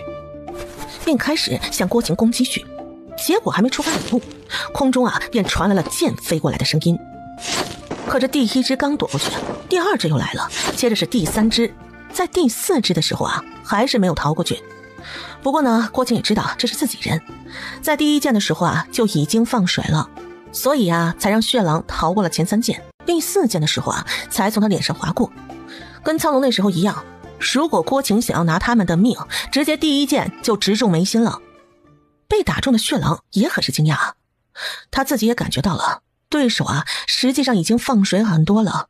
怎么样，还继续吗？我输了，任凭你处置。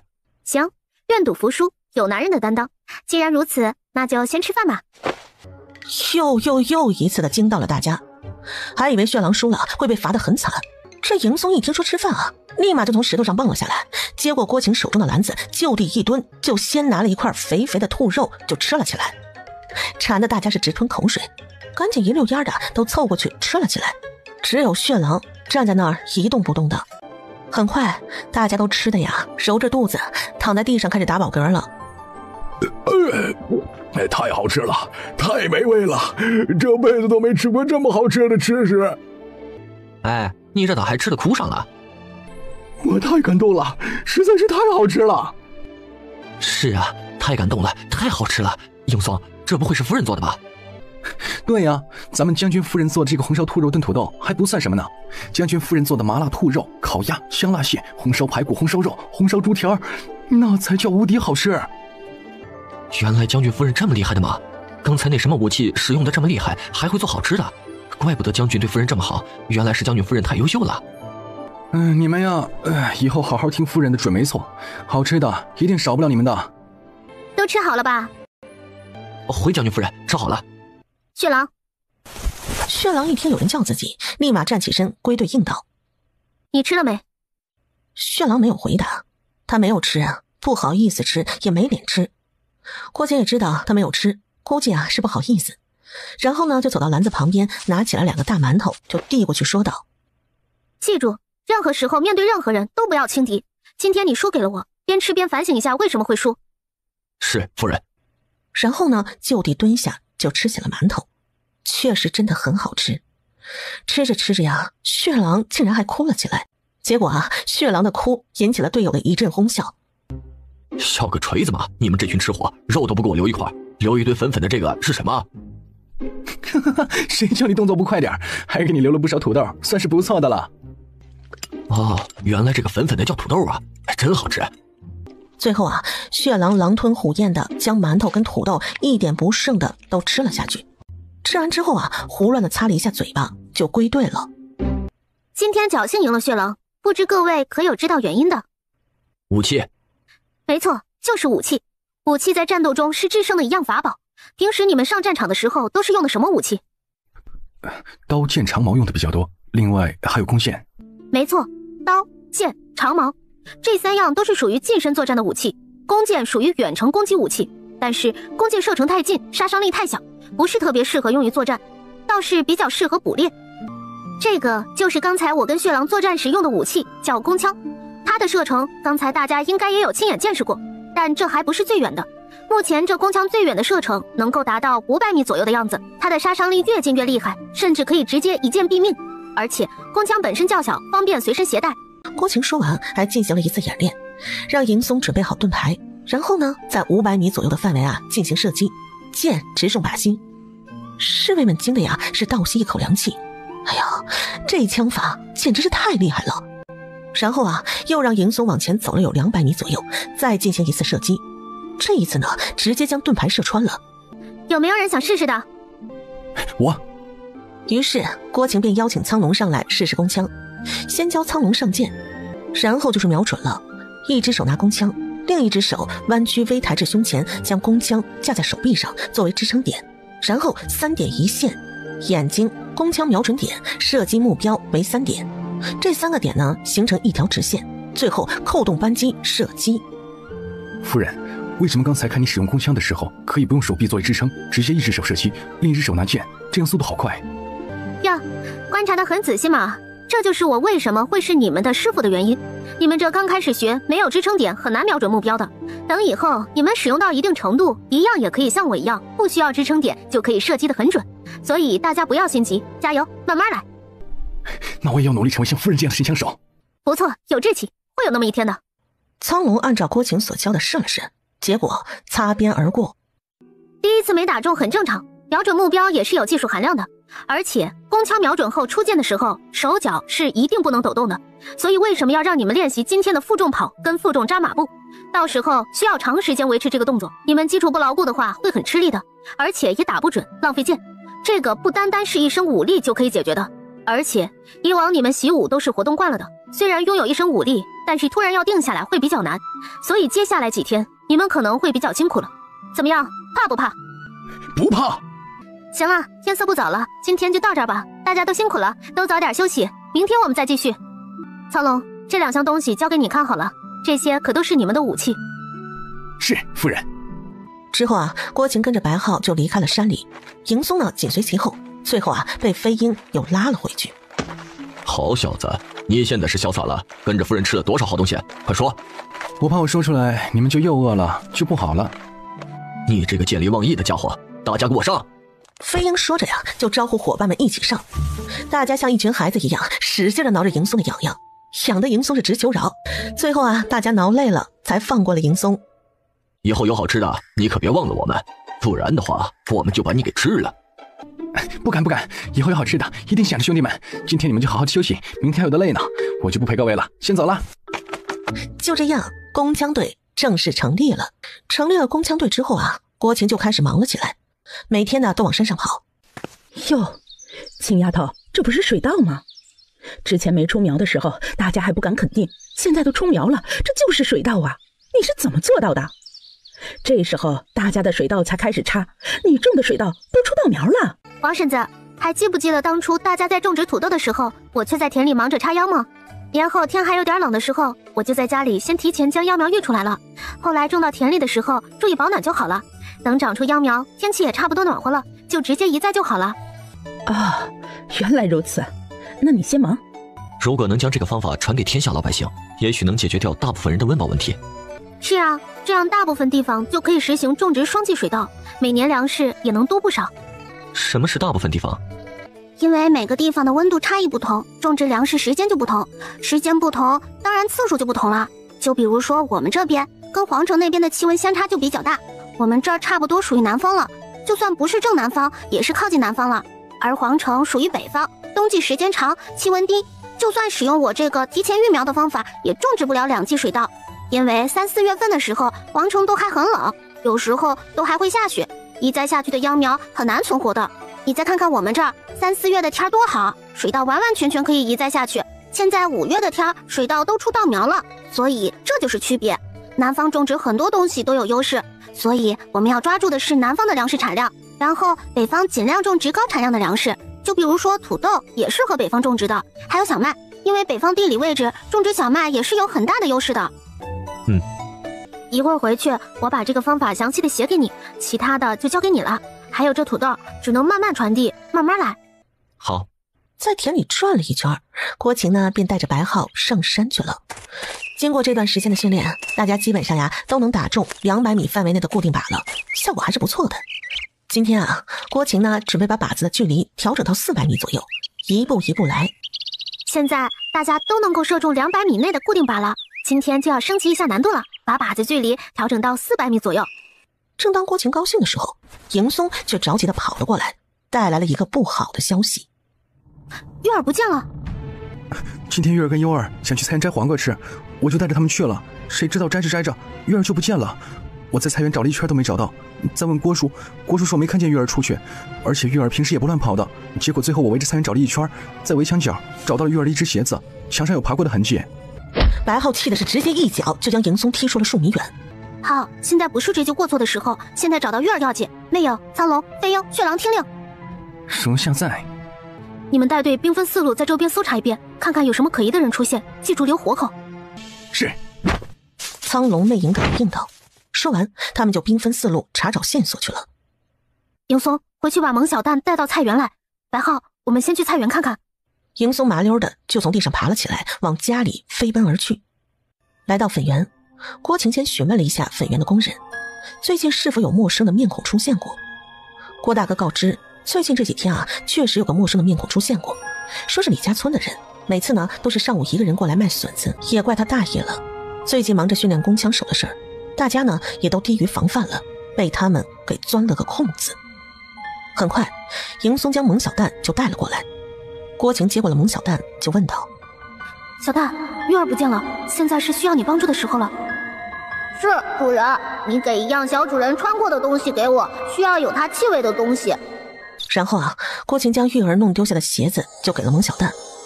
蒙小蛋闻了闻鞋子，哎呦我的天啊，这小主人的鞋子差点没把他给熏晕了过去。原地转了好几圈才算是清醒，然后啊，赶紧麻溜的去找小主人去了。迎松，带我们去玉儿被掳出墙的位置。然后迎松便带着郭晴、白浩来到了玉儿不见的墙角。墙外明显有多个人的脚印，按着脚印的深度不可能是老百姓，所以排除李家村的村民，那么这些人也许跟那些人有关系。听完了白浩的话，郭晴的脸色啊瞬间就是一片惨白。如果是那帮人的话，那玉儿还有命吗？放心，他们应该还不知道玉儿的身份，如果知道，那就不是单纯的掳走玉儿了，也就是说现在玉儿算是安全的。其实啊，他说的也没错，如果那些人知道了玉儿的身份，应该就不是掳走那么简单了，直接灭口不是更简单吗？随后他们跟着脚印啊一直往前走，接着那些人换成了马车，一路往紫阳县的方向去的，也就是说玉儿现在应该还在紫阳县。郭晴3人立马往紫阳县的方向赶去。原本他们打算啊是先去明月楼的，结果刚进城就遇到了蒙小蛋。主人，小主人在繁香楼。玉儿现在怎么样？小主人现在是安全的，那些人的目标实际是你，里面有不少人，主人你要注意安全。好，我知道了。玉儿在繁香楼。白浩听后也没有说什么，3人立马往繁香楼的方向跑去。很快3人便到了繁香楼，而迎松却又不知不觉地消失了。他们像是知道了郭晴会到来一样，郭晴刚一到就有人将他们带了进去。这位可是稀客呀，之前怎么请都请不来，今天总算是舍得光临本店了。郭晴一听到这声音啊，实在是忍不住的就呕了出来。没事吧？没事，就是这里面空气太恶心了，找到玉儿速战速决吧。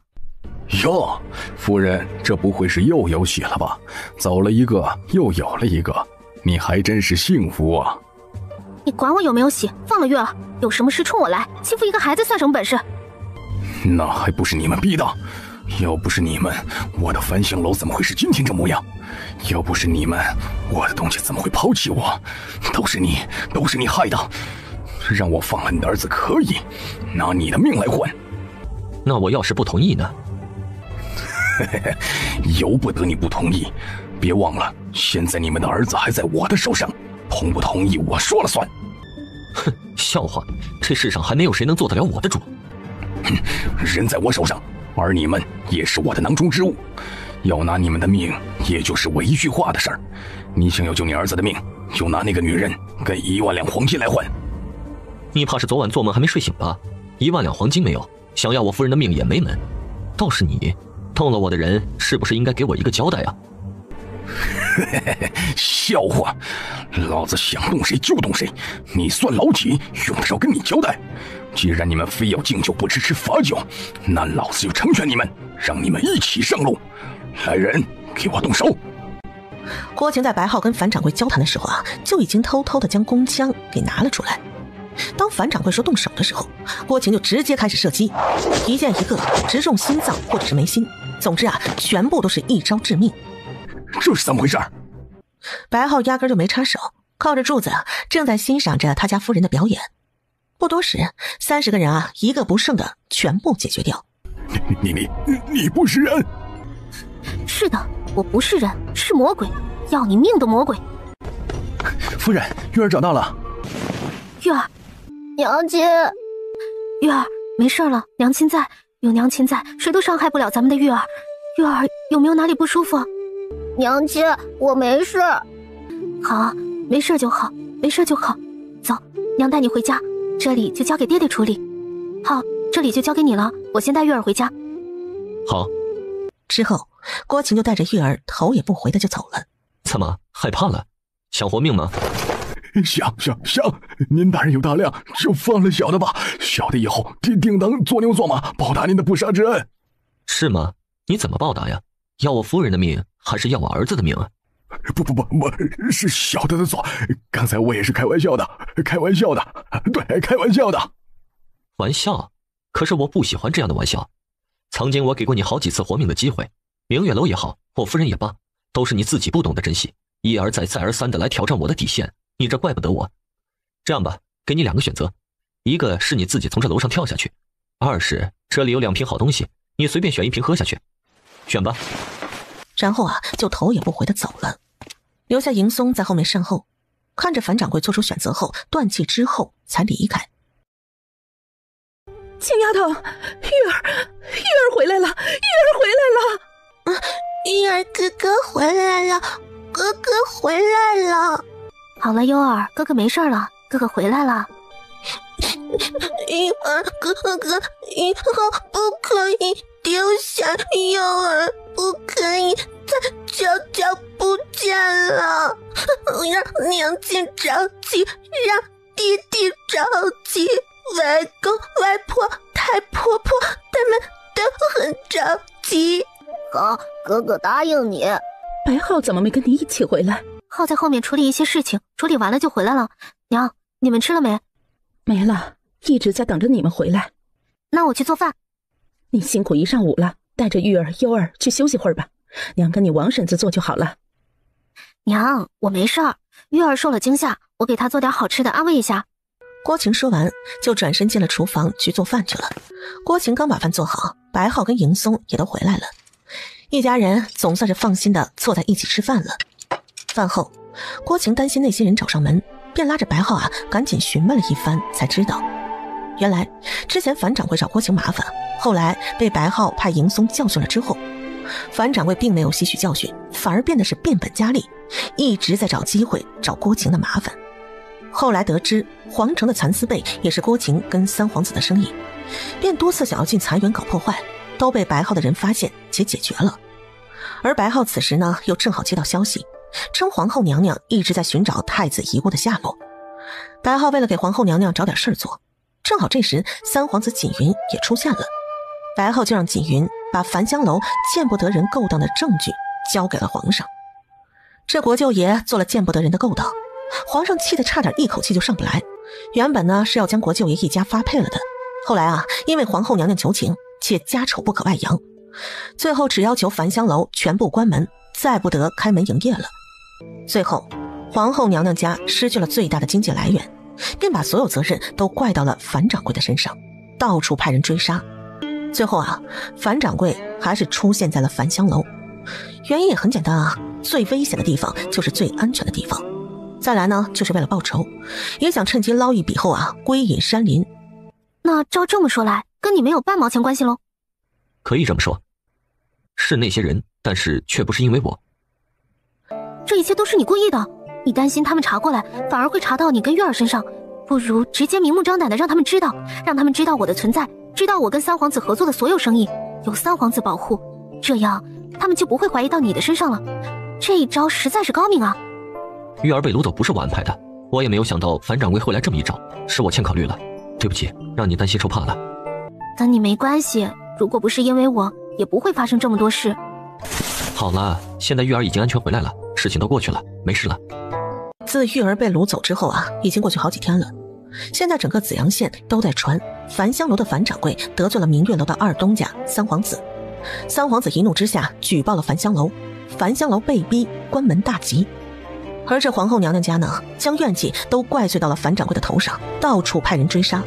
前几天樊掌柜被发现已经惨死在樊香楼了，而且身边30位保护者也都一并被杀了，30多条人命啊！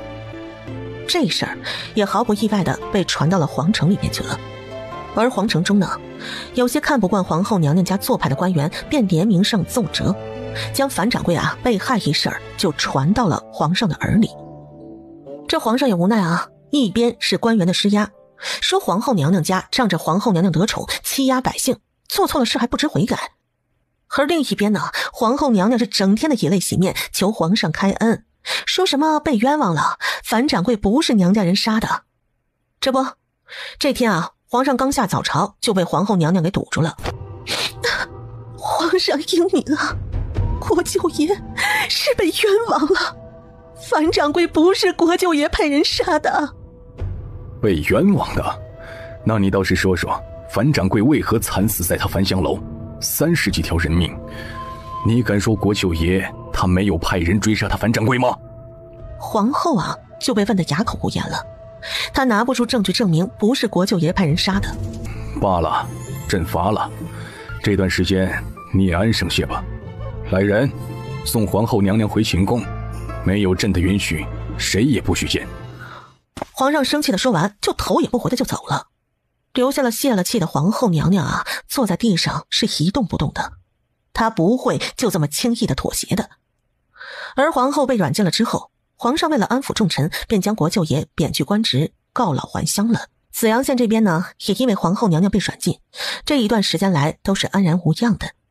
那边啊，皇城忙的是不可开交，这边郭晴也忙得不可开交，因为双季水稻成功了，所以啊，郭晴准备大面积的耕种水稻。还有一个原因就是方便让空间的粮食出现的名正言顺。于是乎就找村长直接买了100亩水田，不管是好田还是差田他都要。他有法宝在手，不怕差田种不出稻。这水田购买之后，因为面积较大，需要不少人手，郭晴啊又将李家村、林家村那些干活的好手啊全部招了过来挖田。忙忙碌碌的大半个月，田可算是都挖好了。郭晴早早的呀就已经将育好的稻种都种下去了。现如今田都挖好了，正好可以移栽，所以呢原班人马又继续移栽水稻了。而这时候啊，土豆也到了丰收的时候。此时郭家村家家户户啊都是欢声笑语的，因为他们种的土豆也开始大丰收了。这天啊，粉园也特别的忙碌，郭晴还特意从李家村招来了不少干活的好手，帮忙一起收割土豆。这一忙起来，郭家村、李家村、林家村3个村干活的好手啊，基本都被郭晴请来了。很快啊，山上的土豆都被收割了回来。郭晴又继续让工人将他已经育好的土豆苗给种了下去。这一忙又是大半个月就过去了。忙碌的日子啊，总是过得特别快的。水稻已经全部插秧了，土豆也种上第2季了。现在啊，就是开始结算工钱了。这天，郭晴直接在粉园结算工钱，一边结算一边卖他的土豆。需要买种的领了工钱就可以直接买了。这一忙碌就又是好几天，结算完工钱就又要开始着手粉园土豆粉的制作了。等了大半年了，总算是可以开工了。大嫂，以后这里面就交给你了，希望你不要让我失望啊。小妹你放心吧，保证帮你把好这一关。行，那各位婶子好好做，以后自然不会亏待大家。你们忙吧，一会儿那边就需要你们制作出来的粉团了，我先过去看看他们制作的如何。说完便又来到煮粉的厨房。郭琴看到各位师傅都忙的是井然有序，而制作出来的土豆粉也都非常的成功，Q 弹 Q 弹的，郭琴非常的满意，于是便决定今天中午就吃酸辣土豆粉。制作土豆粉是非常的简单的，土豆粉本身就已经煮熟了，所以郭琴就只需要制作汤底跟调料就行了。很快热热的辣辣的酸辣土豆粉就出炉了。哇，娘亲，这又是什么好吃的？好香啊！这个叫酸辣土豆粉，悠儿尝尝看味道怎么样。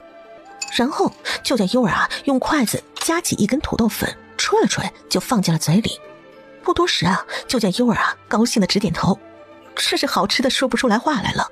家里的其他人见两个孩子都吃得这么津津有味也就拿起了筷子吃了起来。确实非常的美味。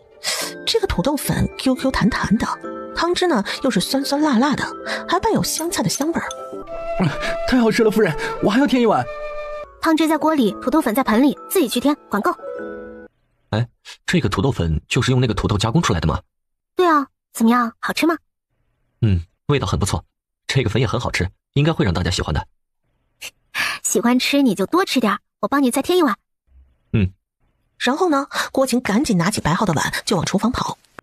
中午吃完之后郭琴让白浩将剩下的汤汁用2个大盆打包好往山里送去。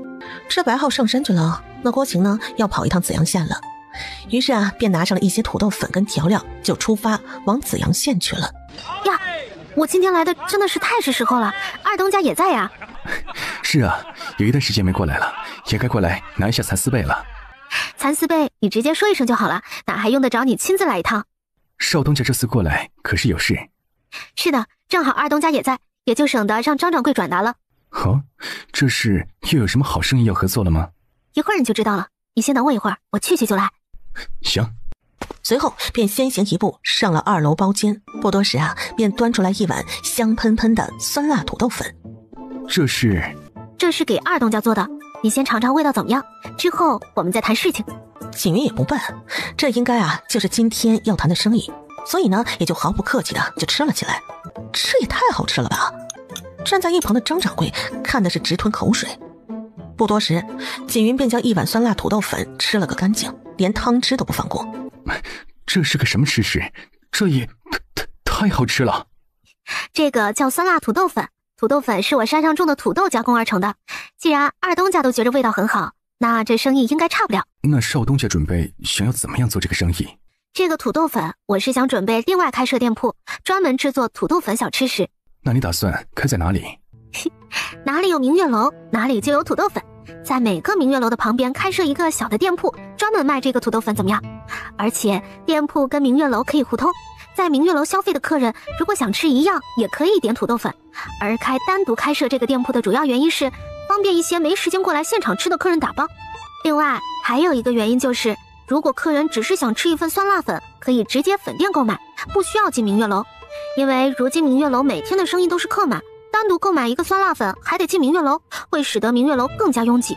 而且直接开在明月楼的旁边还有一个很不错的原因，借着明月楼的名气，不需要再特地打广告，只要客人知道这是明月楼的生意，基本都能知道这吃食差不了，也就都会选择尝一尝，只要一尝就没有不爱吃的。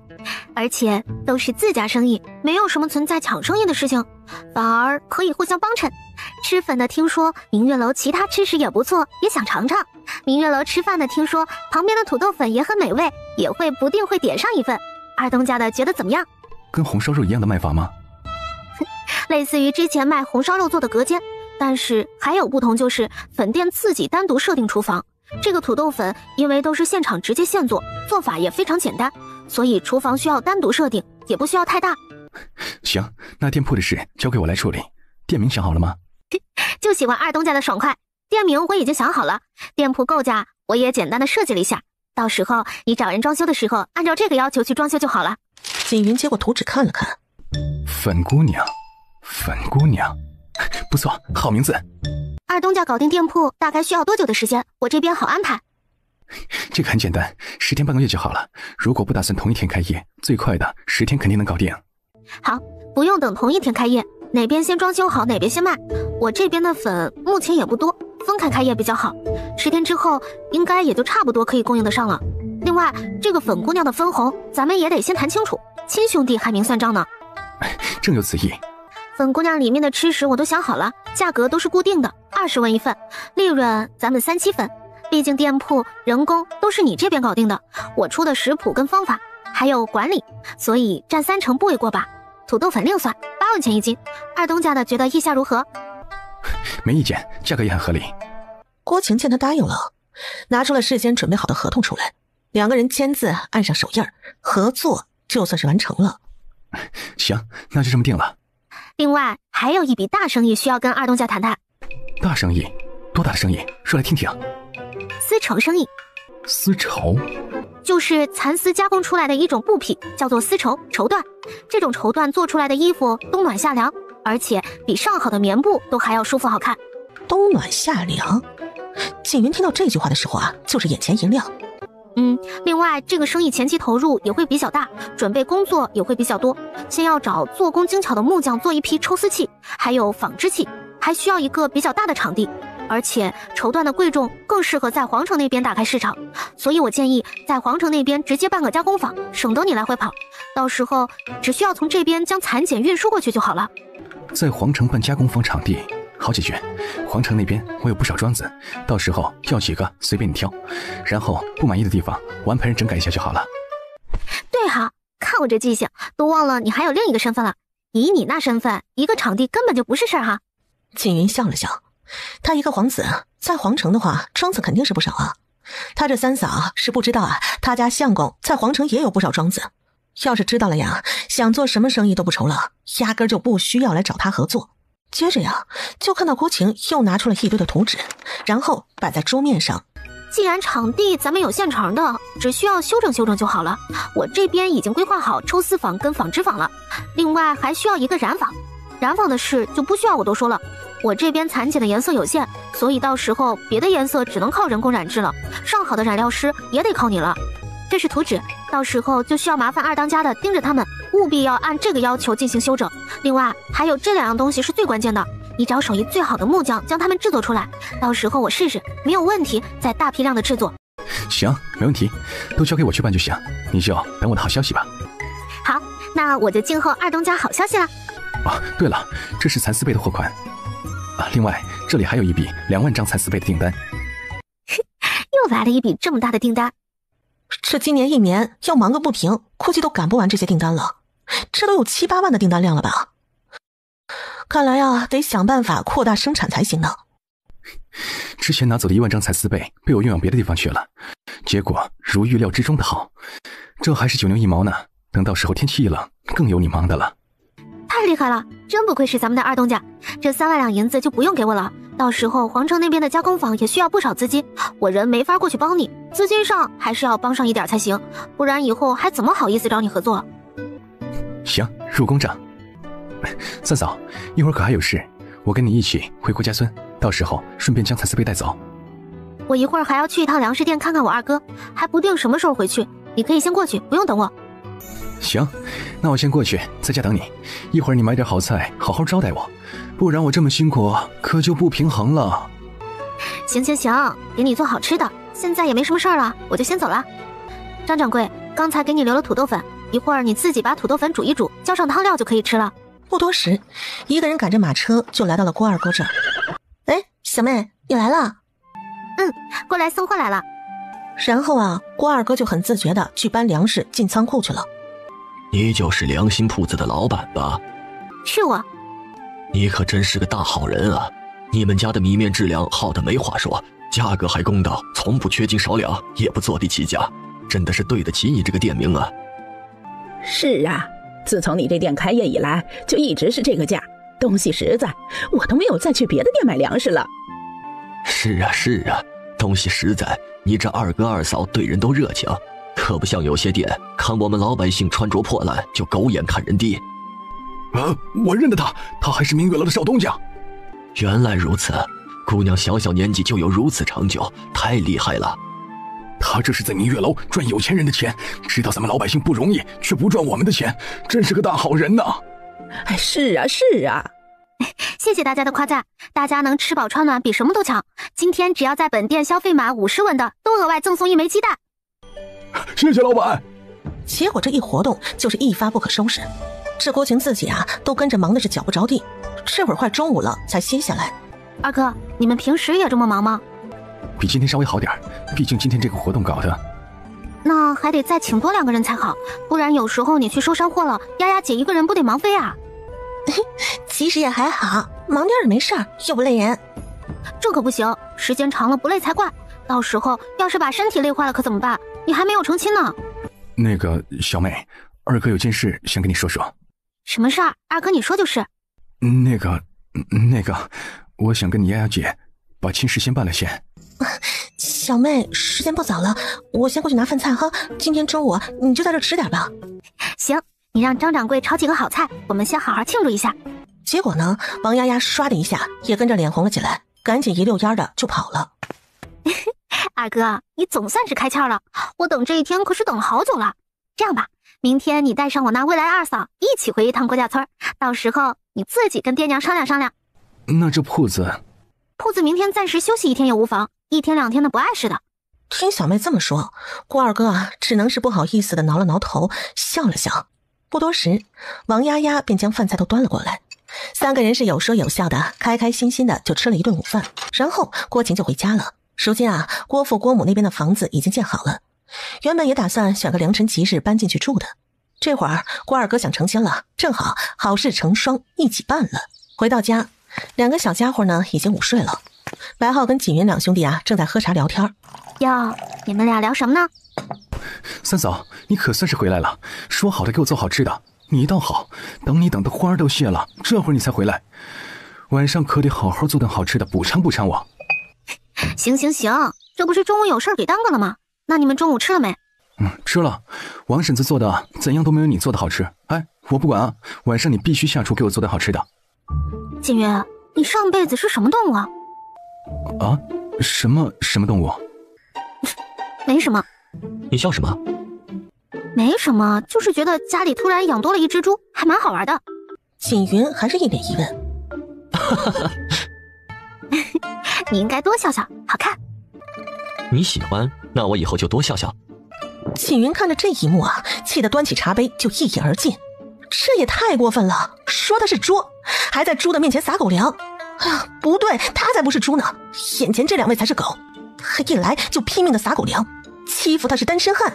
这晚上啊，郭晴为了安慰受伤的单身汉锦云，还真的就做了满满一大桌好吃的。锦云第一个拿起筷子就吃了起来，每个菜啊吃一口夸一次，这个好吃，哎呀这个也好好吃，这个呀超好吃的。等郭晴把自己酿的甜米酒端上来的时候啊，锦云已经吃了个半饱了。三嫂，这又是什么好东西？这个是我自己酿的甜米酒，今晚你来了有口福了，可以尝尝。然后啊，拿起碗，每个人都倒了一碗。锦云接过了甜米酒，迫不及待的就喝了一口，结果就停不下来了，一口气直接1碗就进肚了。哇哦，舒服，好喝，冰冰凉凉的，带有一丝丝甜甜的味道。再来一碗。慢着点儿，没人跟你抢。大晚上的也不要喝太多了，不然影响睡眠。影响睡眠？为什么？郭晴并没有回答，而是让锦云啊自己去体会。结果就是到了晚上大家都睡得香喷喷的时候，锦云总算是体会到了郭晴那句影响睡眠是什么意思了。这也太影响睡眠了，还没半个时辰呢就憋不住的往茅厕跑，怎么能睡好觉吗？锦云叔叔，你昨晚干嘛了？眼睛怎么黑了一圈？别提了，这就是贪吃的后果。郭晴在一旁拼命的忍着笑意。三嫂，你要笑就笑吧，你不笑别人也会笑。我提醒过你的，是你自己不听劝，怪不了别人。早上吃什么？馒头跟鸡蛋瘦肉白米粥。这锦云听后呢就点了点头，他不挑食的，反正啊他三嫂做的吃食就是好吃，吃什么都无所谓。吃过饭之后啊，郭晴就带着锦云上蚕园去了。三嫂，这怎么有好几只蚕一动不动的？是不是升天了？不是升天了，这是他们在睡眠状态，准备要蜕皮了。蜕皮？是的，蜕皮就是他又长大了1岁的意思，把身上的老皮褪去，然后就会长大很多。每只蚕一生要蜕7次皮，每次蜕皮之前都会不吃不拉不动，所以不用担心。哦，原来是这样啊，太神奇了。然后两人在蚕园逛了一上午，锦云看的呀都不想下山了，就跟着蚕园的婶子们各种学习，各种了解。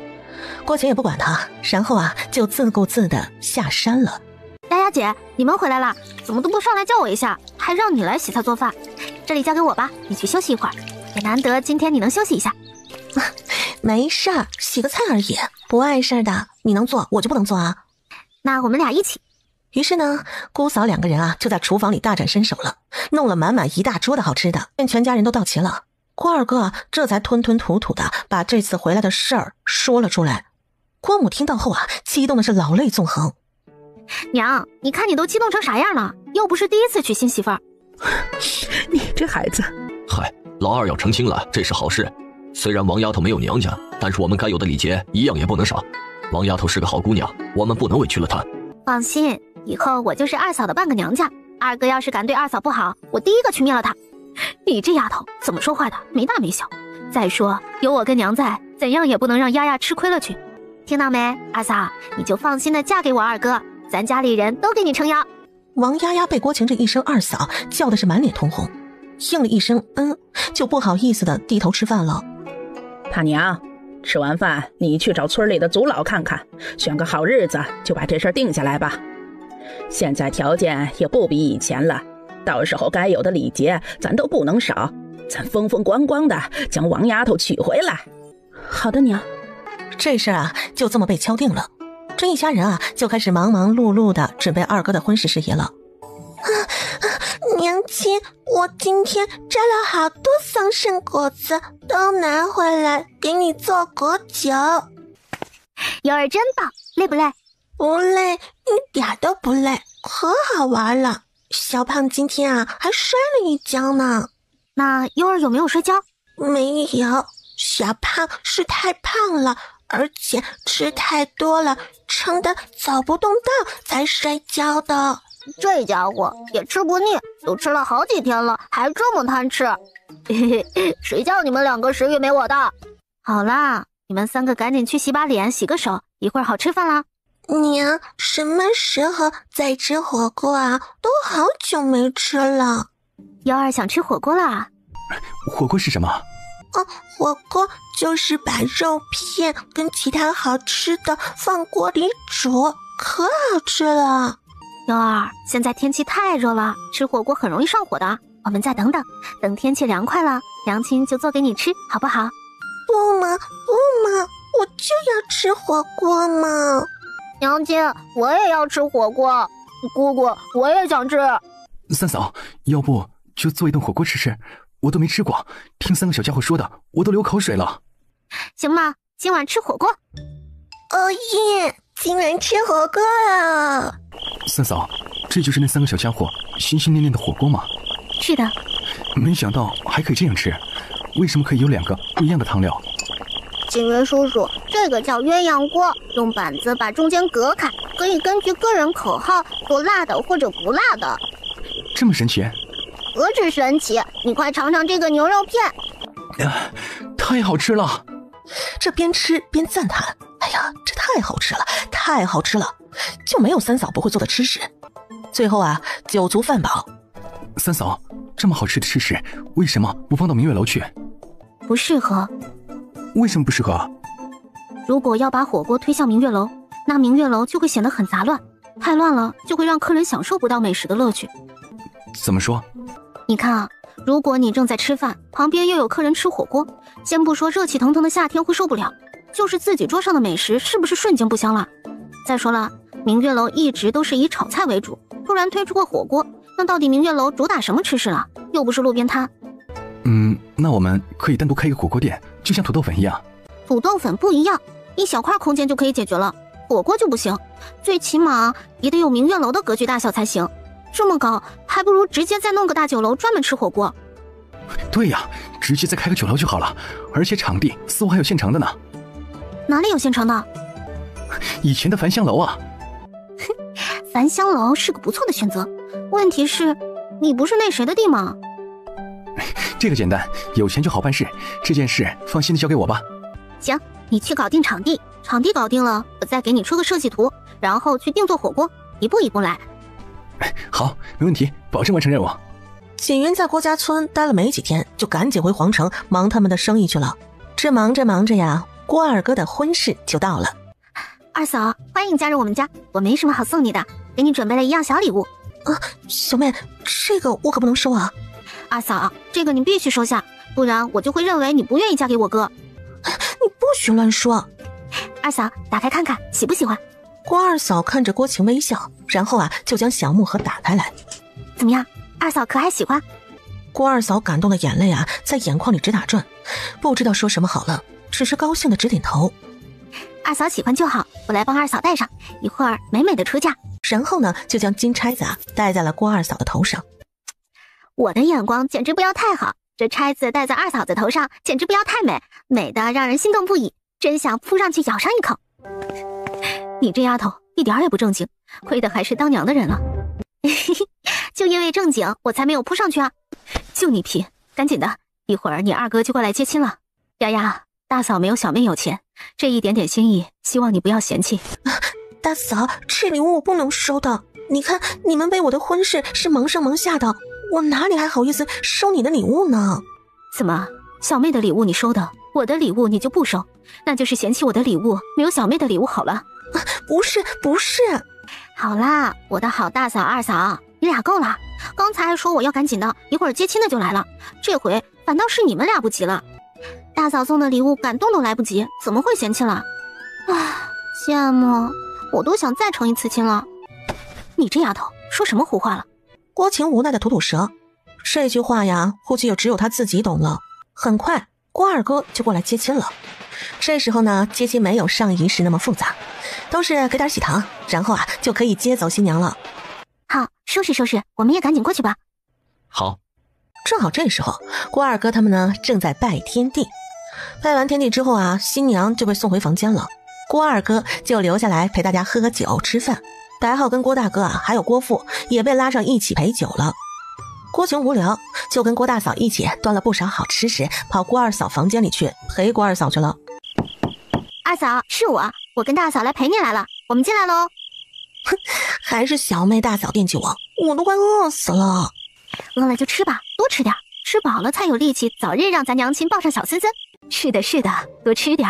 郭二嫂被这姑嫂两个说的脸刷刷刷的就红了起来，只好不好意思的端起面碗就吃了起来。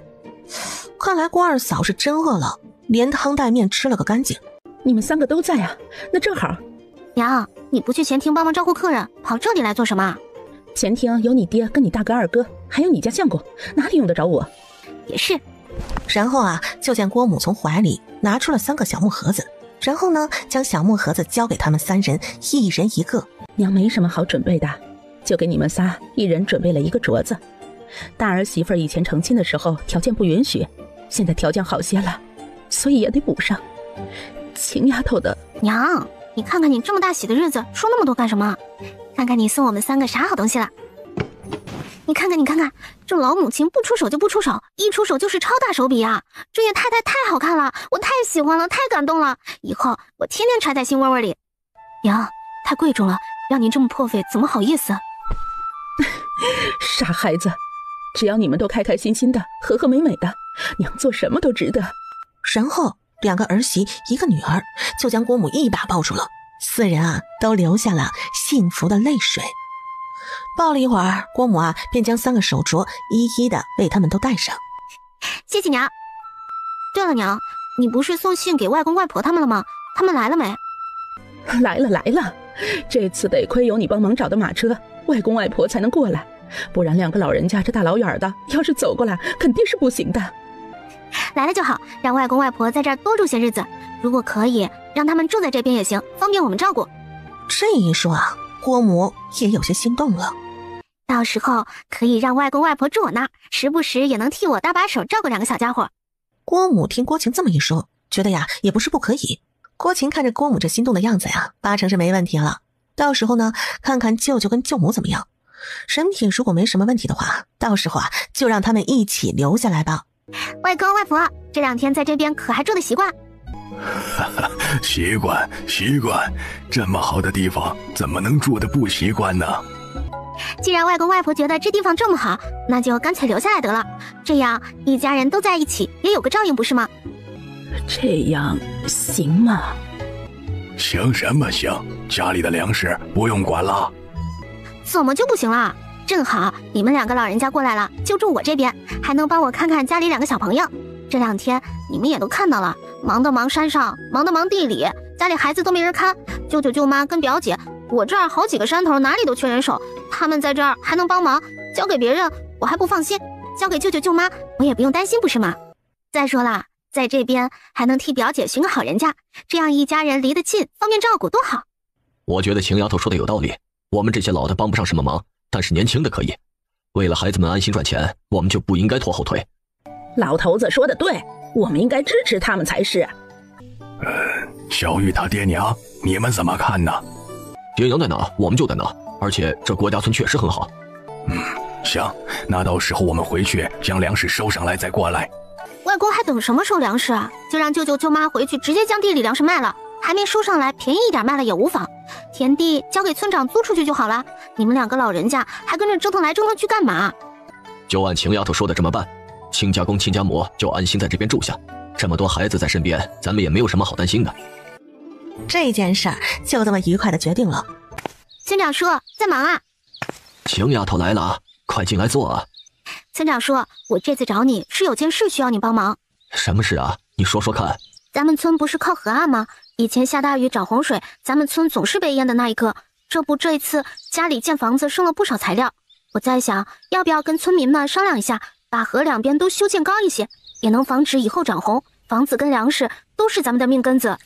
你说的是，现在家家户户都过得好了，很多村民都建了新房子，这房子跟粮食啊都是咱们的命根子。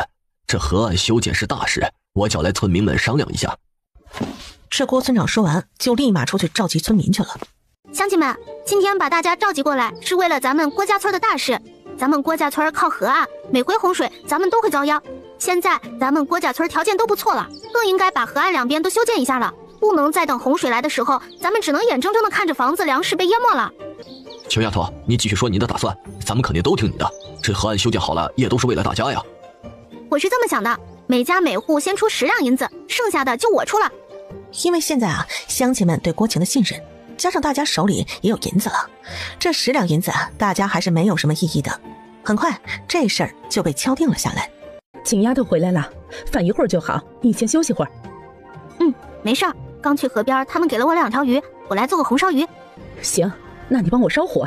景丫头啊，今天中午我跟你王叔就不在这边吃午饭了，你铁牛哥回来了，我们就回去吃了。没关系啊，叫铁牛哥一起过来吃就好了。不用了，1次2次还行，哪有每次回来都过来吃的道理？这有啥？又不会吃穷我。不过铁牛哥不是才休过假吗？今天怎么又放假了吗？唉，一言难尽呐。你铁牛哥在木匠师傅家也做了好几年了，这不天天在人家屋檐下，就喜欢上了木匠师傅的女儿。这不是好事吗？你情我愿，那就找媒婆上门提亲呗。要是你情我愿，那就好喽。怎么说？木匠师傅的女儿一开始也没说不喜欢你铁牛哥，说如果你铁牛哥能在县里买个院子，她就愿意嫁给他。你铁牛哥也答应一定努力赚钱，在县里买个小院子就娶她。但是最近来了个新木工，斯斯文文的，听说家里条件还可以，就是去那儿磨练一下的。木匠师傅的女儿就开始疏远你铁牛哥。前2天你铁牛哥发现木匠师傅的女儿跟那个新木工去买了新院子，你铁牛哥一问才知道，他们俩呀都要准备成亲了。哎呀，现在闹成那样，哪好意思再待在那里做事啊？但如此，那回来不是更好？正好我这儿缺人缺得紧，一会儿叫上铁牛哥一起过来这边吃饭，顺便问问铁牛哥有什么打算，可愿意来帮我做事？行，一会儿我去叫他。这孩子不是婶子吹的，干活绝对是一把好手。所以我更加想要铁牛哥留下来帮我做事啊。行，铁牛哥，我这边人手不够，你愿意过来帮我不？可以吗？为什么不可以呢？除非你不愿意。那你愿意吗？愿意，我当然愿意。愿意就行。第1个月工钱是3两银子，1个月之后如果做得不错，就给我大哥当副手，工钱5两银子1月，有没有问题？没有问题，那明天就开始上工。没问题。这件事儿就这么被敲定了。咦，迎松，你什么时候回来的？夫人，我刚回来没多久。那你见到你们家将军了没？见过了。行，那你吃了没？还没呢，就是为了等着吃夫人做的美食，所以一直饿着肚子，等夫人回家做好吃的。结果就是迎来了白浩的一记杀人眼。我帮忙打下手，绝不让夫人累着。而且今天不是有父老来了吗？所以必须做点好吃的，招待招待他老人家啊，以后才好好的教导月儿跟优儿，不是吗？家里来客人了。然后就见到一位老者从房间里黑着一张脸就走了出来。我可没你这么贪吃，你自己想吃可不要拉上我。父老，你确定你不吃？父老听到迎松的疑问自己也犹豫了一下。这位是父老，皇城赫赫有名的老师，为皇上培养出了不少的栋梁之才。我曾经也是父老的学生。父老，这位是学生的内人郭晴。然后郭晴笑着半屈膝向父老问好。父老笑着点头，摸了摸自己那一撮撮发白的胡须。那父老您休息一下，我这就去准备午饭。只是不知道您会来，没什么好菜能招待您了，希望您不要嫌弃就好。不嫌弃，能吃饱就行，无需讲究太多。随后郭晴便转身进了厨房。等饭菜都上桌之后郭晴一去开饭了，大家就迫不及待的开始了。特别是迎松，感觉是有多久没吃饭了似的。夫人，咱们晚上吃烤鸭吧。之前去找父老的时候就跟他说了，您做的烤鸭堪称完美，父老才心动被请过来的，所以咱不能让他失望，不是吗？行，没问题。还想吃什么？抓紧时间点，我好准备材料。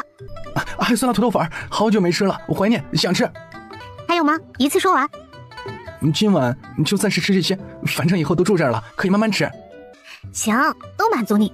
一会儿你自己去李家村李婶子家买1只鸭子回来，要是不够吃就买多1只，你自己看着办就行。然后晚上就满足了迎松，做了满满1大锅的酸辣土豆粉，还有3只烤鸭。这吃过晚饭郭晴正准备躺下梦回周公。主人，这2天山上出现了几个陌生面孔，一直在周围转悠，应该是在打探情况。他们查探到什么了没？目前没有，不过看样子他们个个身手不凡，虽然打扮成农民的模样，但是那一身杀气还是跟农民伯伯有很大的区别。没什么发现就先不打草惊蛇，看看他们来此的目的是什么再说。这段时间就辛苦我们家小蛋啦，如果发现什么不对劲，记得立刻通知我。知道了，明天我要只肉丸子。郭晴无语地白了蒙小蛋一眼，然后扯过被子蒙头大睡起来。你要是不给我做肉丸子吃，以后我就不做任务。主人，你不能偏心。我有说不给你做吗？赶紧睡觉，别打扰我做美梦。嘿嘿，主人，我爱你，你做什么美梦带上我呗。滚。喏，昨晚答应你的，这下该满足了吧？嘿嘿，就知道主人最好了，我最爱主人了。给了你1碗了，这些要留给月儿跟优儿，一会儿下课了吃的，不许偷吃，知道不？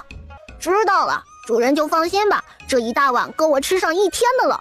别光顾着吃，别忘了昨晚咱们谈好的，可不许出岔子。我去一趟山上，一会儿就回来。知道了，我办事你还能不放心吗？最近咱们这山上有陌生人在这边转悠，打扮成农民的装扮，身手却非比寻常，大家伙一定要多注意留意，平时没事的时候多巡视巡视，切不可掉以轻心，发现不对劲的地方立马制止上报，记住尽量抓活口，至少要让我们弄清楚到底是谁在打这里的主意。明白，夫人。好了，没什么事儿了，大家继续训练。苍龙，你安排几个身手好点的去保护月儿跟优儿，务必要保护好他们2个。是，夫人，一定不忘所托。行了，你也去忙吧。夫人，你来了。今天飞鹰巡防的时候，发现了一个可疑的人，在到处做安好，然后被飞鹰直接抓了回来，现在正在山洞等着你来审问。你们抓他进来的时候，有没有被其他人发现？没有，而且我们也做好了措施，蒙住那人的双眼，故意带着他绕了很远才回山洞的。做得不错。说吧，谁派你来的？有什么目的？看来还是个有骨气的人儿，只是可惜了。有什么好可惜的？要杀便杀，哪有这么多废话？哼，看来还是有点傻。我要是想杀你，何须等到现在？既然不杀你，那肯定是有我的目的的。如果目的没达到，你说我会把你怎么样？没多久，被绑来的人便开始表情扭曲，冷汗直冒，全身哆嗦狰狞。怎么样？现在可愿意说了？只见对方已经疼的是没法说话了，只能是艰难的点点头。郭晴一看对方有说的打算了，便伸手将一粒药丸就喂给了对方。说吧，今天你只有一次机会，希望你好好把握。是三皇子派我们来的。三皇子欧阳锦云。对。今天的机会你已经错过了，那就再好好想想吧。如果你能让我见到明天活着的你，那就再给你一次机会。想要知道我要的答案，并非只有你这一条路。苍龙，拿东西塞住他的嘴，防止他咬舌自尽。说完啊，郭晴头也不回的就走了，留下三人一头雾水。不过没多久，他们便知道啊郭晴那话语的意思了。被抓来的人啊，又继续疼的是生不如死，而且呢，还是好一阵儿又疼一阵儿的。喂，你说咱们的夫人使用的是什么妖术，竟让这家伙疼成这样？我们也想知道啊，当时我跟飞鹰都在跟前儿，没看到夫人把他怎么样啊。太可怕了，一个魔鬼将军，现在又来了一个魔鬼夫人，感觉这天要变了。这话可不能乱说，咱们心里有数就行，可不能给夫人招惹麻烦。哼，拿开你的臭手，要你提醒。我手臭，还嫌弃我手臭？来，再多闻，不要钱的，免费的。而血狼和飞鹰呢，看着这一幕啊，无奈的摇了摇头，走出了山洞。第二天，郭晴照常又来到山上。怎么样？想了一晚上，可有想通了？夫人，我们的人跟那群人打起来了。说说怎么回事？我们的人刚才在巡防，然后看到有一群人鬼鬼祟祟的往残坊坟坊摸了过去。我们一看苗头不对，就赶紧制止。但是对方的人数不少，我们的人又被调去几个保护玉儿跟优儿去了，而且山上的遮挡物多，我们的弓枪也没有办法下手，所以……他们有多少人？怕是得有30几号人，而且个个身手都不简单。不过虽然我们人手少，但是刚刚开始使用弓枪的时候，消灭了好几个。来这么多？郭晴并没有被吓着，反而是扬起嘴角一笑。两人正快步走着，蒙小蛋突然飞过来了。主人，今天突然出现一大帮黑衣人，等我发现的时候，咱们的人也发现了。看来他们并没有偷懒，只是能力太菜了。现在两方打起来了，那一些人发现咱们的武器后都藏起来了，咱们的人有几个已经被偷袭受伤了，所以我赶紧来帮他们搬救兵，不然你辛辛苦苦养的这群菜鸟就要被干光了。知道了，一会儿你帮我定位他们的位置，养你这么久，用你的时候到了。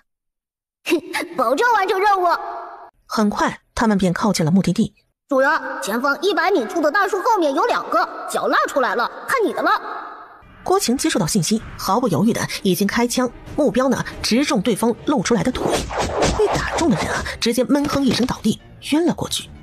郭晴的剑啊，他自己是加过料的，因为这些人能留活口的尽量留下活口，他需要套取消息；不能留活口的就直接干掉。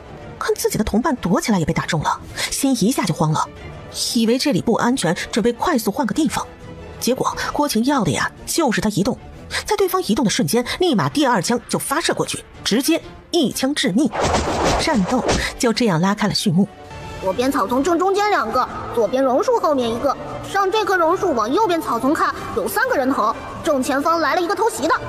而一起来的血狼啊，半天还没反应过来呢，这目标啊就已经被干掉10来个了。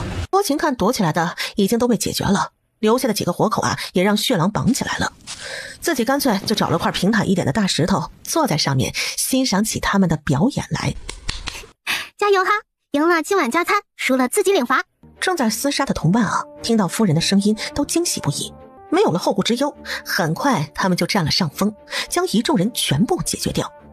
还有活口的就绑起来带回了山洞。回到山洞后，郭晴命令回郭家村拿医药箱的人也回来了。跟来的呀，还有一脸紧张的白浩。血狼，这个是止血药，这个是消炎药，这个是纱布，你先帮他们把伤口止血消炎，然后用这个纱布绑好。安排完之后啊，才看着白浩说道：你怎么来了？你叫人回去拿医药箱，我才知道发生了这么大的事，我不放心，所以上来看看。你没事吧？你还不清楚吗？能有什么事啊？这不是好好的站在你面前吗？下次有什么事先通知我。知道啦，这不是事发突然，而且万一真有什么事儿，玉儿跟优儿更离不开你。可你同样也不能有任何闪失。行啦，别肉麻了，这会儿不是咱们聊天的好时候，先解决眼前的事情再说。然后呢，拉着他来到那群黑衣人的面前。而被绑来的黑衣人被郭晴叫人一盆水泼过去，瞬间都清醒了过来，发现自己被五花大绑的带到了一个地方，前面呢还有正在不知受着什么折磨的同伴。怎么样？你们要不要也体验一下他的感受啊？一群人看着正在受折磨的同伴，表情扭曲，眼角、耳朵都已经开始流血了，好不吓人。不想体验也可以，同样也是一人一次说实话的机会，错过了就没得选择了。我说吧。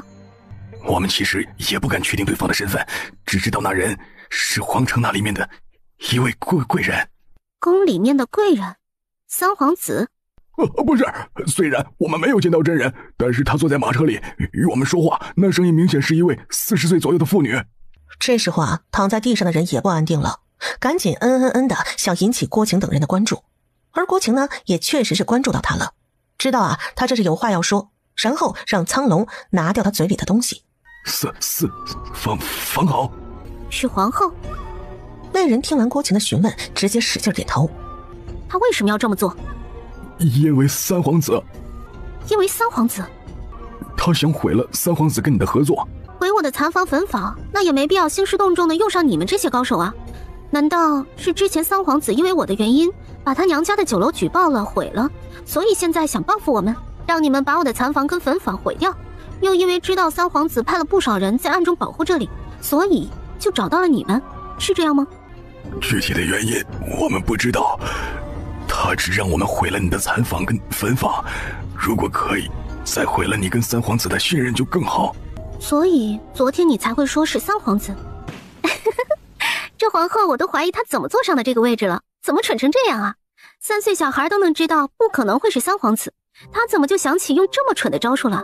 再说毁了我的残房坟坊有什么用？我还可以继续建呢。我们把知道的都说了，这下你可以放人了吧？放了你们？你们把这儿当什么了？把我当什么了？你们想来就来，想走就走啊？你一个村姑，要不是仗着三皇子撑腰，你有什么可牛的？你把我们抓来，想知道的我们也都告诉你了，留着我们对你也没有什么用。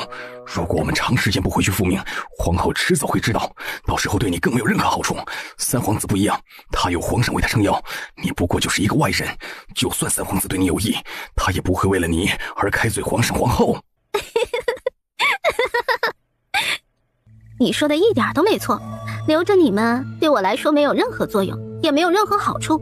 不过有一点，我替你们纠正一下，我不需要靠三皇子撑腰，三皇子跟我也只是合作关系，什么有意不有意的，那都是不存在的。我仗着我自己的事，记住了吗？你对我做了什么？我什么也没做，只是仗了一下我自己的事而已。你到底对我做了什么？郭晴也懒得跟他们废话了，交代苍龙几人将这群黑衣人解决掉，就拉上白浩回了家。你可以仗着我的事啊，没有景云，你可以仗着我的事。倒是没发现你竟然这么小肚鸡肠，那人说的话你没必要放在心上。我跟三皇子就只是单纯的合作关系，等会儿那些人没挑拨离间我跟三皇子，反倒把咱俩离间了。我是认真的，你可以不需要靠自己。要不是郭晴换过一个心思，这会儿啊，估计他就会真的答应他了。但是他如今不一样了，习惯靠自己，因为他知道男人的话大多是靠不住的。晴儿，好，我知道我可以靠你，但是我喜欢先靠我自己，在不得已的情况下再来靠你，你懂吗？好，以后我们互相依靠。说完就一蹦一跳的下山去了，留下白浩一个人在后面慢慢的消化这句话的含义。晴儿，现在那边有些事情必须要我去处理一下，所以我需要离开一段时间。那月儿跟优儿，他们俩不用跟我走，就在这里陪着你，我把他们俩交给你了。好，你放心，我一定会照顾好他们俩的。还有你自己也要照顾好，宫枪队我就不带走了，留下来保护你们。我担心到时候那个人还会派更多的人过来，我了解他是个不达目的不罢休的人，所以你们一定要加倍小心。不用，今天有几个受伤了，他们留下来给我，顺便养伤就行。你把没受伤的都带走，这里有我，你就放心的去办事儿。好，那我带上他们一起，你就放心吧，我不会有事的。另外，你要是有什么问题，拿着这个去找陆知县，或者直接去找张掌柜。还有，陆家公子，我不在家，不能让他来。好，没什么事，我尽量不跟他见面，就算见面，我也不单独见。那你什么时候动身啊？等天完全黑之后动身。去多久？还不知道呢。我会尽快把事情处理好就回来，你在家等我。好。就这样抱着又过了几分钟，白浩最后轻轻地将郭晴放开，然后抬起他的下巴。下一秒，白浩的双唇便印在了郭晴的唇上。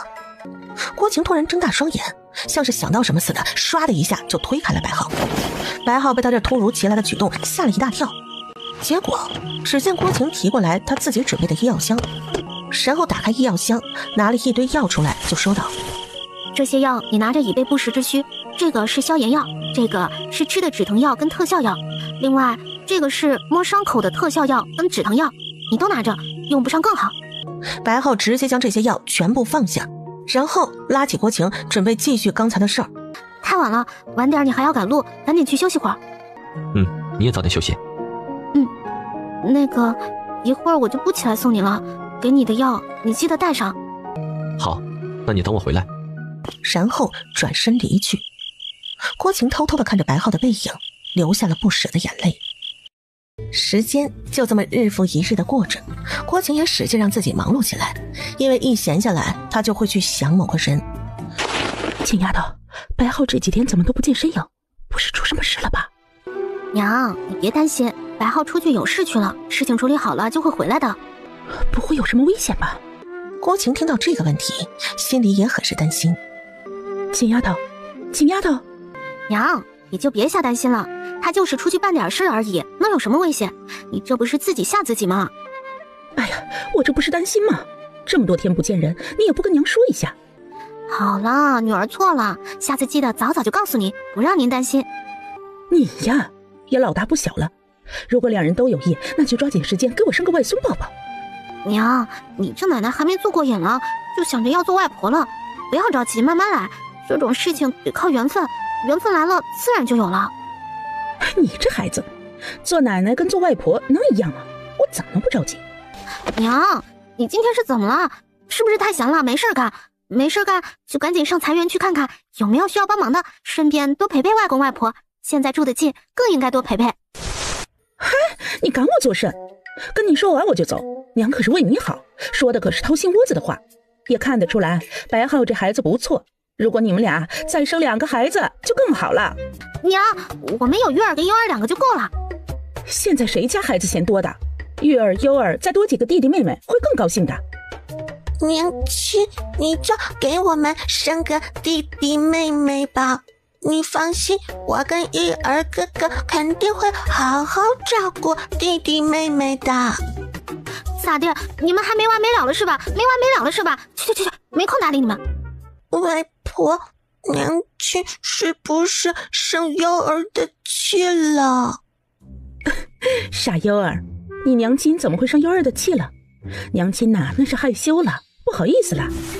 那优儿还会不会有弟弟妹妹？放心吧，肯定会有的。所以优儿跟玉儿以后要更努力的好好学习，以后可以教弟弟妹妹，知道吗？优儿知道了。好了，优儿去好好学习吧，外婆也去忙去了。外婆再见。而郭晴被郭母调戏的不好意思，躲回房间之后，心里就在想刚才郭母的问题。这么想着想着，忽然叮咚一声，系统又升级了。郭晴被这声音打断了美梦，干脆闪身就进了空间。小蛋，恭喜你啊，又升1级了，这次又有什么好奖励啊？主人，小蛋现在是19级了，这次的奖励是小蛋可以检测身体健康状况。我去，这么厉害，还有此等功能。主人，要不要小蛋帮您检查一下您的身体状况啊？可以吗？现在还不行，我要休眠7天才可以拥有此项技能。7天？这么久吗？那不是又得7天见不到我们家可爱的小蛋蛋小朋友了？主人，你快得了吧，我还不了解你，你这哪里是舍不得我，明显就是没人帮你做任务了，你才舍不得我的。哼，咋的？现在能力强了，翅膀硬了，还敢顶嘴了是吧？小心等你出来，我做的好吃的，你有本事别吃。好了，主人别生气了，一生气就不美了。我升级技能也就等于你拥有技能，所以我知道主人最好了，肯定会做好一大桌好吃的，等我升级成功归来的。行吗？看在你这么努力的份上，等你出来的时候，给你做一碗你最爱吃的红烧肉吧，外加一碗肉丸子。做人要知足，切不可得寸进尺。主人，我不是人，我是一只可爱的小精灵。哼，话太多了，赶紧去休眠，我也好乐得清静。哼哼，遵命，主人记得红烧肉、肉丸子哦。说完就不见精灵影了。吃，就知道吃，小心胖得飞不动。这日子啊，一忙又是好几天。很快，紫阳县的酸辣土豆粉店就装修好了。今天这人还真不是一般的多呀。是啊，我也没想到会有这么多人等着吃这个新吃食。哎呀，太好吃了！感觉一份好像不够吃啊。小二，再来一份酸辣粉。小二，这一桌加2份，然后再打包2份。哦，这里加3份。这里1份。哎，这里2份。第一天的酸辣土豆粉直接卖脱销了。各位客人，不好意思啊，今天的土豆粉汤底没有了，卖完了，大家想吃就只能等明天了。啊，这么快就卖完了吗？不能再加量吗？真是不好意思各位，因为汤底都是要提前熬制的，所以今天没办法加量，大家可以明天来购买，是一样的。反正本店就在这儿，又不是就卖今天一天。嗨，这也太难了，这今晚可不得想一晚上呀。现在这酸辣土豆粉的香味还飘在空气中呢，闻着肚子里的馋虫直勾勾啊。这样吧，明天买酸辣土豆粉还继续送1枚茶叶蛋，这样就行了吧？得到这个结果，客人也表示同意。最后客人都一一散去，或者去明月楼吃别的好吃食补偿一下肚子里的馋虫。客人都散去之后，郭晴便将今天卖粉的银子都清点了一下，竟然有100多两。这短短几个时辰啊，就有这成绩，真心不错。行了，今天没想到这么早就卖完了，那咱们就可以早点收摊了，把店里都收拾干净，大家就早点回家休息吧，明天咱们再继续。那东家，明天汤底需要加量吗？不加量，还是跟今天一样的。东家，生意这么好，为什么不加量啊？因为这是新吃食，在量上没法把控多与少，因为每天的需求不同，而且太容易满足，那就没有那么强烈想吃的感觉了。换句话叫做饥饿营销，能懂不？不太懂。容易满足的东西不容易被珍惜，这会儿能懂不？哦，我知道了，意思就是呢，如果客人每天都能随时吃到，那就觉得什么时候来都没所谓了。但是如果控制了量，每天都需要提前排队才能买到的话，那每天店门口都会有很多人早早的就来排队了，而我们呢也能早早的卖完收摊。而且这样一来，如果有外地人来，不用人介绍都知道这家店的吃食很抢手。另外还有一点，每天的量啊都能及时卖完，也就不会浪费了。就是这么个意思，解释得很到位。你叫什么名字？回东家，我叫王大鸭，家中排行老大，所以呢大家都叫我大鸭。大鸭也很棒，也很聪明，好好努力做事，我看好你。在粉姑娘这里，大家只要好好努力干活，我都不会亏待大家的。我也希望大家不要让我失望。是东家。好啦，没什么事，大家都去忙完就回家休息吧。郭晴说完便离开了粉姑娘店，来到了明月楼这边找张掌柜。晴丫头，这么好的生意真有你的呀，只要是你发现的新吃食，就没有不大卖的。张掌柜过奖了，我也是闲来无事瞎琢磨呢。最近二东家那儿可有什么消息？就前几天传来消息，称有几家粉姑娘也装修好了，培训的店员也在路上，应该过几天就到了。另外这绸装也在有序的进行着，应该再有1个月左右就可以加工纺织了。到时候直接让1号店的王大鸭给他们培训就好了。我看那姑娘是个不错的，你也留意一下看看能不能培养成店长。绸缎还有1个月左右的话，那现在也不用着急，咱们等二东家消息就好了。好，行了，我也出来大半天了，也该回去了，这里就交给你了。小妹你来了呀，吃过了没？在明月楼吃过了。今天不是粉姑娘开业吗？生意怎么样啊？生意好的不得了，这不早早的就卖完了，结束了那边的工作，我就来看你们来了。这么好啊，生意好就好。小妹就是厉害。表姐也很聪明啊，这段时间对账进步的非常快，完全可以独当一面了。这2天舅舅舅妈也差不多快到了，到时候这里可就要交给你们了。我们家的小妹都很优秀。是的，都很优秀。秦姑娘，你怎么在这儿？看你说的，这是我的店，我在这儿很正常啊。对，这是你开的店，你在这也很正常。这位公子，就算不是我家小妹的店，他来看看他的2哥2嫂也很正常啊。听到了陌生的声音，穆公子也很意外，然后看着郭晴，想要知道答案。这位是我的表姐郭小玉，你可以叫她小玉的。表姐，这位是陆公子。小玉姑娘好。郭小玉笑着俯了俯身回礼，而此时的她得到陆公子的行礼，心跳加速。陆公子来这小店可是有事儿啊？我来买粮食。买粮食？你家用得着你来买粮食？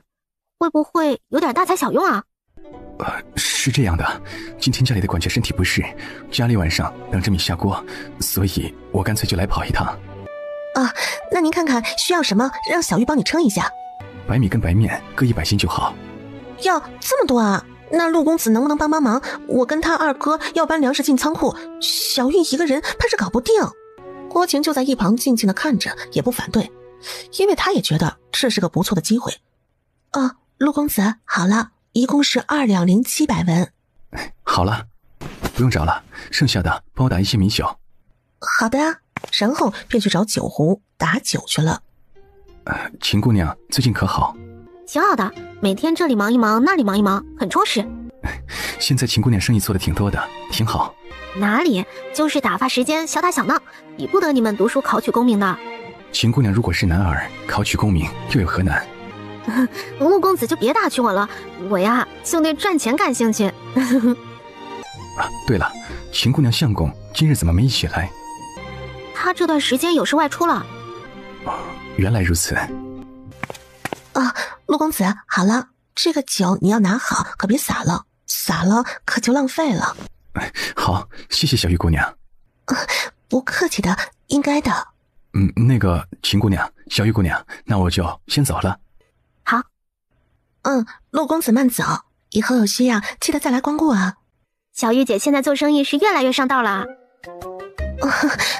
有吗？怎么没有？陆公子慢走，以后有需要记得再来光顾啊。小玉一听，脸瞬间就红到脖子根了。哼，小妹，你呀就别打趣你小玉姐了。有吗？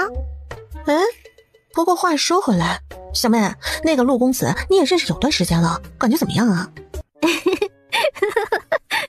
笑什么？那你话呢？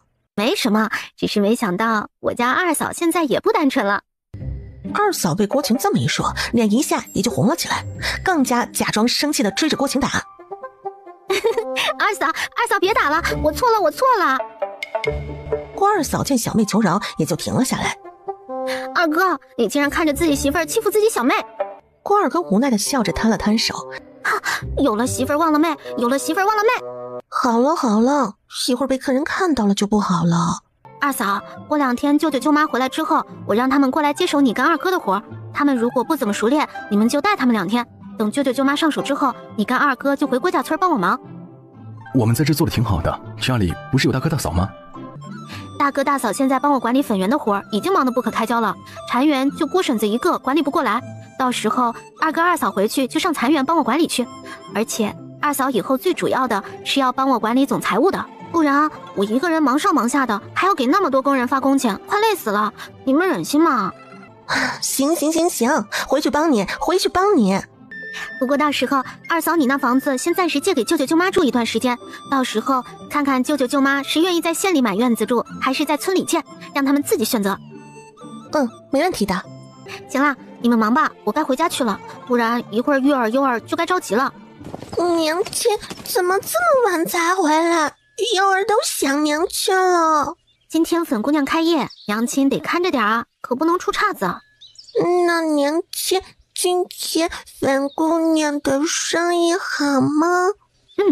非常的好，早早的就卖完了，所以娘亲回来了。今天小胖怎么没来？小胖生病了，好像还挺严重的。生病了？今天上午他没来上课，下课后我让迎松带着我去找他，才知道他生病了。听大舅说，小胖说话都很吃力，全身长满了好多包，还很痒，整个人都不好了。娘亲，小胖会不会死啊？傻瓜，哪有那么夸张？不过是生个病而已，等病好了就没事了。真的吗？小胖真的会没事的吗？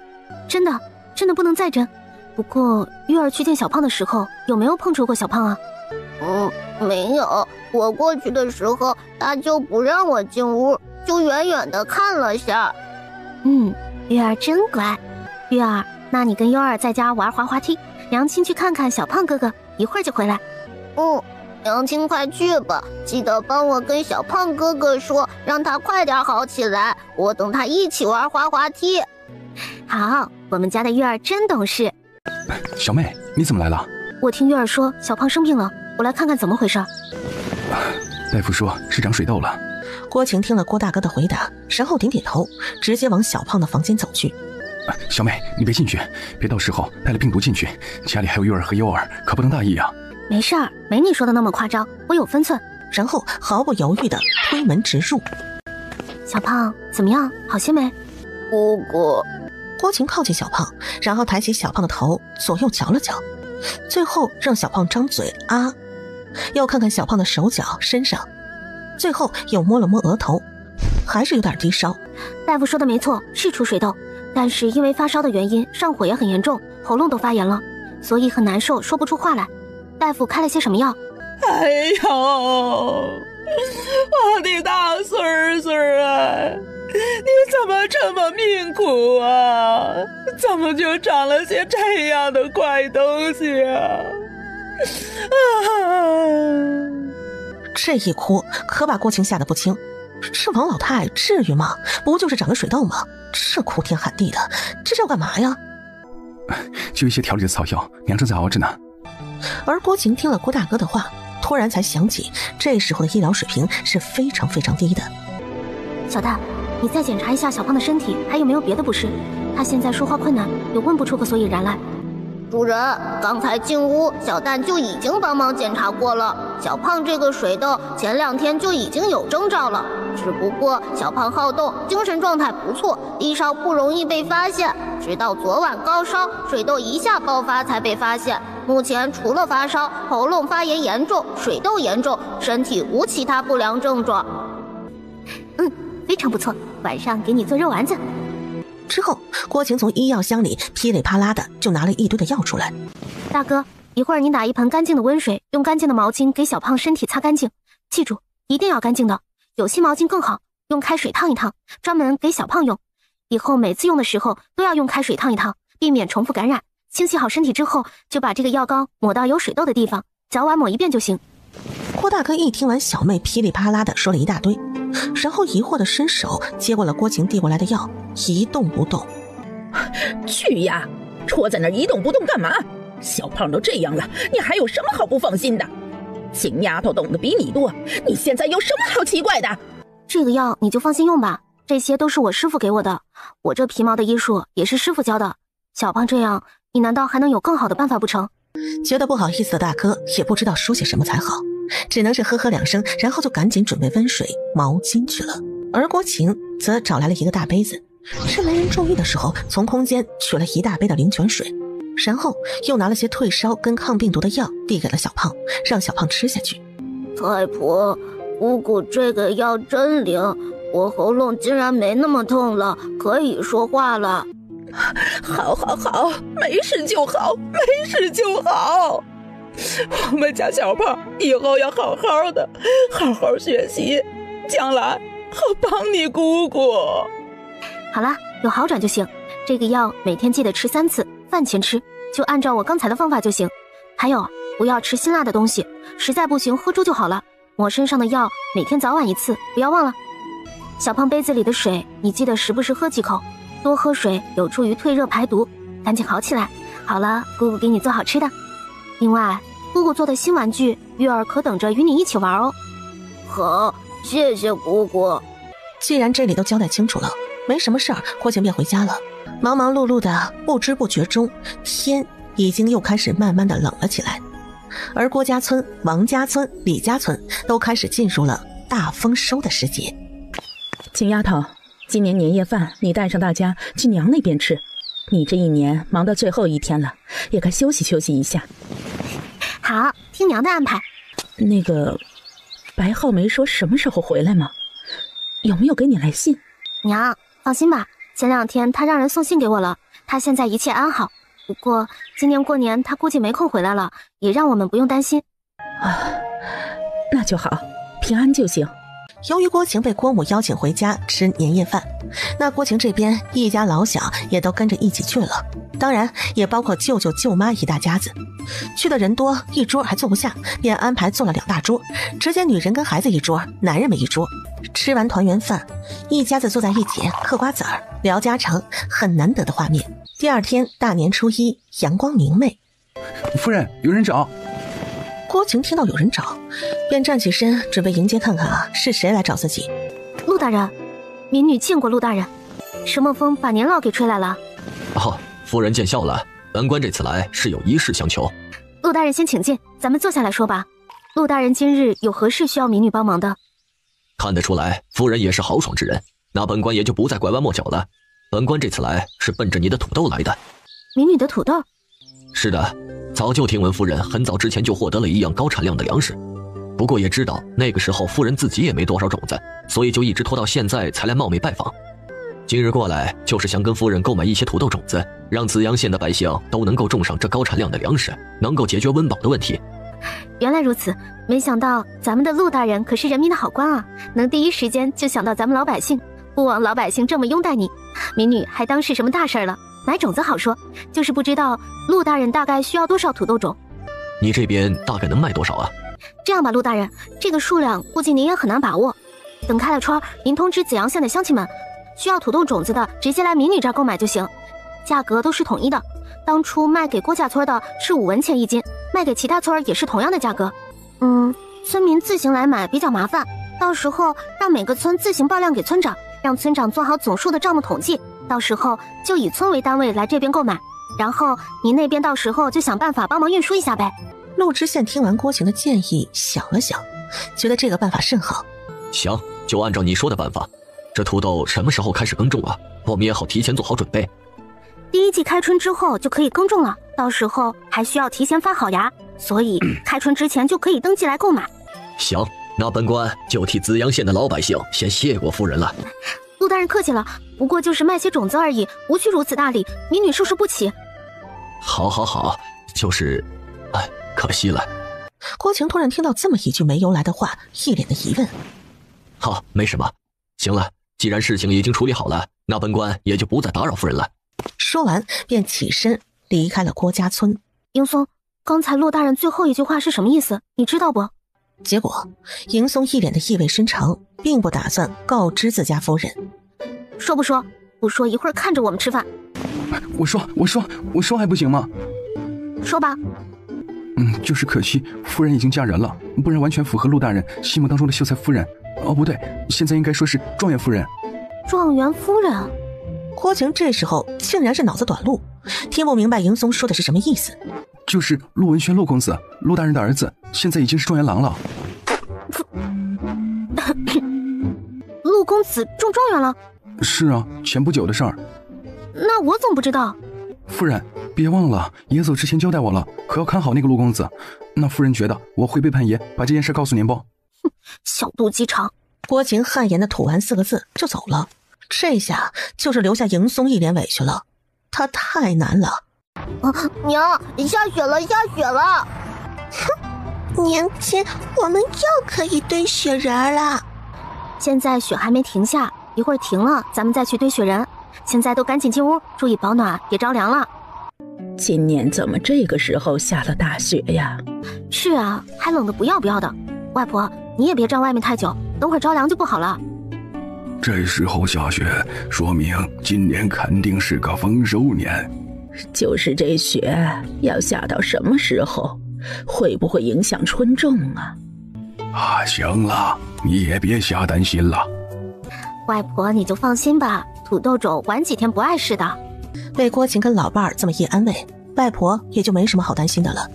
老头子，我们现在这2个老人家，没想到到了晚年还能享福，而且呀，还是外孙女的福。是啊，想想以前的日子，再看看如今这小日子，都是托了外孙女的福啊。等这场雪化了之后，咱们也得帮忙一起春种，早点种下去，多长一天，收成也能多一点儿。是啦，现在咱俩还能动，不能给孩子们拖后腿。就是不知道这场雪要下到什么时候。等等看吧，应该也快停了。唉，希望是吧？再这么下去，可别出什么事才好。还真是担心什么就来什么。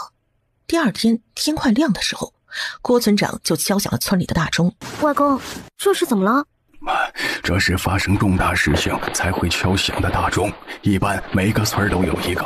青丫头，你看好孩子们，我去看看怎么回事儿。外公，我跟你一起去，这天还没有大亮，雪又厚，不能让你一个人去。青丫头，你可算是来了。郭村长，发生什么事儿了？郭老，你也来了。这昨晚后半夜的时候，只听到轰轰轰的阵阵响动，没成想是咱们山头那头有个叫万家村的遇到了雪崩，整个村都被大雪给掩埋了，现在正在调集周边村的村民们帮忙救人呢。这我们村离得最近，翻过身后这座山头就是，所以现在只要是男人都会尽量去帮忙的。来，所有人安静，听我说。第一，只要是男人，力气大的，体力好的，都站在我右手边站一排，其余的人靠左。郭晴说完，所有人立马都开始按照郭晴的要求站队，很快就区分开来。郭晴大致瞄了一下，竟然还有好几个毛孩子。郭晴直接让他们出来。这是一场硬战，大家不要浪费时间。身体不够强壮的，不是不让你们去，而是担心到时候人没救到，自己先倒下。所以你们几个赶紧的站那边去，会有别的安排给你们。被郭晴这么一说，几个小毛孩还是老老实实的就站在了一边。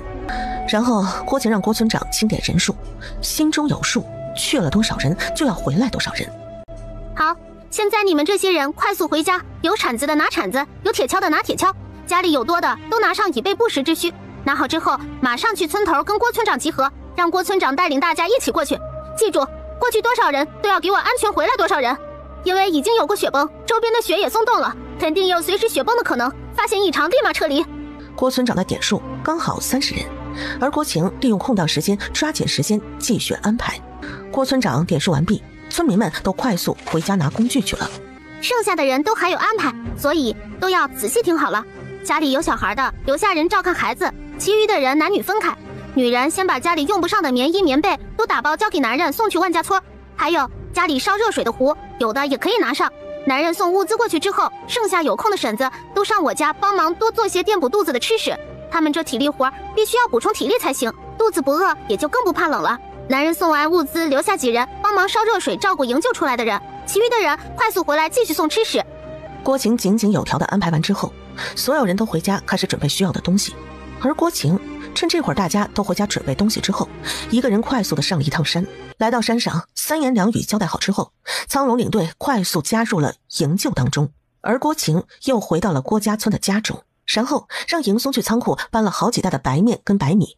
这时候婶子们也陆续的都赶过来了，没想到过来的还有郭母、大嫂、二嫂跟爷奶。不过这危机时刻过来帮忙，至少说明他们还是有心了。郭晴就让大家把白面全部做成馒头，白米煮成粥。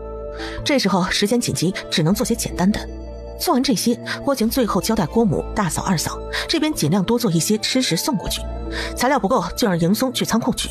事情交代清楚之后，郭晴便带上蒙小蛋还有遮掩的医药箱，以最快的速度赶去了万家村。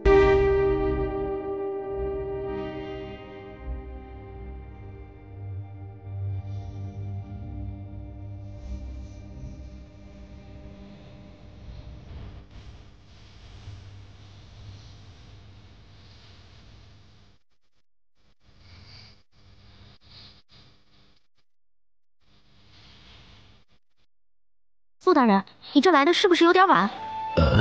放肆！你这村姑怎么跟我们大人说话呢？这么一吆喝，郭晴就更是不满了，然后一记眼神就杀了过去，吓得陆知县的随从一哆嗦，就不敢再吱声了。陆大人，如今万家村出了这么大的事，你身为紫阳县的父母官，没有第一时间安排人过来搜救，您自己跟老百姓说说怎么回事吧，总该要有个交代。夫人，这似乎不太好吧？有何不好？难道我说错了吗？难道摆在这儿一条条的人命就不应该被尊重吗？今天如果不是附近的村民一得知消息立马赶来搜救，那站在那边的村民就不是站着了，而是跟着他们一起躺在这冰冷的雪地上了。你作为父母官，出了这么大的事你迟迟才出现，你难道就不应该跟他们交代一下吗？而陆知县瞬间又觉得无地自容。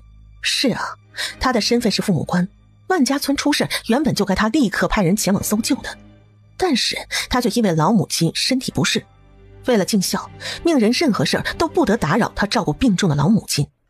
如果不是如此，他能第一时间安排人前来搜救，那也许就能全部都安全救出来，或者说躺在这雪地上的村民就能更少。想到这儿，陆知县也深知自己的过失，一巴掌就打在了自己的脸上，然后跪在地上，对着躺在雪地上的村民深深地磕了3个响头。看着这一幕，郭晴的心里总算是好过一些了，至少说明这陆知县还是个有担当的。行了，逝者已逝，目前最重要的是如何安排被救出来的村民。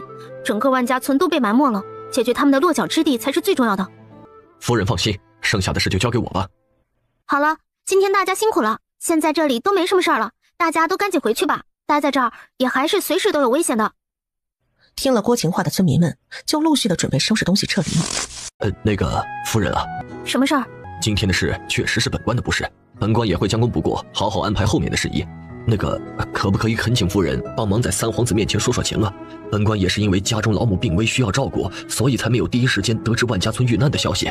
对不起陆大人，这事儿民女也无能为力。虽然我与三皇子是合作伙伴，那也仅是合作伙伴而已。这皇庭之事，我无权插嘴，更无权过问。本官知道，但是还是恳请夫人帮忙美言几句。本官自己倒是无所谓，就是担心会牵连到文轩。文轩好不容易才考上状元，我不希望因为我而牵连到他。我尽量吧，而且还得我有机会见到三皇子才行。不管如何，今天还是多谢夫人，替万家村的百姓谢谢夫人的救命之恩。哎呀，不好了，不好了！二娃子不见了！怎么回事？大人呐，我家二娃子不见了！不见了？刚才二娃子醒来之后，说他的毛蛋还没有被救出来，他非要去找他的毛蛋，我不让。但是刚才收拾东西的时候，他趁我不注意，一个人跑了。毛蛋没救出来？毛蛋是谁？毛蛋是我们家养的一条狗，从小跟二娃子一起长大的，感情深厚，所以一醒来没见到毛蛋，就闹着要去找。二娃子多大？男孩女孩？往哪里去了？我家二娃子今年刚7岁了，男孩，我们家住那边，他应该是往那边去了。听完了妇人的话，郭晴直接带着蒙小蛋就往妇人指的方向跑去。夫人，我家二娃子不见了，恩人这是帮忙找去了，恩人一定要帮忙找到我家二娃子呀！现在就我们母子相依为命了，二娃子要是有个什么3长2短，我也不活了。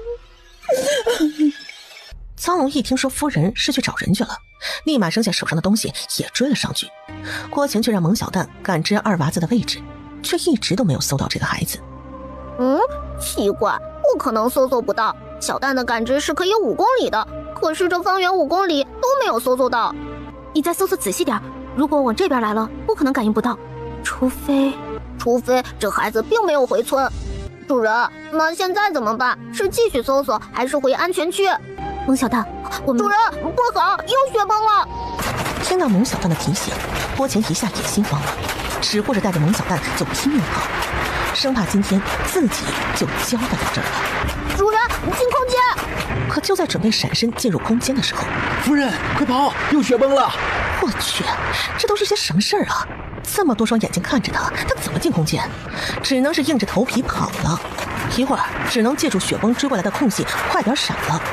结果人算不如天算，就在雪崩追过来的瞬间，一棵大大的树干跟随雪崩就一同滚下了山，而且还那么准确无误的直接把郭晴给撞飞了。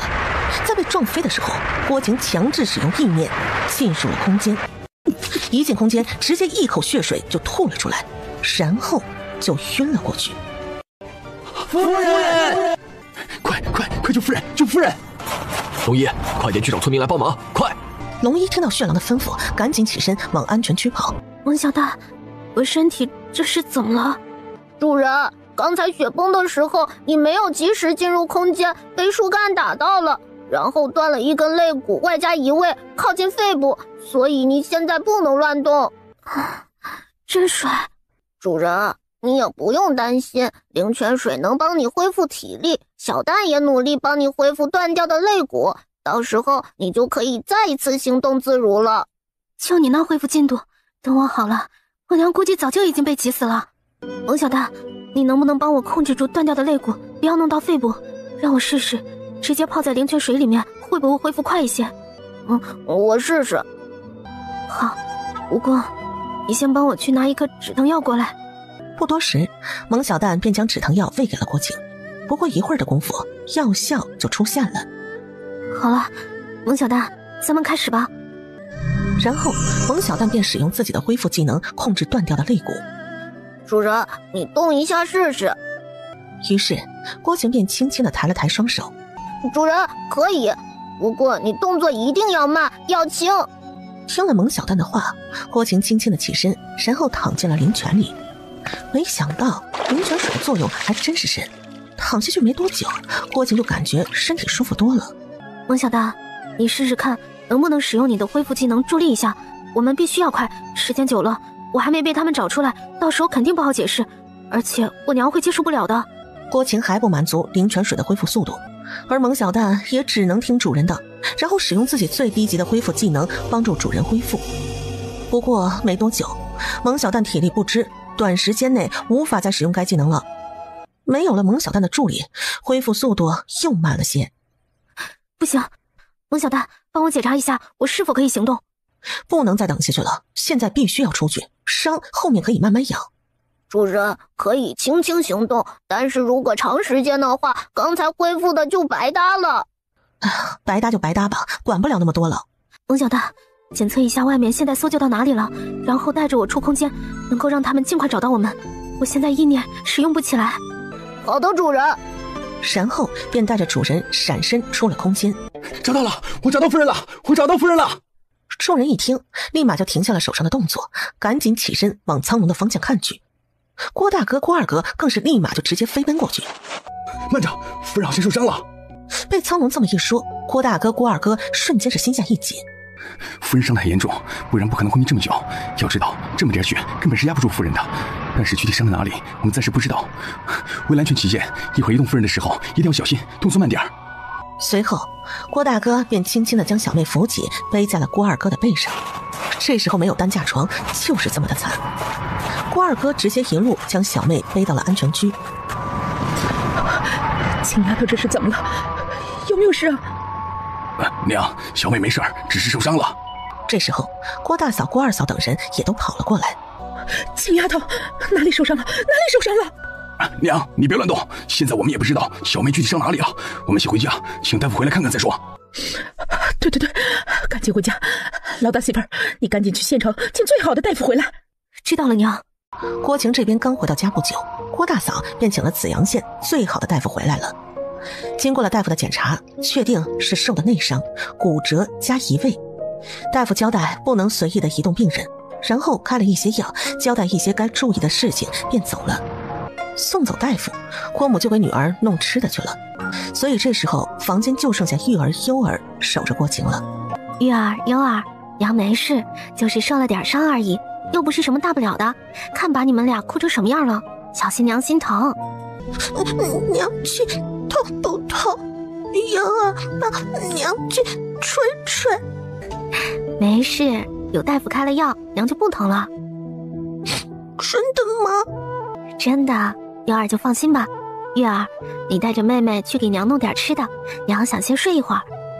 支开了两个小家伙，郭晴立马让蒙小蛋带他进入空间疗伤。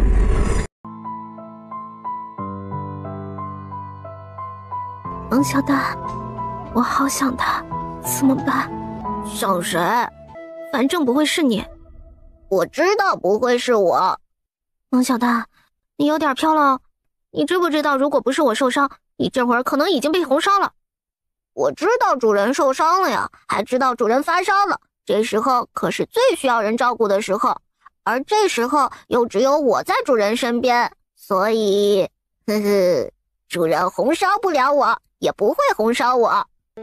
蒙小蛋，我看你不只有点飘，还有点欠揍。我劝你还是要善良。主人还是先养好伤再来揍我吧。而且你现在发烧了，当前应该想想怎么退热，不然你的伤只会越来越严重。不是有你吗？你不是有技能吗？退热对你来说小菜一碟啊。嘿嘿，看来主人没忘哈，要我帮你可以呀，你求我啊。萌小蛋，主人，其实要我帮你也不是不可以，红烧肉、肉丸子、烤鸭、蒜香排骨、腊肠管够，我就帮你。他晚上的做梦了。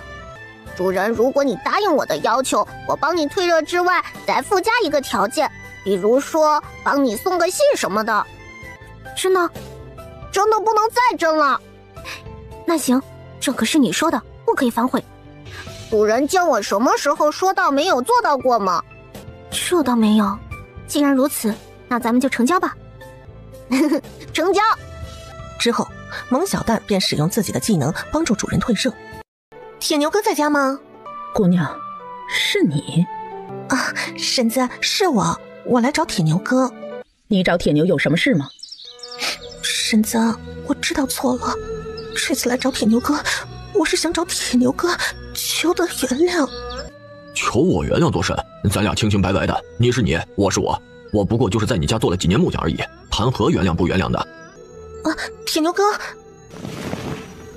哥，对不起，这段时间是我冷落了你，你不要不理我好不好？刚才我已经说得很清楚了，姑娘请自重，没什么事的话，还是请姑娘回吧。铁牛哥，我知道你还在生我的气，前段时间确实是我做的不对，对你太过冷淡了。你不是一直想成亲吗？我答应你了，咱不买院子也行，到时候先住我爹爹那儿，等你攒够了银钱再买也行。你别不理我了好不好？我知道错了。而这边，以郭晴的耳力，外面的一言一语他都听得是一清二楚。萌小蛋，你出去看看呗，我挺好奇这姑娘的长相的。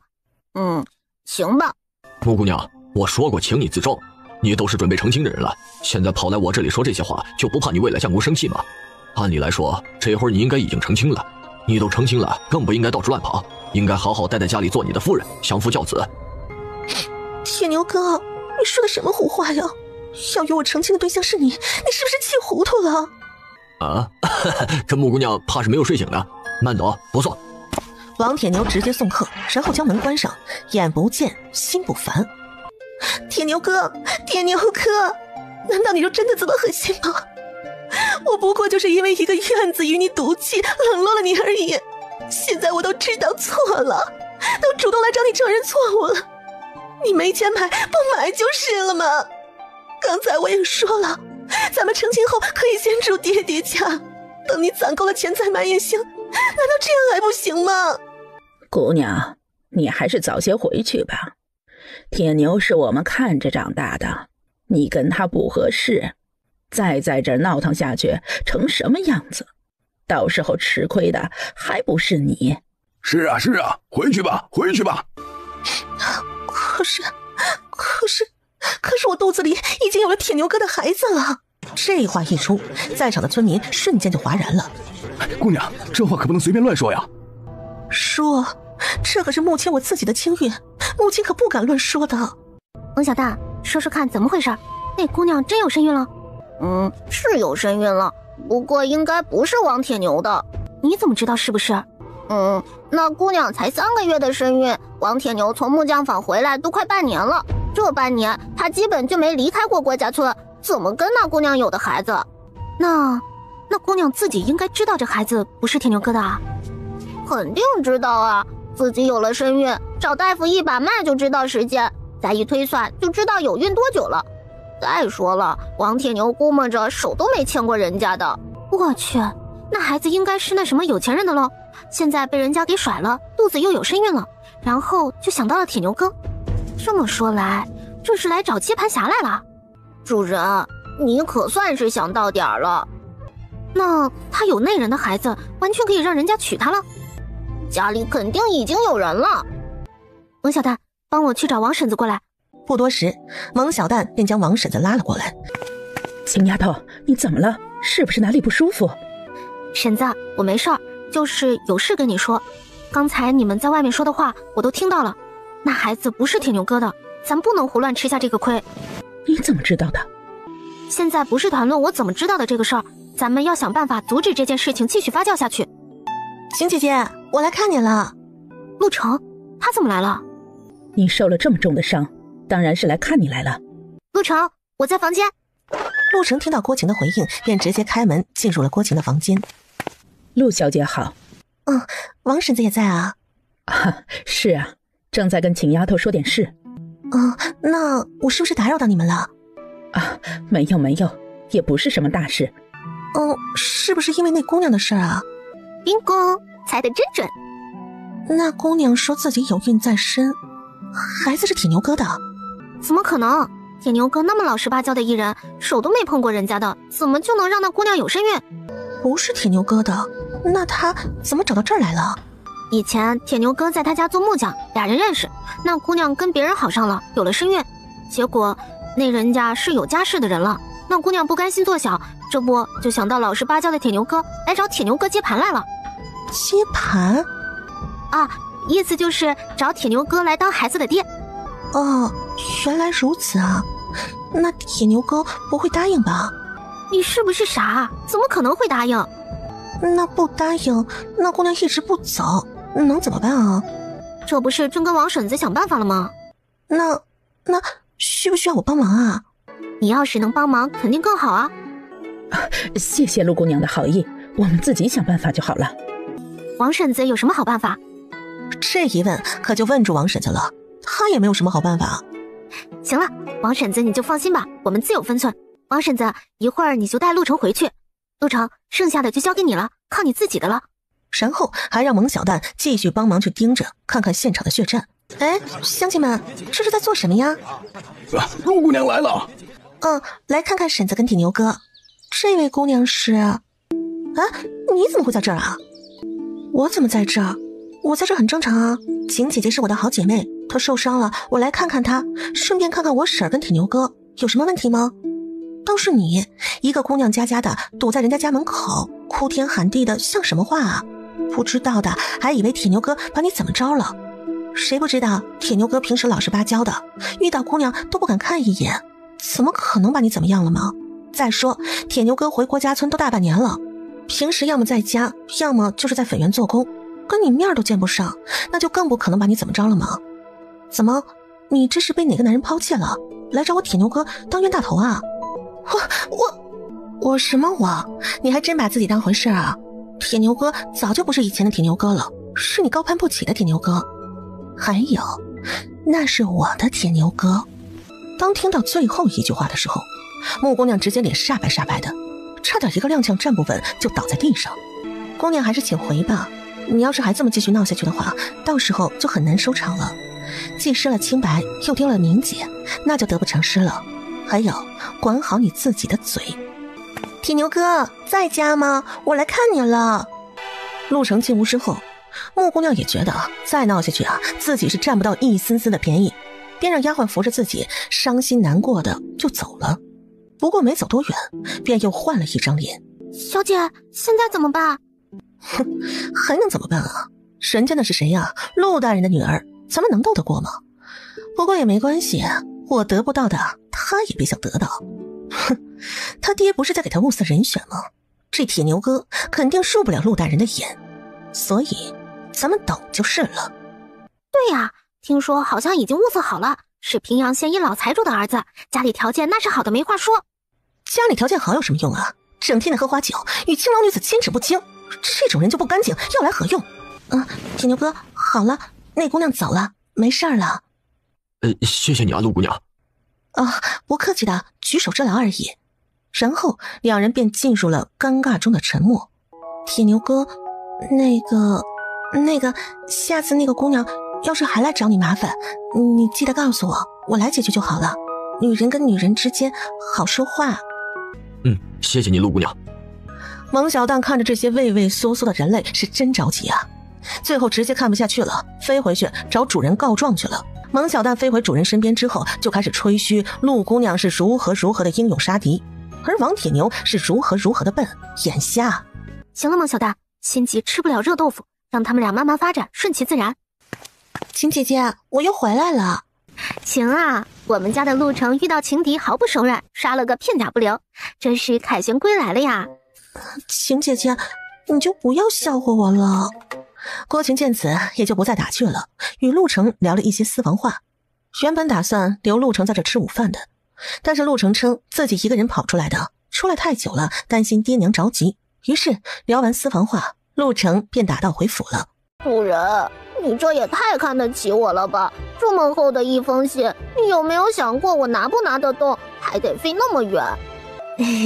蒙小大，不好意思啊，一下没控制住，写的有点多。可是这信都写了，也不能送一半出去，留一半在家吧？主人，可是你这信不是有点厚，是很厚，你自己比比看，是不是比我还大？那怎么办啊？蒙小大，你是不是傻呀？信可以放空间啊，等你到了，先偷偷拿出来，然后再给白浩啊。Oh my god， 主人，你才傻！你以为你那相公是个傻子啊？我这小小个的，怎么把信带过去的？人家不会怀疑呀。蒙小蛋这么一说，郭晴瞬间像个泄了气的皮球一样，心里在想着，要不重新写一封吧。好，离开多日，甚是想念，家中一切都好，鱼儿优儿很乖，不念，等你回来。写完之后交给了蒙小蛋。给我准备路上吃的，我要红烧肉、肉丸子、烤鸭、猪肘子、腊肠。终于搞定了，累死了。小妹，你的伤没事吧？无碍，就是坐的有些腰酸背疼，没事儿，一会儿走一走就好了。三嫂受伤了？没事儿，都已经好的差不多了。真受伤了？伤哪里了？怎么伤的？开春的时候突然遇大暴雪，万家村靠山遇到了雪崩，然后村民们都去帮忙搜救，我只是不小心就受了点小伤，现在已经无碍了，不用担心。确定是小伤？小妹是为了救一个走丢的小孩，结果又一次雪崩，小妹就被跟着雪崩下来的树干打伤了一根肋骨，在床上躺了10来天才能行动。我三哥知道吗？郭晴给的答案就是摇了摇头。好啦，我不是好好的站在这儿吗？不要担心那么多。你不是说给我带来好消息吗？现在我忙完了，走吧，去坐下来，你可以好好说说这个好消息了。一说到好消息，锦云立马便来了精神，随后跟着郭晴一起坐下。差点就把大事给忘了。说着便从袖口里拿出了一大叠的东西交给了郭晴。这些都是蚕丝被的订单，去年咱们的蚕丝被被卖往其他地方之后，订单是越来越多，我又一直在忙绸装的事，这些订单却一直压在我手上，现在全都交给三嫂你了，今年你又有的忙了。另外还有绸装，目前已经完全稳定了，织出来的丝绸也是供不应求，根本不需要我们自己宣传，大把布庄老板都来找我们订货，目前的货已经被订到明年了，这是我完全没预料到的，咱们织出来的丝绸真不是一般的完美啊，做出来的衣服那真的是太赞了，皇城那些达官贵人自从见识过咱们的绸缎之后，简直是爱不释手。说着又让张掌柜将今天带过来的绸缎拿了过来，不多时张掌柜便抱了好几匹上好的绸缎过来。这也太好看了吧。是啊，我也觉得有些超出我的预料了，没想到能调出这么好看的颜色，而且竟然还有丝纱，轻薄如云。锦云这是下了不少功夫吧？哼，那是，怎么样，我厉害吧？我把整个大中原国最厉害的调色师重金请了过来，纺织工也都是1等1的老师傅，没让大家失望吧？不过这么好看的绸缎得找好的裁缝帮忙裁制才行，不然弄不好可太浪费了。放心吧，这点我三哥早就想到了，人他已经帮你安排好了，应该这2天就到了。你来紫阳县，你三哥知道？必须知道啊，他还让我给你带了东西来了。随后张掌柜又搬来一个小木箱，郭晴小心翼翼地准备将小木箱打开。三嫂，别着急打开，等晚上一个人的时候再开，有惊喜哟。到底是什么东西？还得一个人的时候才能看，不会是什么肚兜之类的吧？三嫂啊，怎么了？不是我们怎么了，是你怎么了？啊，我没事。战王爷到！臣欧阳战叩见皇上，吾皇万岁万岁万万岁！欧阳战，你是眼瞎吗？看不到本宫也在这儿，见到本宫也不行礼跪拜。皇上还没有说话，你就这么迫不及待地证明你这皇后的身份了吗？这朝堂之上到底是皇上做主，还是你皇后做主？你可有把皇上放在眼里？白浩着不说还好，一说，皇上瞬间也觉得失了脸面，转头直接瞪了皇后一眼。战王起身吧。谢皇上。战王前来，可有何事啊？白浩直接将准备好的状纸证据就拿了出来，皇上身边的公公眼明手快的就直接过去接过白浩拿出来的东西，然后交于皇上。站在一旁的皇后这时候也开始紧张了起来，不会是这家伙真查到了些什么吧？而皇上接过了公公递过来的状纸便看了起来，越看脸色就越难看。岂有此理！皇后啊皇后，你还真是朕的好皇后啊！解释一下吧，这一切都是怎么回事？皇上，这些都不是真的，是战王胡编乱造、冤枉臣妾的，都是假的！假的？你敢说你真的什么都没做吗？站在一旁的大皇子眼见事情的发展越来越不对，于是捡起皇后掉下来的状纸也看了起来。大皇子是越看越惊吓，越看越冷汗直冒。父皇，这肯定是他欧阳战捏造的，母后这么善良的一个人，怎么可能忍心做这样的事？请父皇明察。这四人你一言我一语，站在下面的大臣都有些摸不着头脑。然后白浩很善解人意的又拿出了好几张状纸，递给了一脸懵逼的大臣们。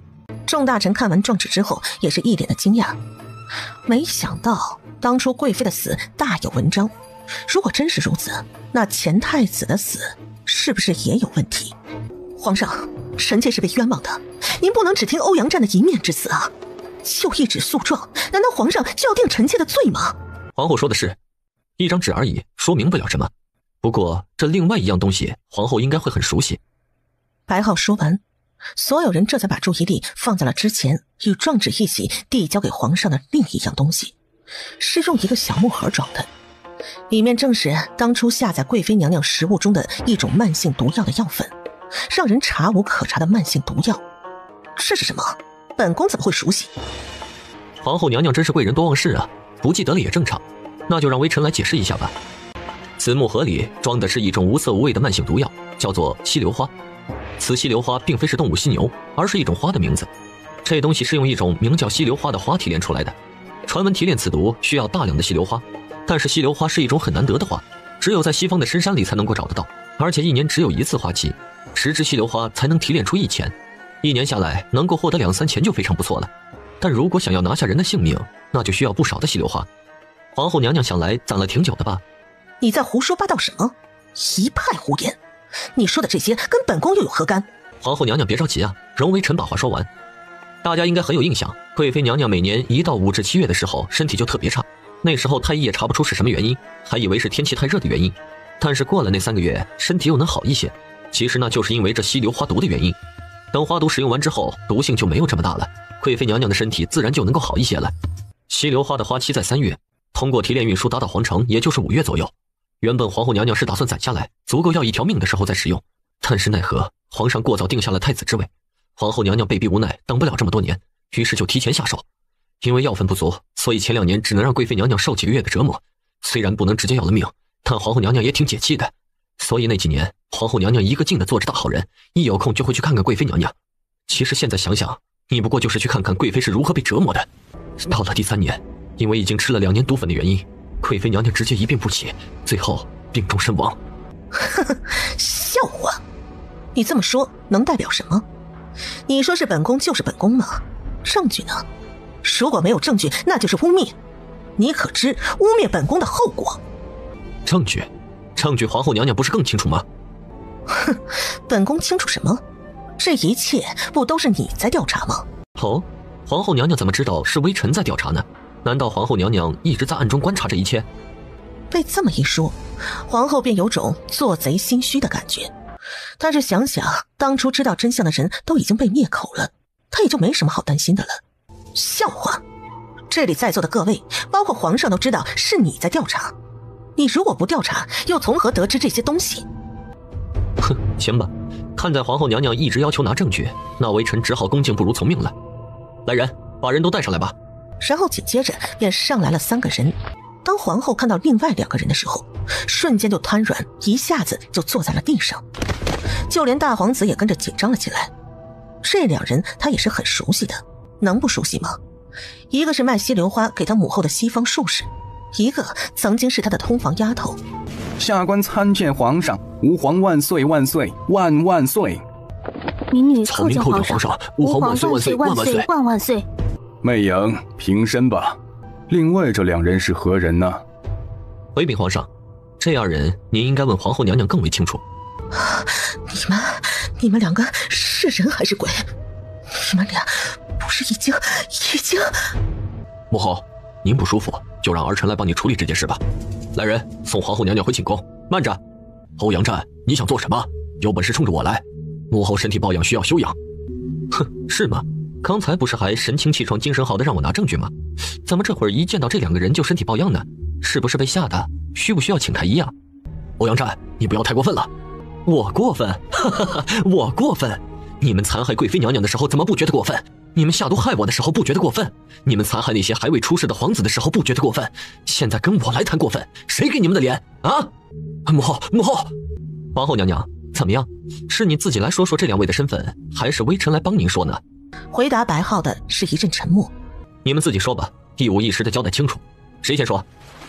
我，民女先说。说吧。回皇上，民女原本是大皇子府上的通房丫头，名叫小蝶。原本天可怜见，让我有了大皇子的骨肉，总算可以出人头地。可是后来，因为二皇子被立为太子，然后皇后娘娘便安排奴婢与大皇子假装闹不和流产，并承诺如果解决掉贵妃娘娘，就让大皇子立奴婢为侧妃。这一闹，自然是要被宅心仁厚的贵妃娘娘看到的。之后贵妃娘娘也确实将我收留入府，然后皇后娘娘便让我每2天就在贵妃娘娘的食物中下一种毒。一开始我也很害怕的，但是想着大皇子侧妃的位置，我也就狠下心来了。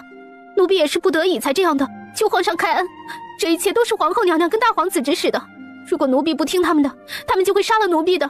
求皇上开恩，求皇上开恩。而站在一旁的皇上已经被气得脸色铁青了。可是跟这药粉一样的。是的，就是这种药粉。你也看看这东西，你可熟悉？然后他说完了，就该你上场了。这是稀柳花。看来你的记忆不错，这确实是稀柳花。你是不是很好奇我这稀柳花是哪里来的呀？哼，一会儿再告诉你。你先说说你跟皇后娘娘的故事吧。好几年前，一个戴着白纱帽的夫人找到我，要我帮她弄一些稀柳花。稀柳花我们术士都知道，对于普通人那是一种毒药，但是对于我们术士来说，却是可以助我们练功的神药。我原本是拒绝的，但是后来白帽女子出价非常的高，所以我就心动了，答应3年内的稀柳花都会卖给她。那你可知道那白帽女子是谁？因为那女子戴了白帽，所以看不清楚她的长相，不过身材跟皇后娘娘差不多。另外，因为订了3年的药粉，那女子称自己不方便每次都出来取货，所以给了我一个这个，让我去国公府找一位姓陈的男人，把东西交给他，他会给我银子的。皇上身边的公公立马上前接过令牌，然后脸色就是一变。是不是皇后为了出入皇宫回娘家方便，求皇上赐的令牌吗？交于皇上之后，皇上也看出来这令牌的主人。现在你可还有什么好解释的吗？皇上明鉴，皇上明鉴，臣妾是被冤枉的，请皇上明鉴。哼，刚才你说近几年的稀柳花几乎灭绝，可知道为什么？回禀皇上，是的，自从跟白衣女子交易完之后的第2年，我们在山上采摘稀柳花的时候发现，所有的稀柳花都被人为的连根拔走。其实我们西方的术士都是有规定的，只能摘花不能挖花，这样才能保证每年都能够采摘得到。白浩抬手示意，媚影退下。不过不多时又走了进来，手上就多了一盆花，然后摆在了大家的面前。好好看看，可是这花？这就是稀柳花，就是它。你为什么会有？这花不是我的，是他的。皇后又再一次的直接一屁股就坐在了地上，双眼绝望的看着白浩。皇后，说说吧。哼，欧阳震，本宫挺好奇你是怎么认识这东西的。是皇后自己说的。本宫？没错，皇后可还记得前段时间举行的赏花会？在花会上开的最艳丽的花，多少夫人小姐为之惊叹。那时皇后娘娘一嘚瑟就说出了此花的来路。说到这，微臣还得谢谢皇后娘娘这赏花会了。之前调查的时候人证都齐了，但是却一直苦于找不到这最有力的证据。你看，这不是就送上门来了吗？所有的疑惑全都迎刃而解。原来如此，人算不如天算，没想到是败在了自己手上。哦，对了，还有这稀柳花粉，也多亏了皇后娘娘。花会上知道这花是稀柳花之后，我便命人专门盯着这花，直到皇后命人将它制作成稀柳花粉，然后我就借用了一包。一会儿还给你，只不过你可能用不上了。第一，这皇上身边目前没有什么人能威胁到你争宠了；第二，你可能也没机会了。皇上也被这话瞬间惊醒。之前2位受宠的嫔妃似乎也是病逝的，而这病也是得的离奇，找不到原因。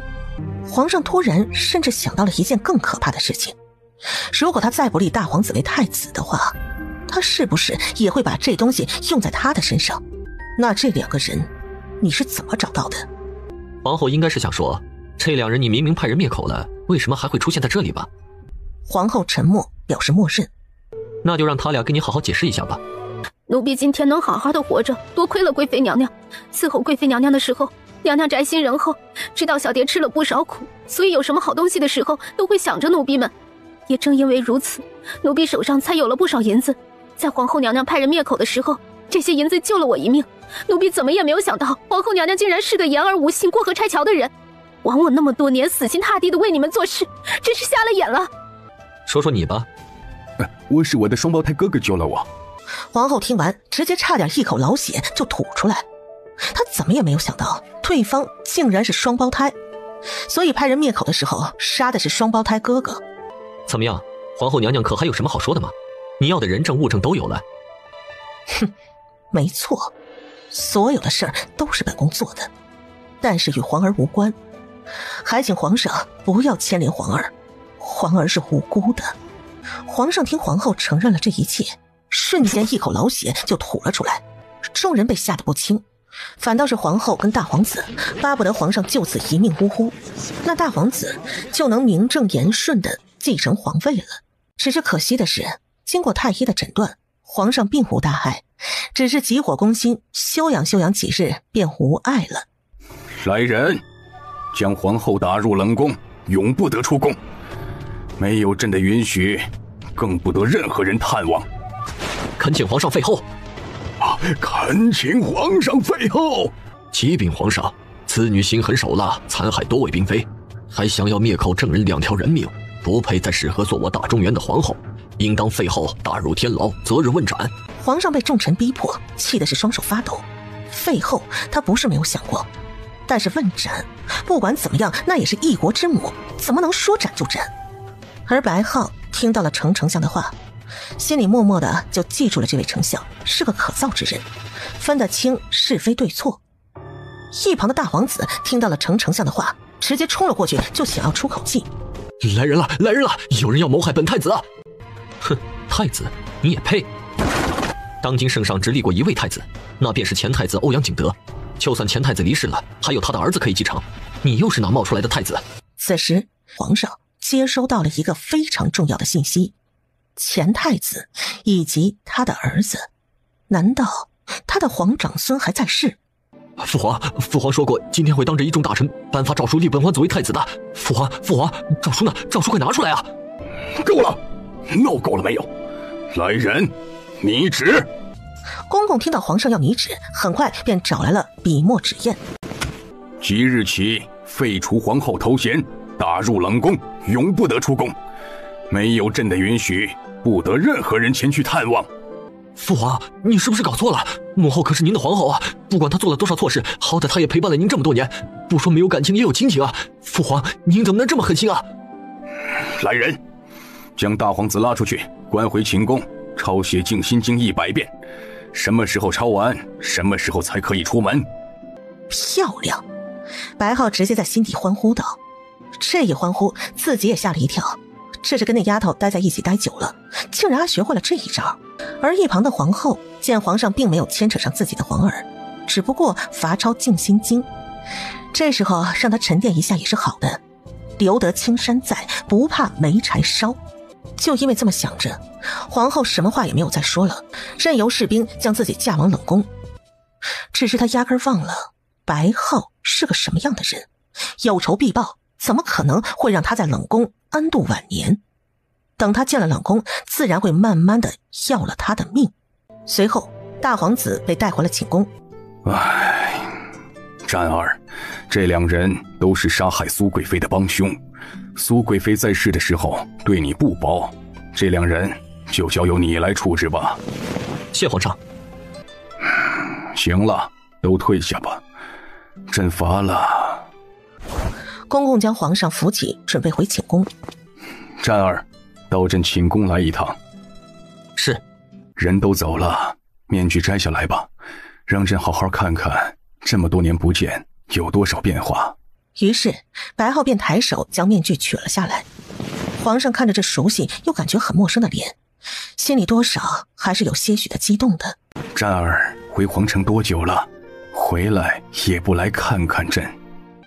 回皇上，微臣回皇城已有数月，因为有太多的事，所以便没有第一时间回来看皇上，这是微臣的错，还请皇上不要怪罪。行了行了，跟朕说说你这几年都干嘛去了？一点消息都没有。回皇上，贵妃娘娘去世后不久，微臣也受奸人的陷害，身受剧毒。因为担心太子会因为这件事情鲁莽行事，微臣便找了个隐蔽的山林，想着就这样度过剩下的日子。中毒？那你现在身体可还好？皇上放心吧，微臣命大，在深山中遇到了一位隐士高人，身上的剧毒已经减了。那就好。刚才听你说太子的儿子，难道玉儿？回皇上，一切微臣自有安排，还请皇上无需多担心。安排？你有什么安排？皇上，微臣斗胆问一句，难道皇上对当年太子的事情就没有一点点的怀疑过吗？太子也是皇上看着长大的，他的为人难道皇上会不清楚？您就真的怀疑太子勾结外党吗？他都已经是太子了，迟早有一天会坐上皇位的，那他还用得着勾结外党吗？被白浩这么一点醒，皇上沉默了。另外，微臣还有一个疑问，皇上可曾派人寻找过玉儿和幽儿？废话，那是朕的皇长孙，太子离世后，朕又怎么可能让皇长孙流落在外呢？那皇上的旨意是安全接回皇长孙？大胆！难道你还怀疑朕要灭口不成？微臣不是那个意思。既然皇上是准备安全的接回皇长孙，那微臣明白了，知道该怎么做了。当太子的冤情水落石出的时候，微臣自然会将玉儿、幽儿带回来。那你能告诉我，玉儿、幽儿现在身在何处吗？请皇上恕罪，为了玉儿、幽儿着想，越少人知道越好。皇上耐心等候便是。你……皇上原本听到这句话的时候是有些生气的，但是想想也是啊，越少人知道越好。如果自己知道了，保不准会派人前去探望，那就保不准会被有心人发现。欧阳战听命。微臣在。朕命你务必保护好玉儿、幽儿，如果有什么闪失，唯你是问。另外，前太子欧阳景德之事，朕便交由你秘密调查此事，一定要查出个水落石出。如果太子是被冤枉的，那务必要还太子一个清白。皇上说着，便从一个锦盒里取出了一块纯黄色的令牌。是，臣遵旨。另外，也照顾好自己。谢皇上关心，微臣定会照顾好玉儿、幽儿，当然也包括自己，定然不会让皇上失望。行了，回吧，朕累了。而此时的紫阳县却是愁云密布。亲丫头，这天已经数月未下雨了，下半年的水稻可怎么办呢？是啊，也不知道什么时候会下雨，看这样子是一时半会儿下不来了，实在不行，到时候全部种上土豆也行，不管下雨还是不下雨，也不用怎么担心，多多少少也能有点收成。唉，还是希望能下点雨吧，这长时间下去可如何是好？有多少百姓颗粒无收了。娘，现在说这些为时过早，走一步看一步吧。行了，愁也没用，就跟你说的，走一步看一步吧。你自己也留意着点，雨下不来就不要发水稻种了，不然到时候种不下去就浪费了。我先回去了。娘亲，好热啊，什么时候能下一场雨啊？娘也不知道什么时候能下雨，热就回屋待会儿，别玩了。一会儿中午，娘给你们做红烧鱼吃。这雨怕是一时半会儿下不下来呢。父老，这话怎么说呀？你们想想今年的那场雪，有没有觉得很怪异呀？今年的这场大雪是有些怪异，都准备开春了才下，而且还下得非常的大。没错。那这场雪跟下雨有什么关系呀？说有关系也可以，说没关系也可能有关系。有没有听过一句话呀？这么反常必有妖。这么反常必有妖。外公，以前你们有没有遇到过这样的雪？这样的大雪是遇到过，但是下雪的时间好像10年前有过一次这样的情况。说着，外公就想到了10年前的那场大雪，激动地站了起来。外公，你没事吧？没事儿，就是想起一些陈年旧事儿。是不是想起了什么？是啊，10年前的那一场灾难，现如今这场景似乎有些似曾相识啊。父老，这可如何是好啊？外公、父老，你们在说什么？可否告知一二？青丫头，这怕是要不好了。父老不说，我还没想起来。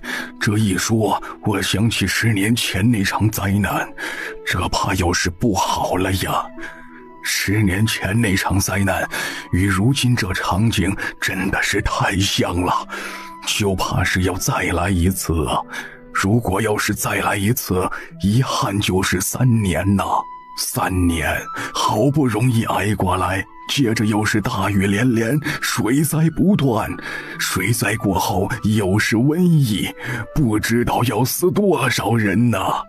外公，您别着急，慢慢说。我外公，你大可不必太过担心。10年前的那场灾难，人们毫无准备，而如今已经有了前车之鉴，应该不会再像那时候那样死伤无数了。青丫头，你赶紧通知村民，今年的粮食收上来之后，可千万不要卖了，叫村民们把粮食都囤好了。好，我知道了，外公。因为事情比较紧急，郭家村郭晴就一刻也不敢耽误，立即找到了郭村长，把事情的起因说清楚。交代完郭家村，郭晴又让郭村长去跟周边几个关系好的村民通信，提个醒儿。至于囤不囤的，那就是村民们自己的事儿了。第二天，郭晴一早便赶着马车往紫阳县的方向走去。张掌柜可知道石灰粉？石灰粉？那是什么东西啊？石灰粉就是用一种名叫石灰石的石头烧制而成的一种白色石块，经过处理可以变成白色粉末。这东西具有消毒杀害病虫的作用。这东西倒是没见过，不过少东家如果需要的话，我帮您打探打探。张掌柜，实话跟您说吧，就今年开春的那场大雪，还有就目前这天气，你有没有一种似曾相识的感觉？似曾相识的感觉？看来张掌柜应该也是想到了10年前的那场大灾，包括后来的瘟疫，张掌柜应该也都想起来了。而我想要的石灰粉，就是为了防止瘟疫而准备的。其他人我不相信，但是张掌柜是3皇子的人，而且我们合作这么久，你的为人我也是了解的，自然是能信得过的。因为如果这事儿交给别人，不小心把这件事流传出去，我怕会造成老百姓们的恐慌，而我自己又能力有限，所以这件事我想拜托你帮忙。少东家需要老夫做些什么，只管开口便是，能解决的老夫自当竭尽全力，就算做不到，这不还有3皇子在吗？这次如果真如10年前一般，那朝廷也应该重视起来。如果张掌柜这边没有什么问题，那过几天我便带一些东西过来，告诉你下一步该怎么做，越早准备上越好，因为我们无法预料他什么时候会来。好的，没问题。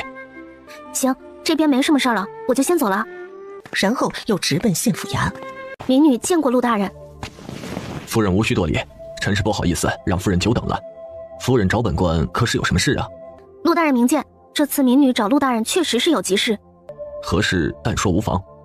不知陆大人对10年前的大灾可还有印象？10年前的大灾，那怎么能忘呢？又怎么忘得了呢？夫人有什么想法就直说吧。是这样的，郭家村很多长辈也都是经历过10年前大灾的，而今年的大雪以及目前这天气与10年前似曾相识，村民们都已经开始提前着手囤起了粮食。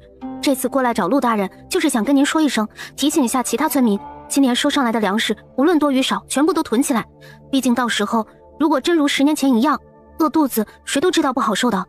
听到郭晴说的这席话，陆大人非常的感动，没想到这位夫人还能有如此广阔的胸襟。陆大人，刚才民女所说的话，您可有在听？哦，实不相瞒啊，刚才夫人来找本官的时候，本官也正在为这件事发愁呢。其实何止郭家村的村民有这种想法，其他村的村民也同样有这样的想法，还有不少的村民来找本官说情。之前购买夫人的土豆种子的时候说过，到时候有多的土豆一定要优先卖给夫人。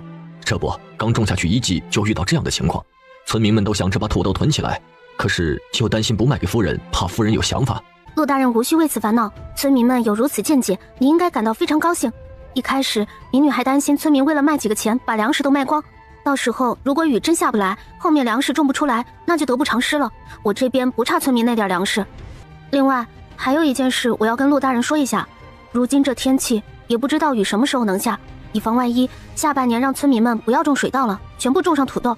土豆比较耐旱，到时候只要在花期以及快要长果实的时候稍微浇下水就好了，好歹今年还能有点收成。要是种水稻，长期没有水源，肯定会影响收成。好，多谢夫人好意，今日还特意前来提醒本官，本官感激不尽。夫人说的这些，到时候我一定转达给村民。那就辛苦陆大人了。不辛苦不辛苦，不知夫人今日可还有别的什么事？怎么，陆大人有何事？也没什么事。夫人不是跟小女是好友吗？这最近小女跟本官闹了点别扭，已经好几天都不曾出门了，也不跟我这爹爹说话。本官想着能不能请夫人帮忙开导开导小女，今日中午便在本官府上吃个便饭。原来如此，就一会儿送点粮食到铺子里，也无其他的事。陆小姐与明女是好友，她的事我自是可以帮忙劝说一二的。那就有劳夫人了。那现在本官去安排，夫人可以先行忙去，一会儿等着夫人一块用饭。好，那明女就先行告退了。小妹，你可不可以帮帮表姐？你劝劝我爹娘，让他们不要那么着急给我物色对象。我不想那么早嫁人。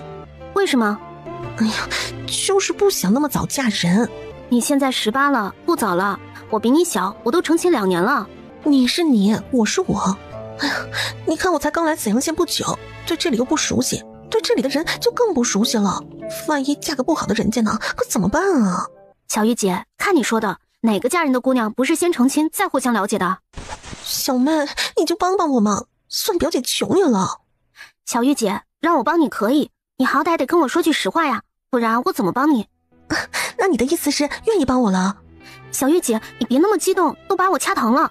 哎呀，对不起，我不是故意的，就是太激动了。小玉姐，我刚说了呀，让我帮你可以，前提是你得跟我说实话。机会我已经给你了，就看你自己愿不愿意了。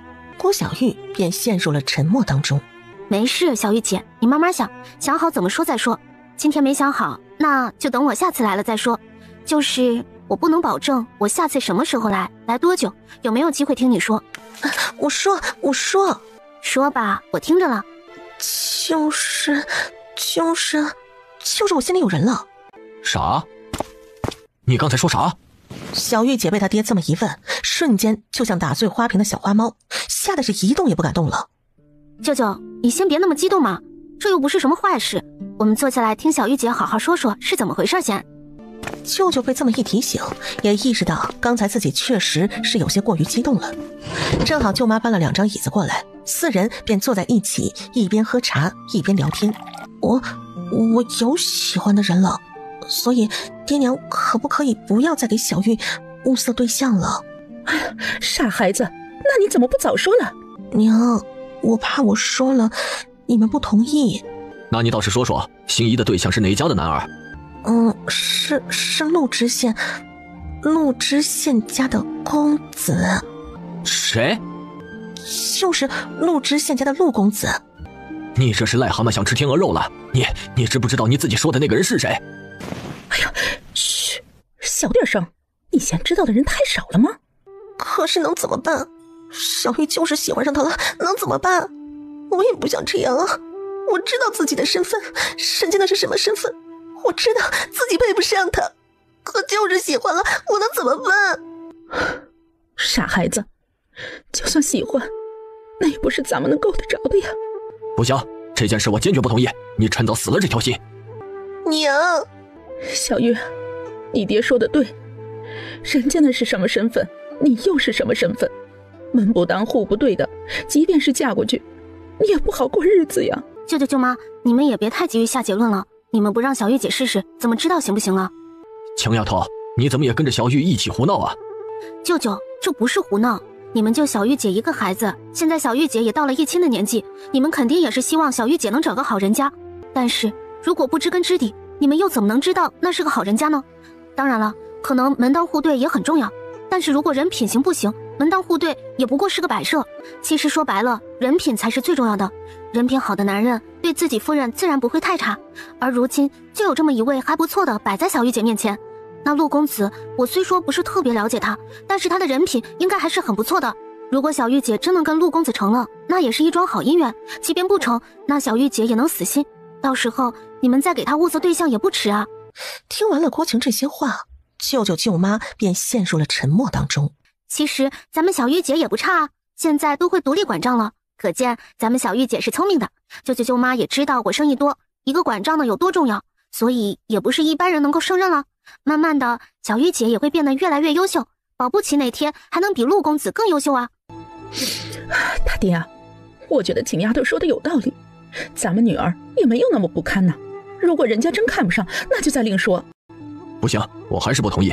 这万一人家没看上小玉，小玉后面还怎么找好人家？舅舅，就算议亲也没有一次成功的啊！你见过哪个议亲失败的姑娘最后嫁不出去的吗？你就当小玉姐是跟人家议亲不就行了？就是啊，现在不也有很多议亲没能一次成功的，最后不也嫁的好人家？议亲又不是什么丢人的事。行啦，舅舅你就别纠结了，小玉姐也不是小孩子了，也该让她自己做一次选择了。我那边还有事，就先走了。那你路上注意安全。知道啦，陆大人、陆夫人，今日民女就打扰二位了。刚才路上经过点读铺子，便买了几样小点心，小小心意，希望陆夫人你不要嫌弃。哪里，夫人太客气了，先上座吧。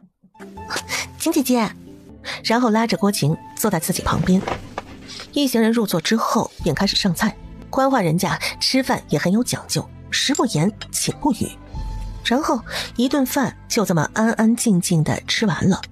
吃完饭之后的郭晴便被陆程直接拉到书房，两人说悄悄话去了。怎么了？没什么，就是这饭吃的太压抑了，完全体会不到美食的乐趣。习惯就好了。你是习惯了，我就感觉很难受。你看我们郭家村吃饭那叫一个热闹，什么菜好吃什么菜不好吃都会直接在饭桌上讨论，有时候也可以聊聊家常，一顿饭吃的那才叫幸福。被郭晴这么一说，其实陆程也很羡慕这样的日子。行了，不说这些有的没的了，来说说你吧。我？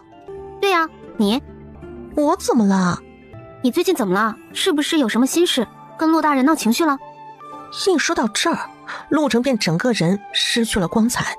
我今天来了，你就好好跟我说道说道，看看有没有需要我帮忙的。结果陆程直接摇头。怎么了？你倒是说说呀，不说我怎么知道怎么回事？不说你又怎么知道我能不能帮忙？我爹娘帮我相看了一户人家，可是我不想这么早就嫁人。有喜欢的人了？晴姐姐，你怎么知道的？我是谁？我是你晴姐姐呀，这点问题肯定一眼就看出来了。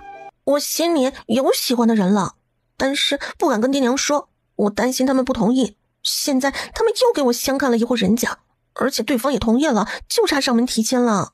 然后你不同意，但是又不说什么原因，就跟陆大人闹起了别扭，互不搭理。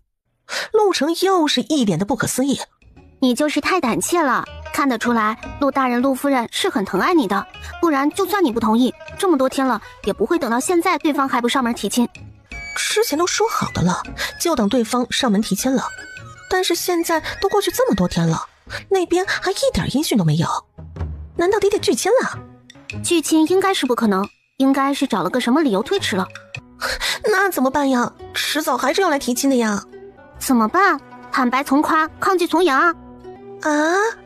意思很简单，就是让你直接跟陆大人坦白，告诉他你有心仪之人了，非对方不嫁。如果你心仪之人不算太差的话，相信陆大人陆夫人应该也不会反对。可是，那意见我已经给你了，听不听说不说就是你自己的事了。好，我去说。晴姐姐可不可以陪我一起？没问题。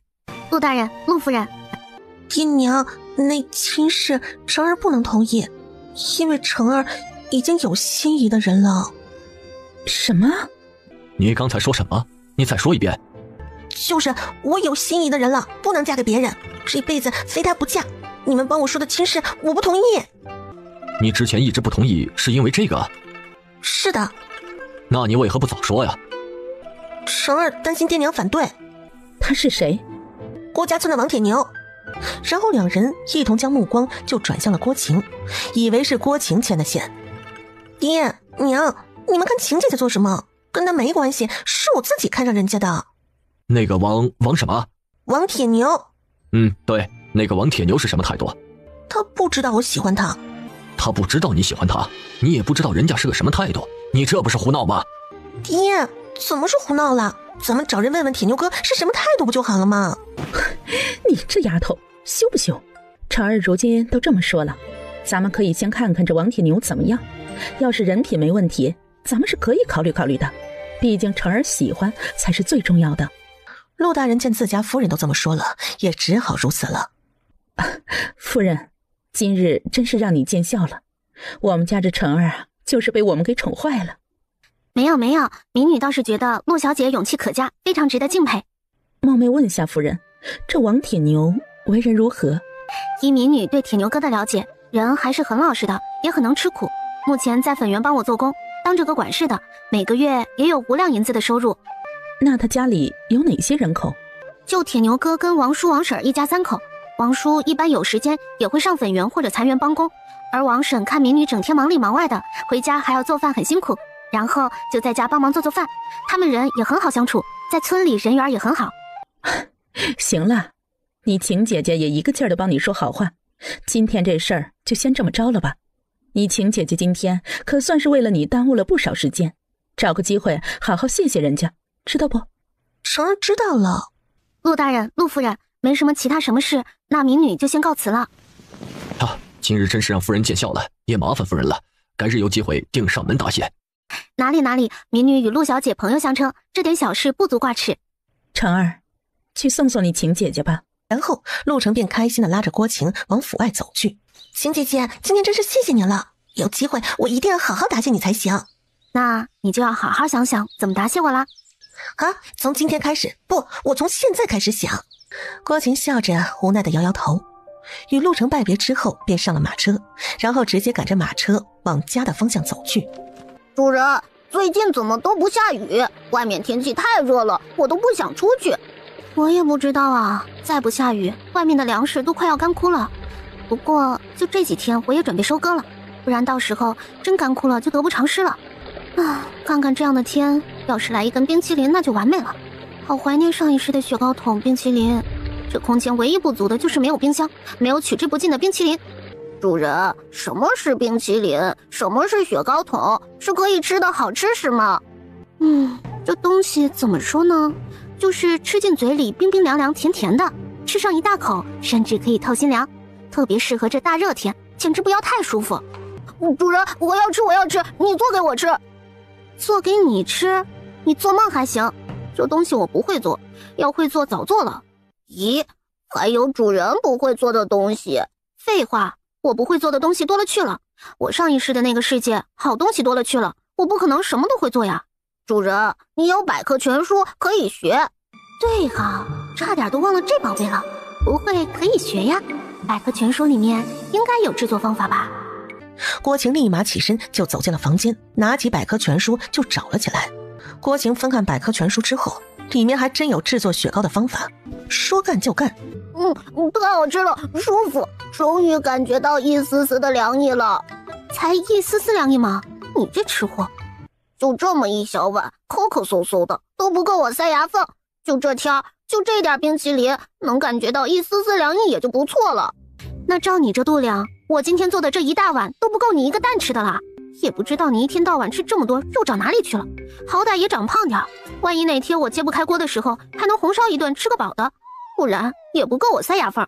主人，你又欺负蛋，蛋生气了，不理你了。走吧，一会儿月儿起来了，也就没人跟他抢冰淇淋了。娘亲，你在叫什么呢？没什么，在跟萌小蛋闹着玩了。月儿、悠儿都睡好了没？娘亲，睡好了，就是太热了，出了一身汗。那月儿、悠儿赶快去换件衣服，一会儿别生病了。换好衣服再来找娘亲，娘亲有惊喜给你们。一听说娘亲给他们准备了惊喜，月儿、悠儿飞一般的速度回房间换好衣服，立马就跑来找娘亲了。来，跟悠儿2个一人一小碗，慢点吃，不要一下吃太快了。娘亲，这是什么？冰冰凉凉，甜甜的，好好吃，而且吃进嘴里就直接化开了，感觉整个人都凉快了。这个叫冰淇淋，好吃咱们也不能多吃，因为冰比较寒，吃多了就容易生病，知道吗？娘亲，那你吃了没？娘亲刚才试味道的时候已经吃了。吃什么好试试呢？都不叫我们。父老，林月起来了，你们稍等一会儿。月儿，你去叫一下太外公、太外婆一起过来。没多久，郭晴的外公外婆被月儿带了进来。外公，你怎么了？是不是哪里不舒服？怎么脸色这么苍白？主人，外公只是轻微中暑了，并无大碍，有我在，你就放心吧。外公应该是中暑了，等会儿我去房间拿个药。今天这冰淇淋外公就不能吃了，等好了我再做给外公吃吧。说完，郭晴就直接回房间，然后从空间拿了2瓶藿香正气水出来。外公，来，你把这个喝下去，一会儿就好了。然后把药递给了外公，让外公喝下。而后蒙小蛋再使用技能把外公的身体治疗好。到了第2天，照样还是艳阳高照。大哥，铁牛哥，今天通知工人们去收割水稻跟土豆吧。现在已经8月初了，也差不多了。好，行。另外，土豆跟水稻收回来之后，所有的山头还有田地全部种上第2季土豆，水稻就不种了，这天气种不了了。哦，行，知道了。小美，你就放心吧，大哥保证安排的妥妥的。行，你们办事我完全放心。就这样，收获的日子总是过得很快的。很快，水稻、土豆都被收获进了粮食仓库。主人，告诉你一个不好的消息。什么不好的消息啊？这段时间你一直忙着外面的粮食耕种，空间的粮食你没怎么关注，然后就发生了一件非常不好的事情。什么事情啊？你倒是说呀，急死个人了你。就是田里的小黑龙好像有点多了点儿。应该没你说的那么夸张吧？好歹3亩田，那会儿我才放了几10斤左右的小黑龙进去而已。主人，我没必要骗你呀，你要不信就自己进去看看就好了。最后，郭晴还真的就闪身进了空间。我去，这空间也太强大了吧！几10来斤的小黑龙，进来不过就是10来天，这3亩水田里的小黑龙，怕是得有好几百斤了吧？外面那水田半年100亩，也才300来斤，这也太吓人了！要是再过半个月、个把月的，那不得泛滥了呀？突然想着，这可都是钱家呀！想到这儿，郭晴突然想起来一笔大生意——养殖水产品。不过空间这小黑龙，他不可能直接自己偷偷的拿去明月楼卖，所以过明路是重中之重。突然，郭晴想起家门口还有1亩的水田，之前也放了一些小黑龙进去养着，所以就算拿这个当幌子，也得让人知道这水田里有很多的小黑龙才行。说干就干，绝不耽搁。于是乎，下午的时候就有了郭晴以下的表演。娘亲，你看，咱们水田里有好多小黑龙。哪里？在哪里？你眼前就有好多，还有这儿都有。我也看到了，哇，真的耶，这么多！我们月儿真厉害，竟然发现了这么多小黑龙。那我们今天晚上有口福了。因为3人的惊喜，声音也不小，把家里正在下棋的外公以及父老迎松都吸引了过来，当然也包括王婶一家。另外还有几个准备去粉园帮灵公的村民。我去，这么多的小黑龙！是啊，这下真有口福了。最近都没怎么注意，没想到这小黑龙长得这么快。是啊，这小黑龙可真多。是啊，怪不得我那刚开荒半年的水田能装好几百斤，就算从河道游进水田，也不可能直接游那么多进去。现在想想，应该是繁殖挺快，长得也快。傻瓜，繁殖快，那也不可能光你家的繁殖快呀。别人家田里不也是1亩田，差不多抓了3、4斤的样子吗？是吗？哦，那我知道了，我知道，肯定是因为我命好。你们看啊，如果不是我命好，又怎么就上山救了个老爷爷？又怎么会知道了那么多赚钱的法子？更重要的是，又怎么会跟明月楼合作？又怎么跟明月楼二东家做成了那么大的蚕丝生意？肯定是因为我命好，所以就连养个小黑龙都能长这么快。对呀，咱们郭家村的大福星说的没错，肯定因为大福星命好，所以这小黑龙都能养得这么好。是啊，秦丫头就是个命好的，是个福星。行了，这明显就是因为秦丫头是个有福的，做什么赚什么。我家村也是个风水宝地，养个小黑龙也能这么惊人。不然你们倒是说说，这小黑龙是怎么来的？天上掉也只掉到秦丫头的水田里？哼，那就更说明他是命好了。这有什么大惊小怪的？一个个的都散了吧。村民们见知识渊博的父老都说这没什么好奇怪的了，就真的完全当是秦丫头命好。父老，你也相信夫人是因为好命？那你说说，她如果不是因为好命，像她那样的，怎么就嫁给你们王爷了呢？被父老这么一引导，最后就连迎松都赞同了这一说法。由于有了上演命好的戏码，第2天，郭晴便让迎松抓了1大桶的小黑龙准备着，一会儿上明月楼的时候带上。在路上的时候，郭晴便趁机从空间里又移了1大桶出来。秦丫头，你哪来这么多小黑龙啊？这还是之前挖那100亩水田的时候抓了不少，然后我没舍得卖，放门口的水田里养着，现在也长肥了繁殖了。不过每天最多也就只能这么些量，等后期土豆收了之后，我就准备弄个鱼塘大量养殖，那时候就可以大量供应了。张掌柜听完了郭晴的解释，也没有再多想，每天能有这么多已经很不错了。于是张掌柜命人去把小黑龙打秤，然后处理，又命人赶紧去贴了广告牌，交代清楚之后，便领着郭晴上了2楼的包间。晴丫头，上次你交代的事情已经安排妥当了，目前差不多已经在开始烧制了。辛苦张掌柜了。不辛苦不辛苦。最后郭晴与张掌柜把账结算了之后，便离开了明月楼，下一站自然是良心铺子了。小妹你来了。小玉姐今天看起来心情似乎不错哦。爹娘松口了。舅舅松口了，这也太难得了，是值得高兴的事。小玉姐，舅舅这么突然松口，这是什么原因啊？我挺好奇的。爹见过陆公子了。陆公子回紫阳县了？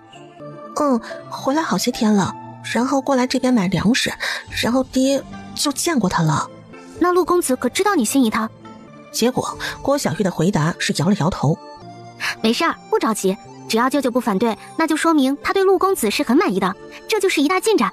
陆公子就在紫阳县，有的是时间慢慢相处，了解了解也是好的。现在陆公子回来了，你呀没事也把自己收拾收拾漂亮点，漂亮的姑娘人人爱，懂不？下次我过来给你带点好东西。行了，没什么事儿我就走了。小玉姐加油，我看好你。英松，你知道陆公子封了什么官不？怎么突然想起问他的事儿来？替别人打听的。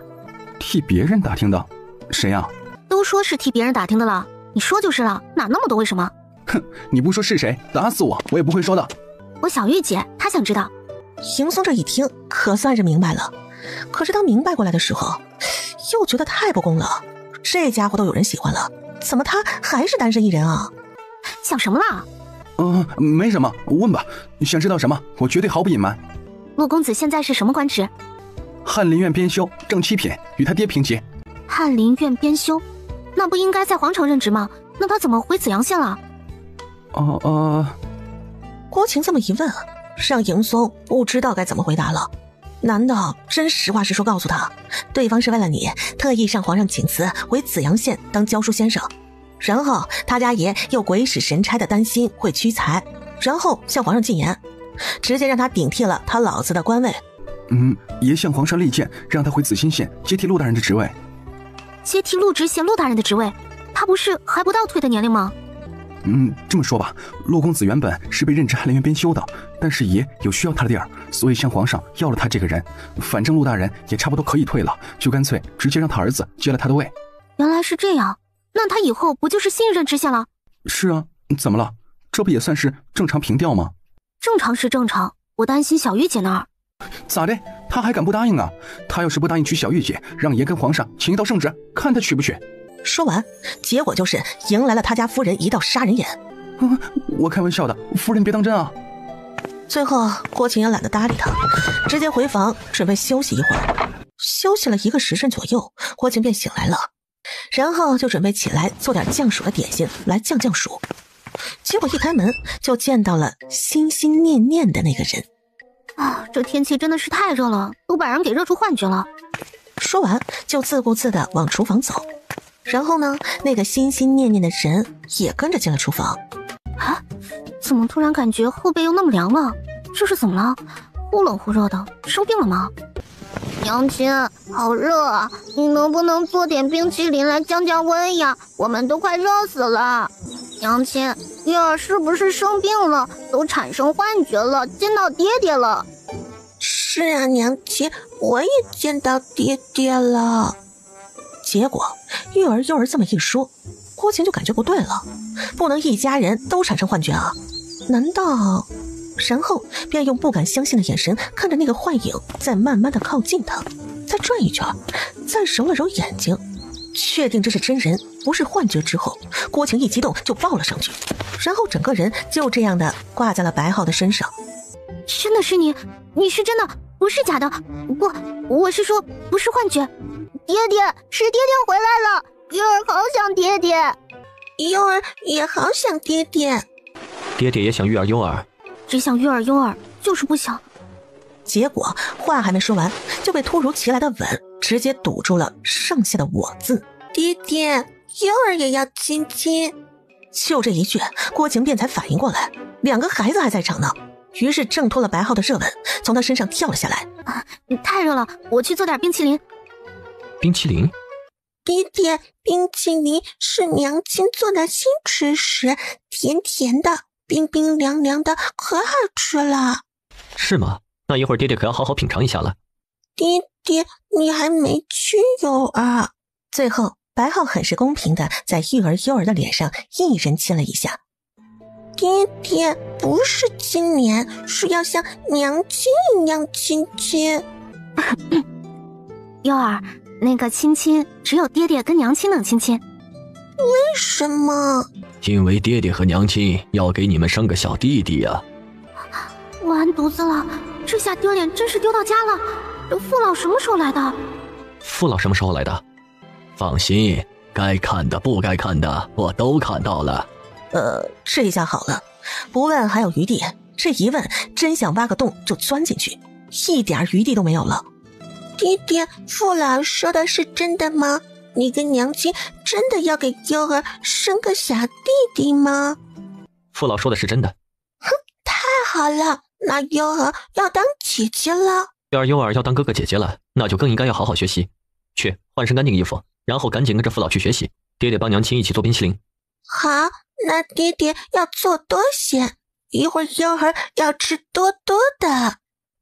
快去吧。然后育儿优儿就被父老领走了。晴儿，你脸怎么这么红啊？有吗？哪有？应该是天气太热了。对，天气太热了。这个衣服的颜色很适合你，好看。啊？我说这金剪刀苏嬷嬷的手艺就是好，做衣服做得很好看，很合身。以后你的衣服啊，就都交给她来做。是啊，苏嬷嬷手艺确实很棒，做的衣服很合身，很好看，我们都很满意。满意就行，以后多做些红色的衣服穿，你穿红色好看。好。这做的是什么？这是冰？对，这就是冰。大热天的，你哪里来的冰啊？你怎么做到的？因为这个东西。白浩伸手接过油纸包，然后打开一看，又一脸疑惑地看着郭晴。这个东西叫芒硝，遇水可以瞬间聚冷，温度达到一定量的时候，就会成为你现在所看到的冰。听完郭晴的解释，白浩有些不敢置信。怎么不相信啊？不相信你可以自己试试。于是白浩还真端过一盆水，然后将油纸包里的芒硝慢慢的往水里加入。不多时便开始看到水温明显的下降，然后慢慢的开始结冰。白浩转而好奇的盯着自己的夫人看。好啦，别用这种眼神看着我，有些东西还不到时候，时候到了你自然会知道。郭晴跟白浩在厨房忙活半天之后，终于将美味的冰淇淋制作出来了。原来这个就是育儿优儿口中的冰淇淋。是的，你尝尝看。白浩伸手接过了郭晴递过来的冰淇淋，然后轻轻舀了一小勺放进了嘴里。怎么样怎么样？入口即化，甜而不腻，冰冰凉凉的，很不错，是降温消暑的好吃食。有什么打算吗？什么打算？不打算开店吗？开啊，正在计划中。怎么了？没怎么，就是在想铺面的事。我是想准备把好几样吃食都开在一起，连成一排吃食街，这样方便客人逛街，也方便我打理。但是现在最大的问题是铺面。准备开在哪儿啊？现在粉姑娘已经开在明月楼旁边了，其他店干脆也直接连着开就好了。所以打算看看怎么把明月楼那一排的店铺怎么搞定。主要还那么多家，那么多地方，想想都头大。不想了，吃冰淇淋。而白浩因为郭晴这几句话，便把他要开美食街的事情放在了心上。这种事情啊，只要有钱，没什么不好解决的。晚饭过后，那边的事都处理好了。都解决了。他被废除皇后的头衔，打入冷宫了。那就好。那育儿优儿，他的事虽然解决了，但是太子的问题还没有查出来。育儿优儿还不是时候回到那个地方。那育儿优儿没人知道他们在这儿吧？放心，为夫自有分寸。为夫送给夫人的礼物，夫人可还满意啊？啊，那个礼物都收到了。那夫人可还满意？还不错，王妃头饰，新娘嫁衣，怎样？你是打算再娶本姑娘一次？有何不可？本王敢娶，就怕你不敢嫁。就没有本姑娘不敢的事儿，不就是嫁人吗？又不是没嫁过。好，记住你这句话，待到春暖花开时，10里红妆，本王娶你。好，我等你，等你10里红妆迎娶我。郭晴说完这句话，很自然地主动勾住了白浩的脖子，献上了自己的香吻。不过最后一道防线，郭晴还是要守住的。现在这具身体还太小了，最后白浩也只能妥协，两人就这样相拥睡了一晚上。三嫂，三嫂，我回来了，快来迎接我！好几月不见，你是不知道我有多想你。当进门的那一刻，当看到自家三哥那杀人的眼神时，哟，我三哥也在啊！三哥什么时候回来的？都不找人通知我一下，我都想死三哥了。得亏没找人通知你，不然的话，我都不知道我夫人被人惦记上了。三哥，我错了，我错了，我不过就是惦记着三嫂的手艺而已。怎么？那你到底是想我，还是想我做的美食啊？三嫂，我错了。为了表达我道歉的诚意，我给三嫂带来了2样好东西，三嫂肯定非常非常喜欢。什么好东西？拿出来亮亮相去。随后，锦云将手中的布袋放在了桌上，然后轻轻地打开，里面有2个油纸袋。锦云将其中一个油纸袋打开，然后递给了郭晴。当郭晴看到手中油纸袋里面的种子时，一眼便认出这是葡萄籽。紧接着，锦云又将另一个油纸袋一并打开，映入眼帘的是郭晴心心念念的西瓜种子。这2样可都是好东西啊，你怎么弄到的？我最近不是为了蚕丝被和丝绸的事到处奔波吗？有一次在边城路过一村庄的时候，见到一个老人家提着2筐子东西，一瘸一拐地往镇上走。我原本是想着帮帮他老人家的，没曾想一问之下得知他提的这2样果子，老人家称一种小颗粒一串一串的，说是叫葡萄，另一种称是寒瓜。我还第一次见呢，出于好奇，我就先打开吃了一个，没想到非常多汁，而且也甜甜的。但是这一路奔波，那葡萄跟寒瓜都留不住。最后我心想，里面的籽应该是种子吧，于是我就把果子吃了，种子留下来。我这万能的三嫂肯定知道怎么种植啊，于是我就拿回来了。做得非常的不错，表扬你。这2样确实是可以种植的种子。夫人，这2样果子要种植多久才可以吃啊？寒瓜其实还有一个很好听的名字，叫西瓜。这个西瓜我试试看，今年还能不能种植出来。葡萄你们就别想了，最起码得1年之后了，这还得是长得快才行。那一会儿我吃完饭，我帮夫人一起种。来来来，走过路过千万不要错过，看一看瞧一瞧，这是明月楼二东家从边城发现的一种名叫西瓜的水果，红又甜还多汁，非常解渴，老少皆宜。看一看尝一尝，喜欢的可以买一些回去填个嘴儿。来来来，欢迎品尝。老板，那你这个西瓜怎么卖啊？这个西瓜论斤卖，20文1斤。听到了郭晴的报价，有些客人心疼银子，觉得20文都可以买2斤肉了。但也有很多人愿意买肉回去也是吃，西瓜也是吃，又不是天天吃，偶尔吃一次还是可以的。于是良心铺子门口便开始排了长长的队伍。1个时辰不到，带过来的西瓜全部都卖干净了，还有好些客人没买到的，郭晴告知下午还会运些过来的。这天临睡前，郭晴自己正准备盘点一下家当，然后看看怎么搞那个美食街。结果一算发现，如果真要把明月楼以及其他分店周边的店铺都买下来，那真是需要花一大笔一大笔的银子啊！还是一步一步来吧。夫人，可是有烦心事？就是之前说开美食街的事情，刚才算了一下账，这出血量有点大，手头上的银子如果都拿出去弄铺面了，万一有个什么事儿，就没有周转的资金了。就为这事？不然还能有何事能让我烦恼的？确定了郭晴只是因为美食街的事烦恼，白浩的心里也就放心了，便假装轻咳2声，这是想要引起夫人的关注。你怎么了？没事，你可以找为夫帮你啊。找你？怎么帮？这可是一笔不少的资金，你这王爷这么多年待在这郭家村，穷成啥样还用我说吗？被郭晴这么一说，白浩竟然不知道该怎么接话。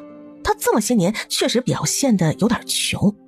白浩最后也不跟郭晴争论了，直接将今日锦云托人给他带回来的小木箱递给了郭晴。这是什么？你打开看看就知道了。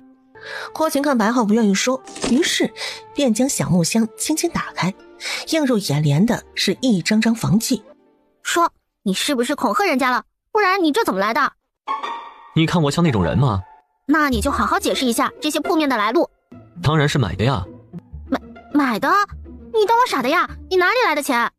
我，那个夫人，有件事我想跟你坦白一下，不过你得先答应我，不要生气。你说，看事情轻重，我再决定要不要原谅你。景云是明月楼的二东家，你知道吧？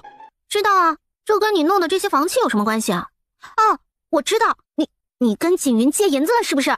景云是明月楼的二东家，这明月楼的大东家就是我。明月楼的大东家是你，那跟房契也没什么关系啊。啥？你刚才说啥？你是明月楼大东家，大东家就是你，那个神龙见首不见尾的大东家就是你，你在跟我开玩笑的吧？你看为夫像在跟你开玩笑吗？啊，等会儿，容我缓缓劲儿。然后一个人就坐床沿边开始想了起来。他记得白浩第一次陪他去明月楼送货的时候，张掌柜一开始的反应应该是见到了大东家，但是白浩没有声张，张掌柜自然装作无视。锦云是二东家，原来这大东家就是他家相公，一直跟他在一起，他竟然一直都没有发现。这些铺面都是用我赚的银子买的，理应归我，所以我就不跟你客气了。不早了，早点睡觉。说完，然后假装生气的抱着小木箱就上床睡觉了。白浩看着这一幕是哭笑不得。看来如今大家的进步还是非常大的，是时候该考核一下了。考核？没错，考核就是查看一下你们训练的成果。将军夫人准备怎么样考核大家呀？都听好了，3天后考核，考核内容半个时辰之内10公里负重，扎马步负重1时辰，移动靶心400米射击，以环数为成绩。最后一个就是实战对抗赛。我们跟谁对抗？你们自己，你们不是正好2队人吗？刚刚好啊。我们自己人打自己人。放心，你们的剑肯定不会用真正对抗敌人时候用的剑，我会给你们准备好另外一种没有杀伤力的剑，你们尽管放心吧。听郭晴这么一说，大家也就放心了。好啦，还有3天时间，这3天时间大家准备准备，调整一下，到时候希望大家都考一个好成绩，定不负将军夫人所望。不错，希望你们不要让本将军失望。你说我们这样像不像在幽会？深山老林幽会是挺像的。郭晴直接生气的白了白浩一眼，然后就不想说话了。走，为夫带你去一个约会的好去处。去哪儿？到了你就知道了。不多时，两人便来到了山顶。哇，好美啊！然后两人便这么静静的相拥坐了一会儿，很快就到了太阳快下山的时候。来，夫人，躺下。两人就这样躺在草地上，看着漂亮的天空。时间是过得很快的，很快夕阳下去，黑暗来临。好了，不早了，该回家做晚饭了。回去晚了，月儿、悠儿又该担心了。下次咱们把月儿、悠儿带来一起看。好。娘亲，你跟爹爹干嘛去了？迎送都回来了，你们这么晚才回来，不知道悠儿会担心的吗？悠儿，对不起啊，是娘亲的不对，娘亲跟爹爹去找好玩的地方去了。改天娘亲带你们一起去，那里还特别适合野炊。野炊就是烧烤的意思，在山地也可以称之为野炊，野外起火做饭。真的吗？真的不能再真了。你看娘亲什么时候骗过你没？那娘亲，咱们明日就去可好？明日啊？我这边没什么问题，完全可以。倒是你自己可不要太累了。辛苦算不上，人多大家都会帮忙一起的，放心，我不会累着自己的。行，那既然都没问题，明天上午准备准备，下午去野炊，天气也不会太热。得到了娘亲的同意，幼儿高兴的直欢呼。悠儿，什么事这么高兴？娘亲说明日带我们去野炊，就是去野外做好吃食，烧烤什么的。真的吗？娘亲说真的不能再真了。耶，太棒了！夫人，那有没有需要我们帮忙的？晚些时候我看看需要什么材料，然后再安排。放心，肯定不会让你闲着。娘亲，这个鸡也好好吃，好鲜呐！好吃好吃。那月儿可喜欢？喜欢，超级喜欢。娘亲做的所有吃食，月儿都喜欢。月儿喜欢，那娘亲以后多做些好吃食给你们吃。娘亲真好，月儿最爱娘亲了。真的吗？真的不能再真了。娘亲知道月儿从不骗人的。那月儿可要记住了，等你长大了，可别娶了媳妇儿忘了娘啊。月儿不娶媳妇，月儿永远跟娘在一起。傻月儿，不娶媳妇儿可不行，娘亲还等着抱孙子呢。小妹，月儿还这么小，你就先别想着抱孙子了，再抱俩儿子再说吧。二嫂，你别说我，要生也是你先，现在最着急抱孙子的应该是娘。你们一个两个的都别推举，2个一起生，有的是人带。那大嫂你也再生一个，热闹。都生，娘高兴，娘都能带。晴丫头，这烤全羊好了吗？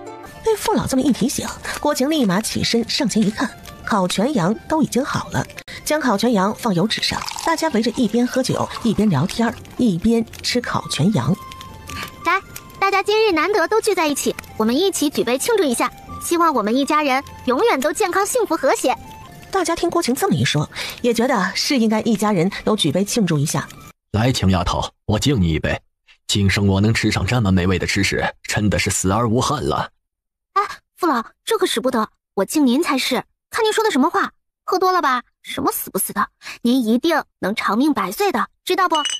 对，我得长命百岁，这样才能吃到你这丫头做的更多的好吃食。我觉得我们大家都应该敬晴丫头一杯啊！如果不是因为晴丫头，我们大家也不会有今天这样的好日子。然后大家很赞同的举起酒杯敬晴丫头。晴儿，你少喝点。没事儿，几杯啤酒而已，醉不了我的。今日开心，多喝2杯无碍。放心，喝多了不还有你吗？而且我相信你不会趁酒之危的。小妹，小玉姐也要敬你，谢谢你，因为有你才有了我的今天。小玉姐，你不能再喝了，你已经醉了。难得这么高兴，反正都是一家人，不怕。好，那就不醉不归。剩下的自然就是各种聊天了，看风景了。最后郭晴自己也喝了不少，很快大家也聊得差不多了，天色也暗下来了，不能再待太晚了，于是便整理东西准备打道回府。晴丫头在家吗？娘，我在家了。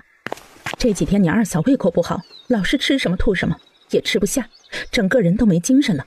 今天好不容易说想吃点酸的，家里泡的酸豆角又刚好吃完了，我就想到你这儿的酸蕨菜跟酸豆角了。好，那娘你等一下，我去拿。说完就去专门放酸菜缸子的房里抓了一大把的酸豆角。娘，好了，给你。哎呀，你这孩子怎么拿这么多？你二嫂哪能吃得了？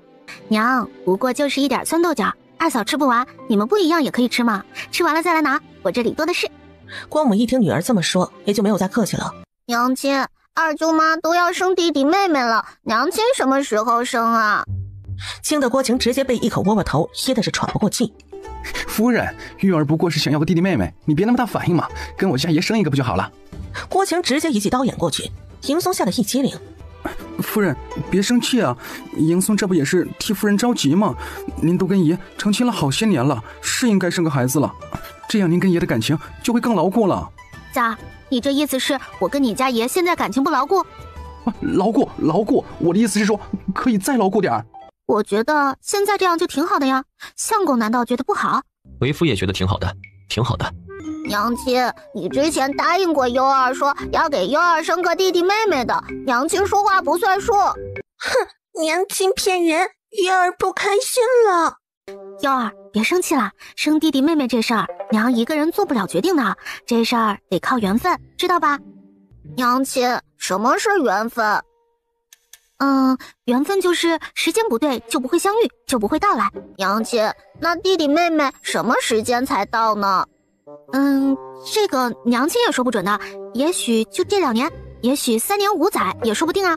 所以现在月儿优儿的首要任务就是好好学习，乖乖听爹娘的话。等你们弟弟妹妹到来的时候，你们可就是大哥哥大姐姐了，得做个好榜样，教弟弟妹妹读书识字。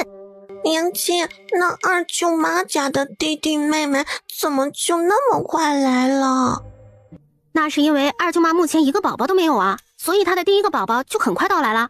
娘亲这不是已经有月儿跟优儿了吗？娘亲是觉得啊，有你们2个小可爱就很知足啦，很幸福啦。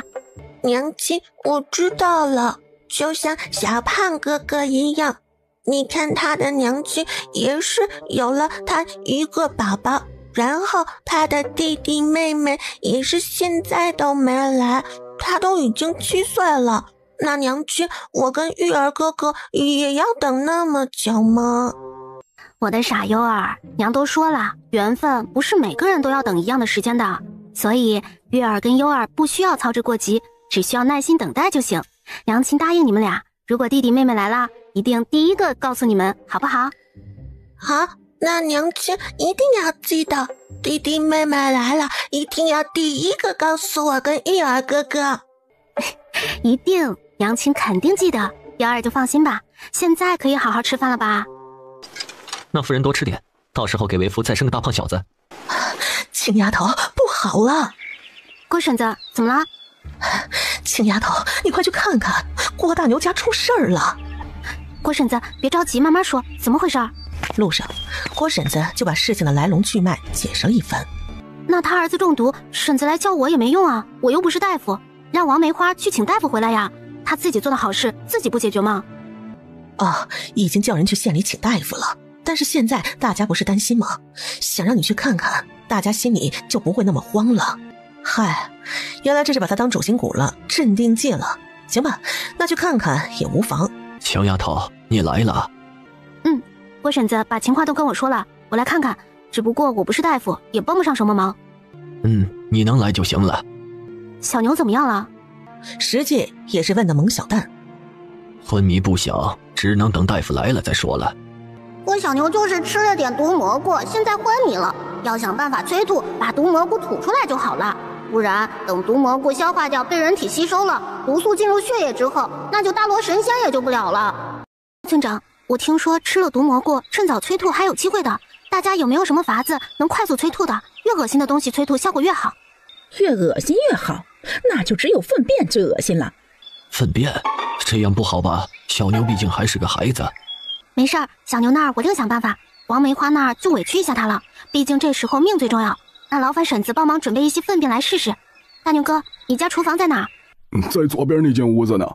然后郭晴便一个人进了厨房，拿了一个碗装了一碗灵泉水，从空间拿了一块肥皂，制作了一碗肥皂水，然后端着碗便又回到刚才的房间。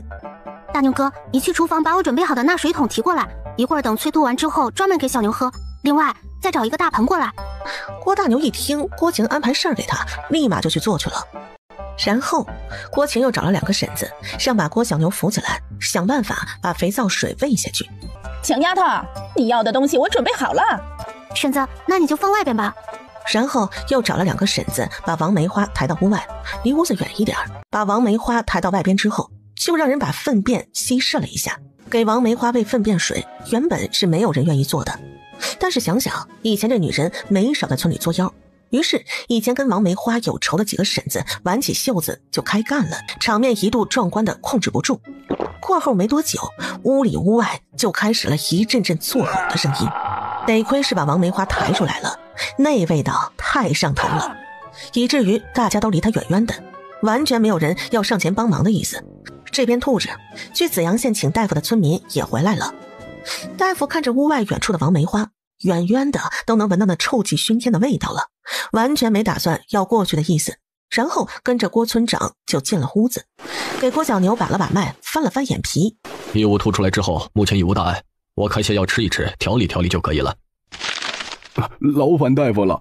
请问是谁想出催吐的法子？是晴丫头。晴丫头？就是明月楼的少东家，她是我们村的。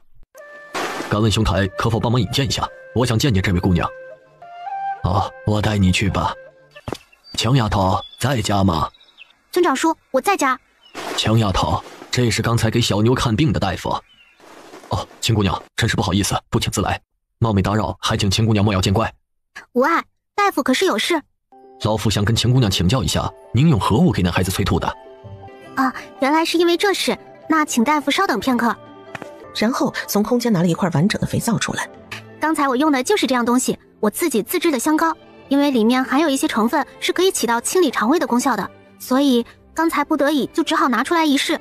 当时那情况也只能死马当活马医了，也万万没想到能有效果。大夫一听说是郭晴自制的香膏，出于好奇，于是放鼻子处闻了闻，确实很香，很好闻，并没有什么奇特的。没想到秦姑娘还有这么好的手艺，秦姑娘可是懂医呀？懂医说不上，只是闲来无事就喜欢瞎折腾。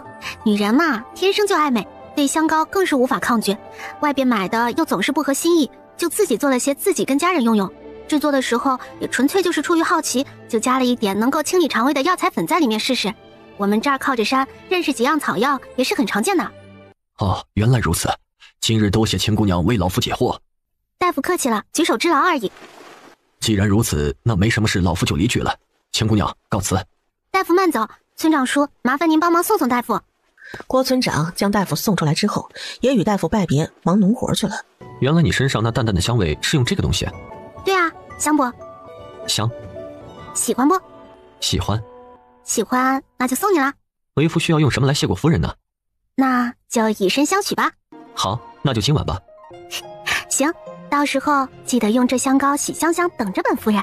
这香膏用来洗脸、洗澡都可以。那夫人为何不与为夫一起试试呢？流氓，谁要跟你一起？怎么就流氓了呢？夫人不是说让为夫以身相许吗？以身相许，留着吧，等本夫人哪天高兴了就来取。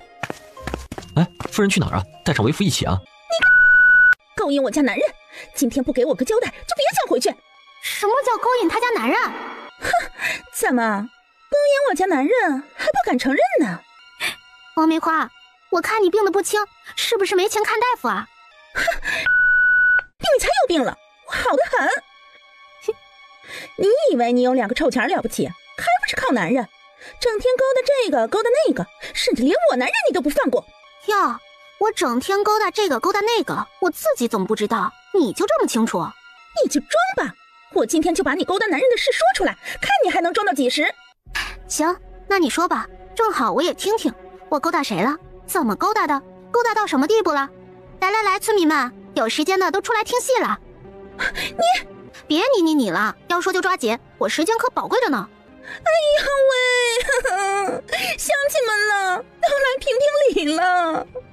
我就回了一趟娘家的功夫，男人就被这个给勾搭走了，现在门都不让我进了，孩子也不认我了，我这是造的什么孽哟！辛辛苦苦养大的孩子，一转眼功夫就不认我这个娘了。你男人？我勾搭？我人现在就站你面前。还有，麻烦你抬起头看看那边，就那最大的宅子，知道吧？那是我家，花1万两建的，1万两。然后再想想你男人，你是见我眼瞎了还是脑残了？勾搭你男人，麻烦你泼脏水也过过你那蠢脑子。哼，有钱了不起吗？有钱你也缺男人呢，缺男人是个男人你都不嫌弃。你知道吗？这是我听过最大的笑话。发现你吧，不但蠢，还蠢出新高度。找我麻烦之前就应该先了解了解。有句话送给你，知己知彼，方能百战百胜。哎呀，大牛他媳妇儿，你都离村这么多年了，还停留在离村的时候了。人家秦丫头可是有相公的人，她相公长得那就不是大牛能比的。所以你说人家秦丫头惦记你家男人，那不是闹笑话吗？你不嫌丢人，大牛都觉得丢人。她有相公，她相公都早死了。我怎么都不知道我什么时候又死了？王梅花听到突然有人说话，于是抬头看了看，再于是就被白浩这美艳的过分的外表给迷住了。夫人别怕，有为夫在，谁都欺负不到你。那个，能扶我一下吗？我腿麻了，起不来。来，夫人站累了吧？你坐下休息一会儿。你是他相公？怎么？难道你有疑义？这女人有什么好的？要啥没啥，无非就是有点臭钱而已，还不是靠男人。夫人，以后你多知脸，不能让人小瞧了去。你今天是不是皮痒痒了？大庭广众之下就这么……怎么？你这是羡慕嫉妒恨啊？切，有什么了不起？好像谁没个相公似的。只是某些人有老公还招花惹草。王梅花，原本看在郭大牛、郭小牛的面子上，昨天救了你，今天你不知好歹还来污蔑我，你真以为郭家村的村民都跟你一样蠢吗？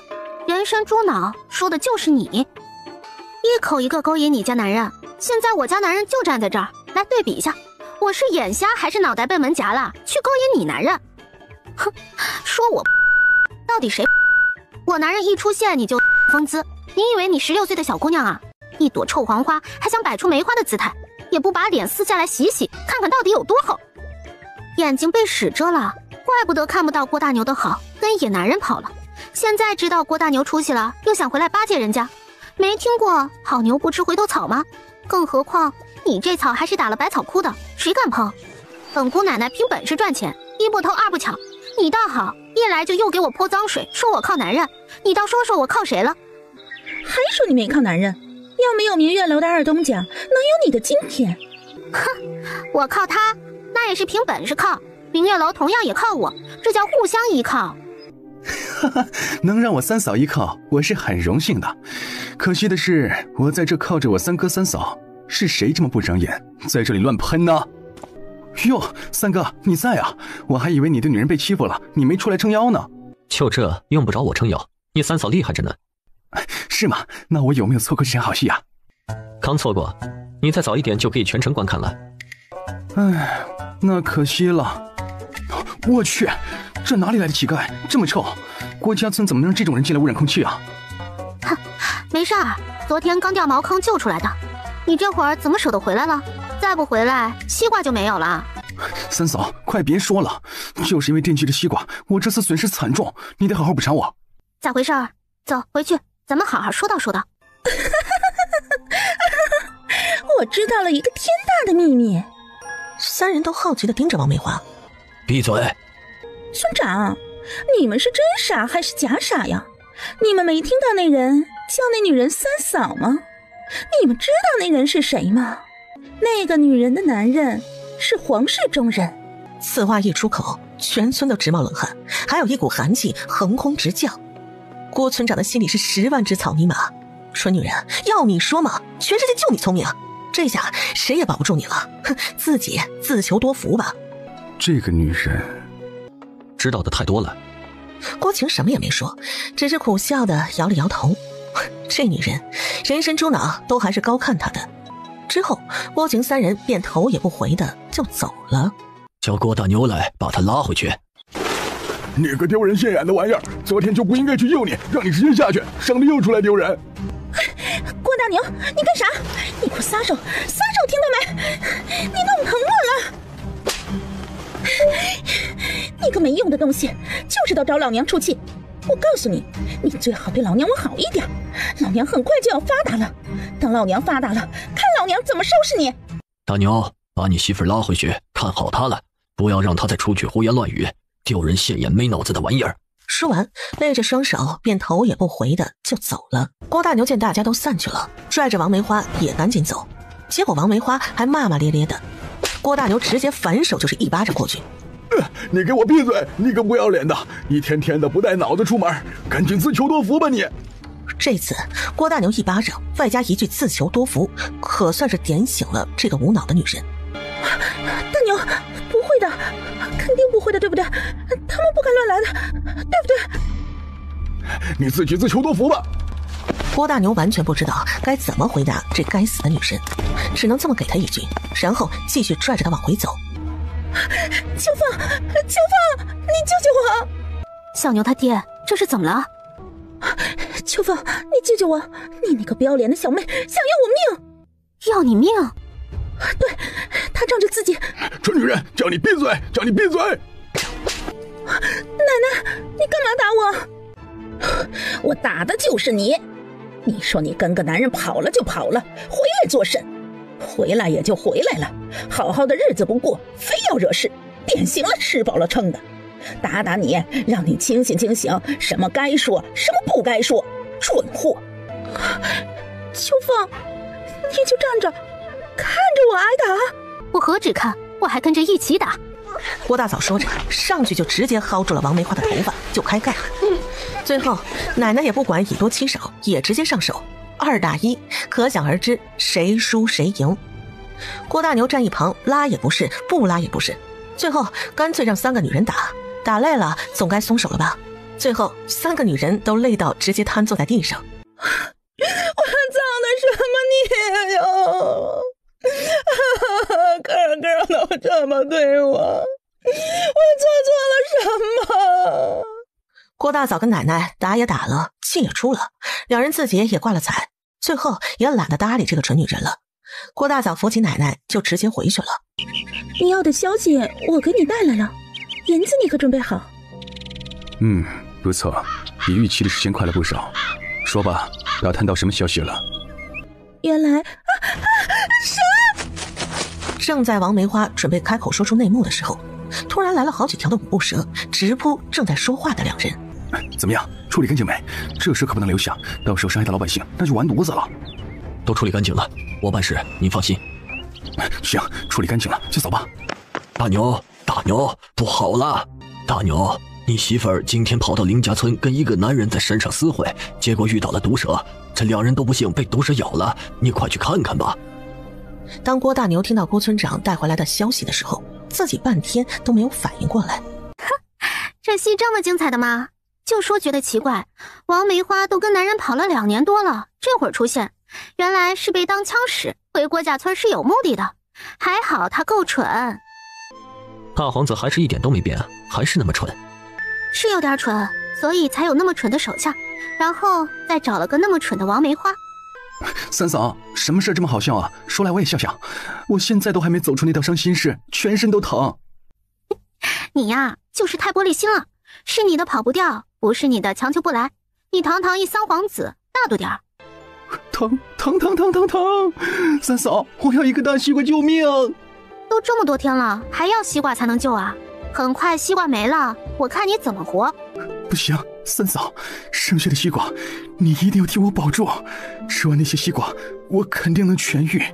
云叔叔，你说你这么大个人了，跟我们孩子一样，丢不丢人呢？丢什么人？我还没成亲呢，我也还是个孩子。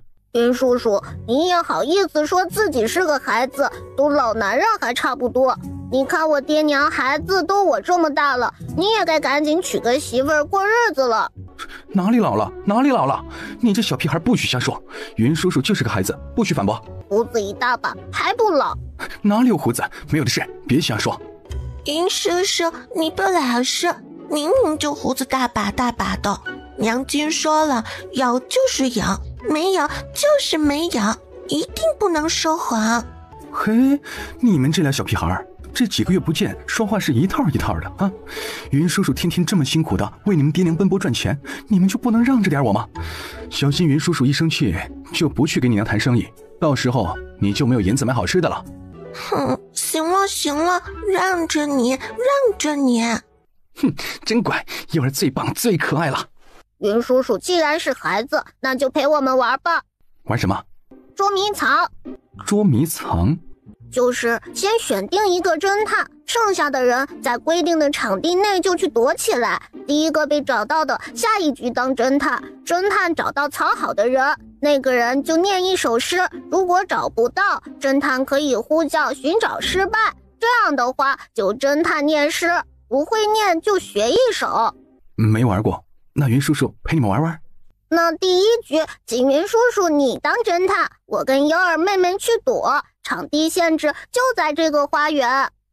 听月儿的。那一会儿我跟悠儿去躲，锦云叔叔你就捂住眼睛，不许偷看，慢慢的数10个数，10个数之后就开始找。好，那现在就开始了。一说开始了，月儿、悠儿立马散开，寻找有利的藏身之处。杨丫头，这又是什么新吃食啊？这个是新吃食，剁椒鱼头。三哥、三嫂，今年我在郭家村跟你们一起过年。你不回皇城？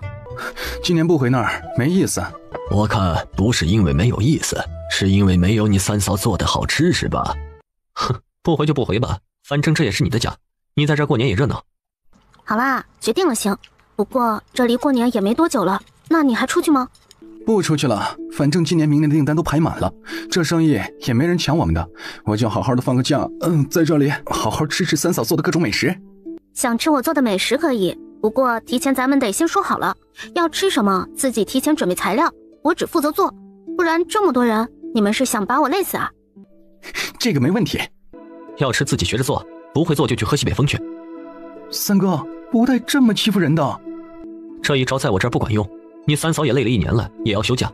过年期间她什么都不管。那我把明月楼的厨子叫过来，让他们做。这个可以有。不行，郭家村岂能让人随意进出？那我给三嫂打下手。得了，叫你打下手，到时候你别把我厨房烧了，那就得不偿失了。做饭嘛，反正都是要做的，不过就是多你一个人，到时候你们帮忙准备材料就行。先说好啊，别太得寸进尺了，做什么吃什么。没问题。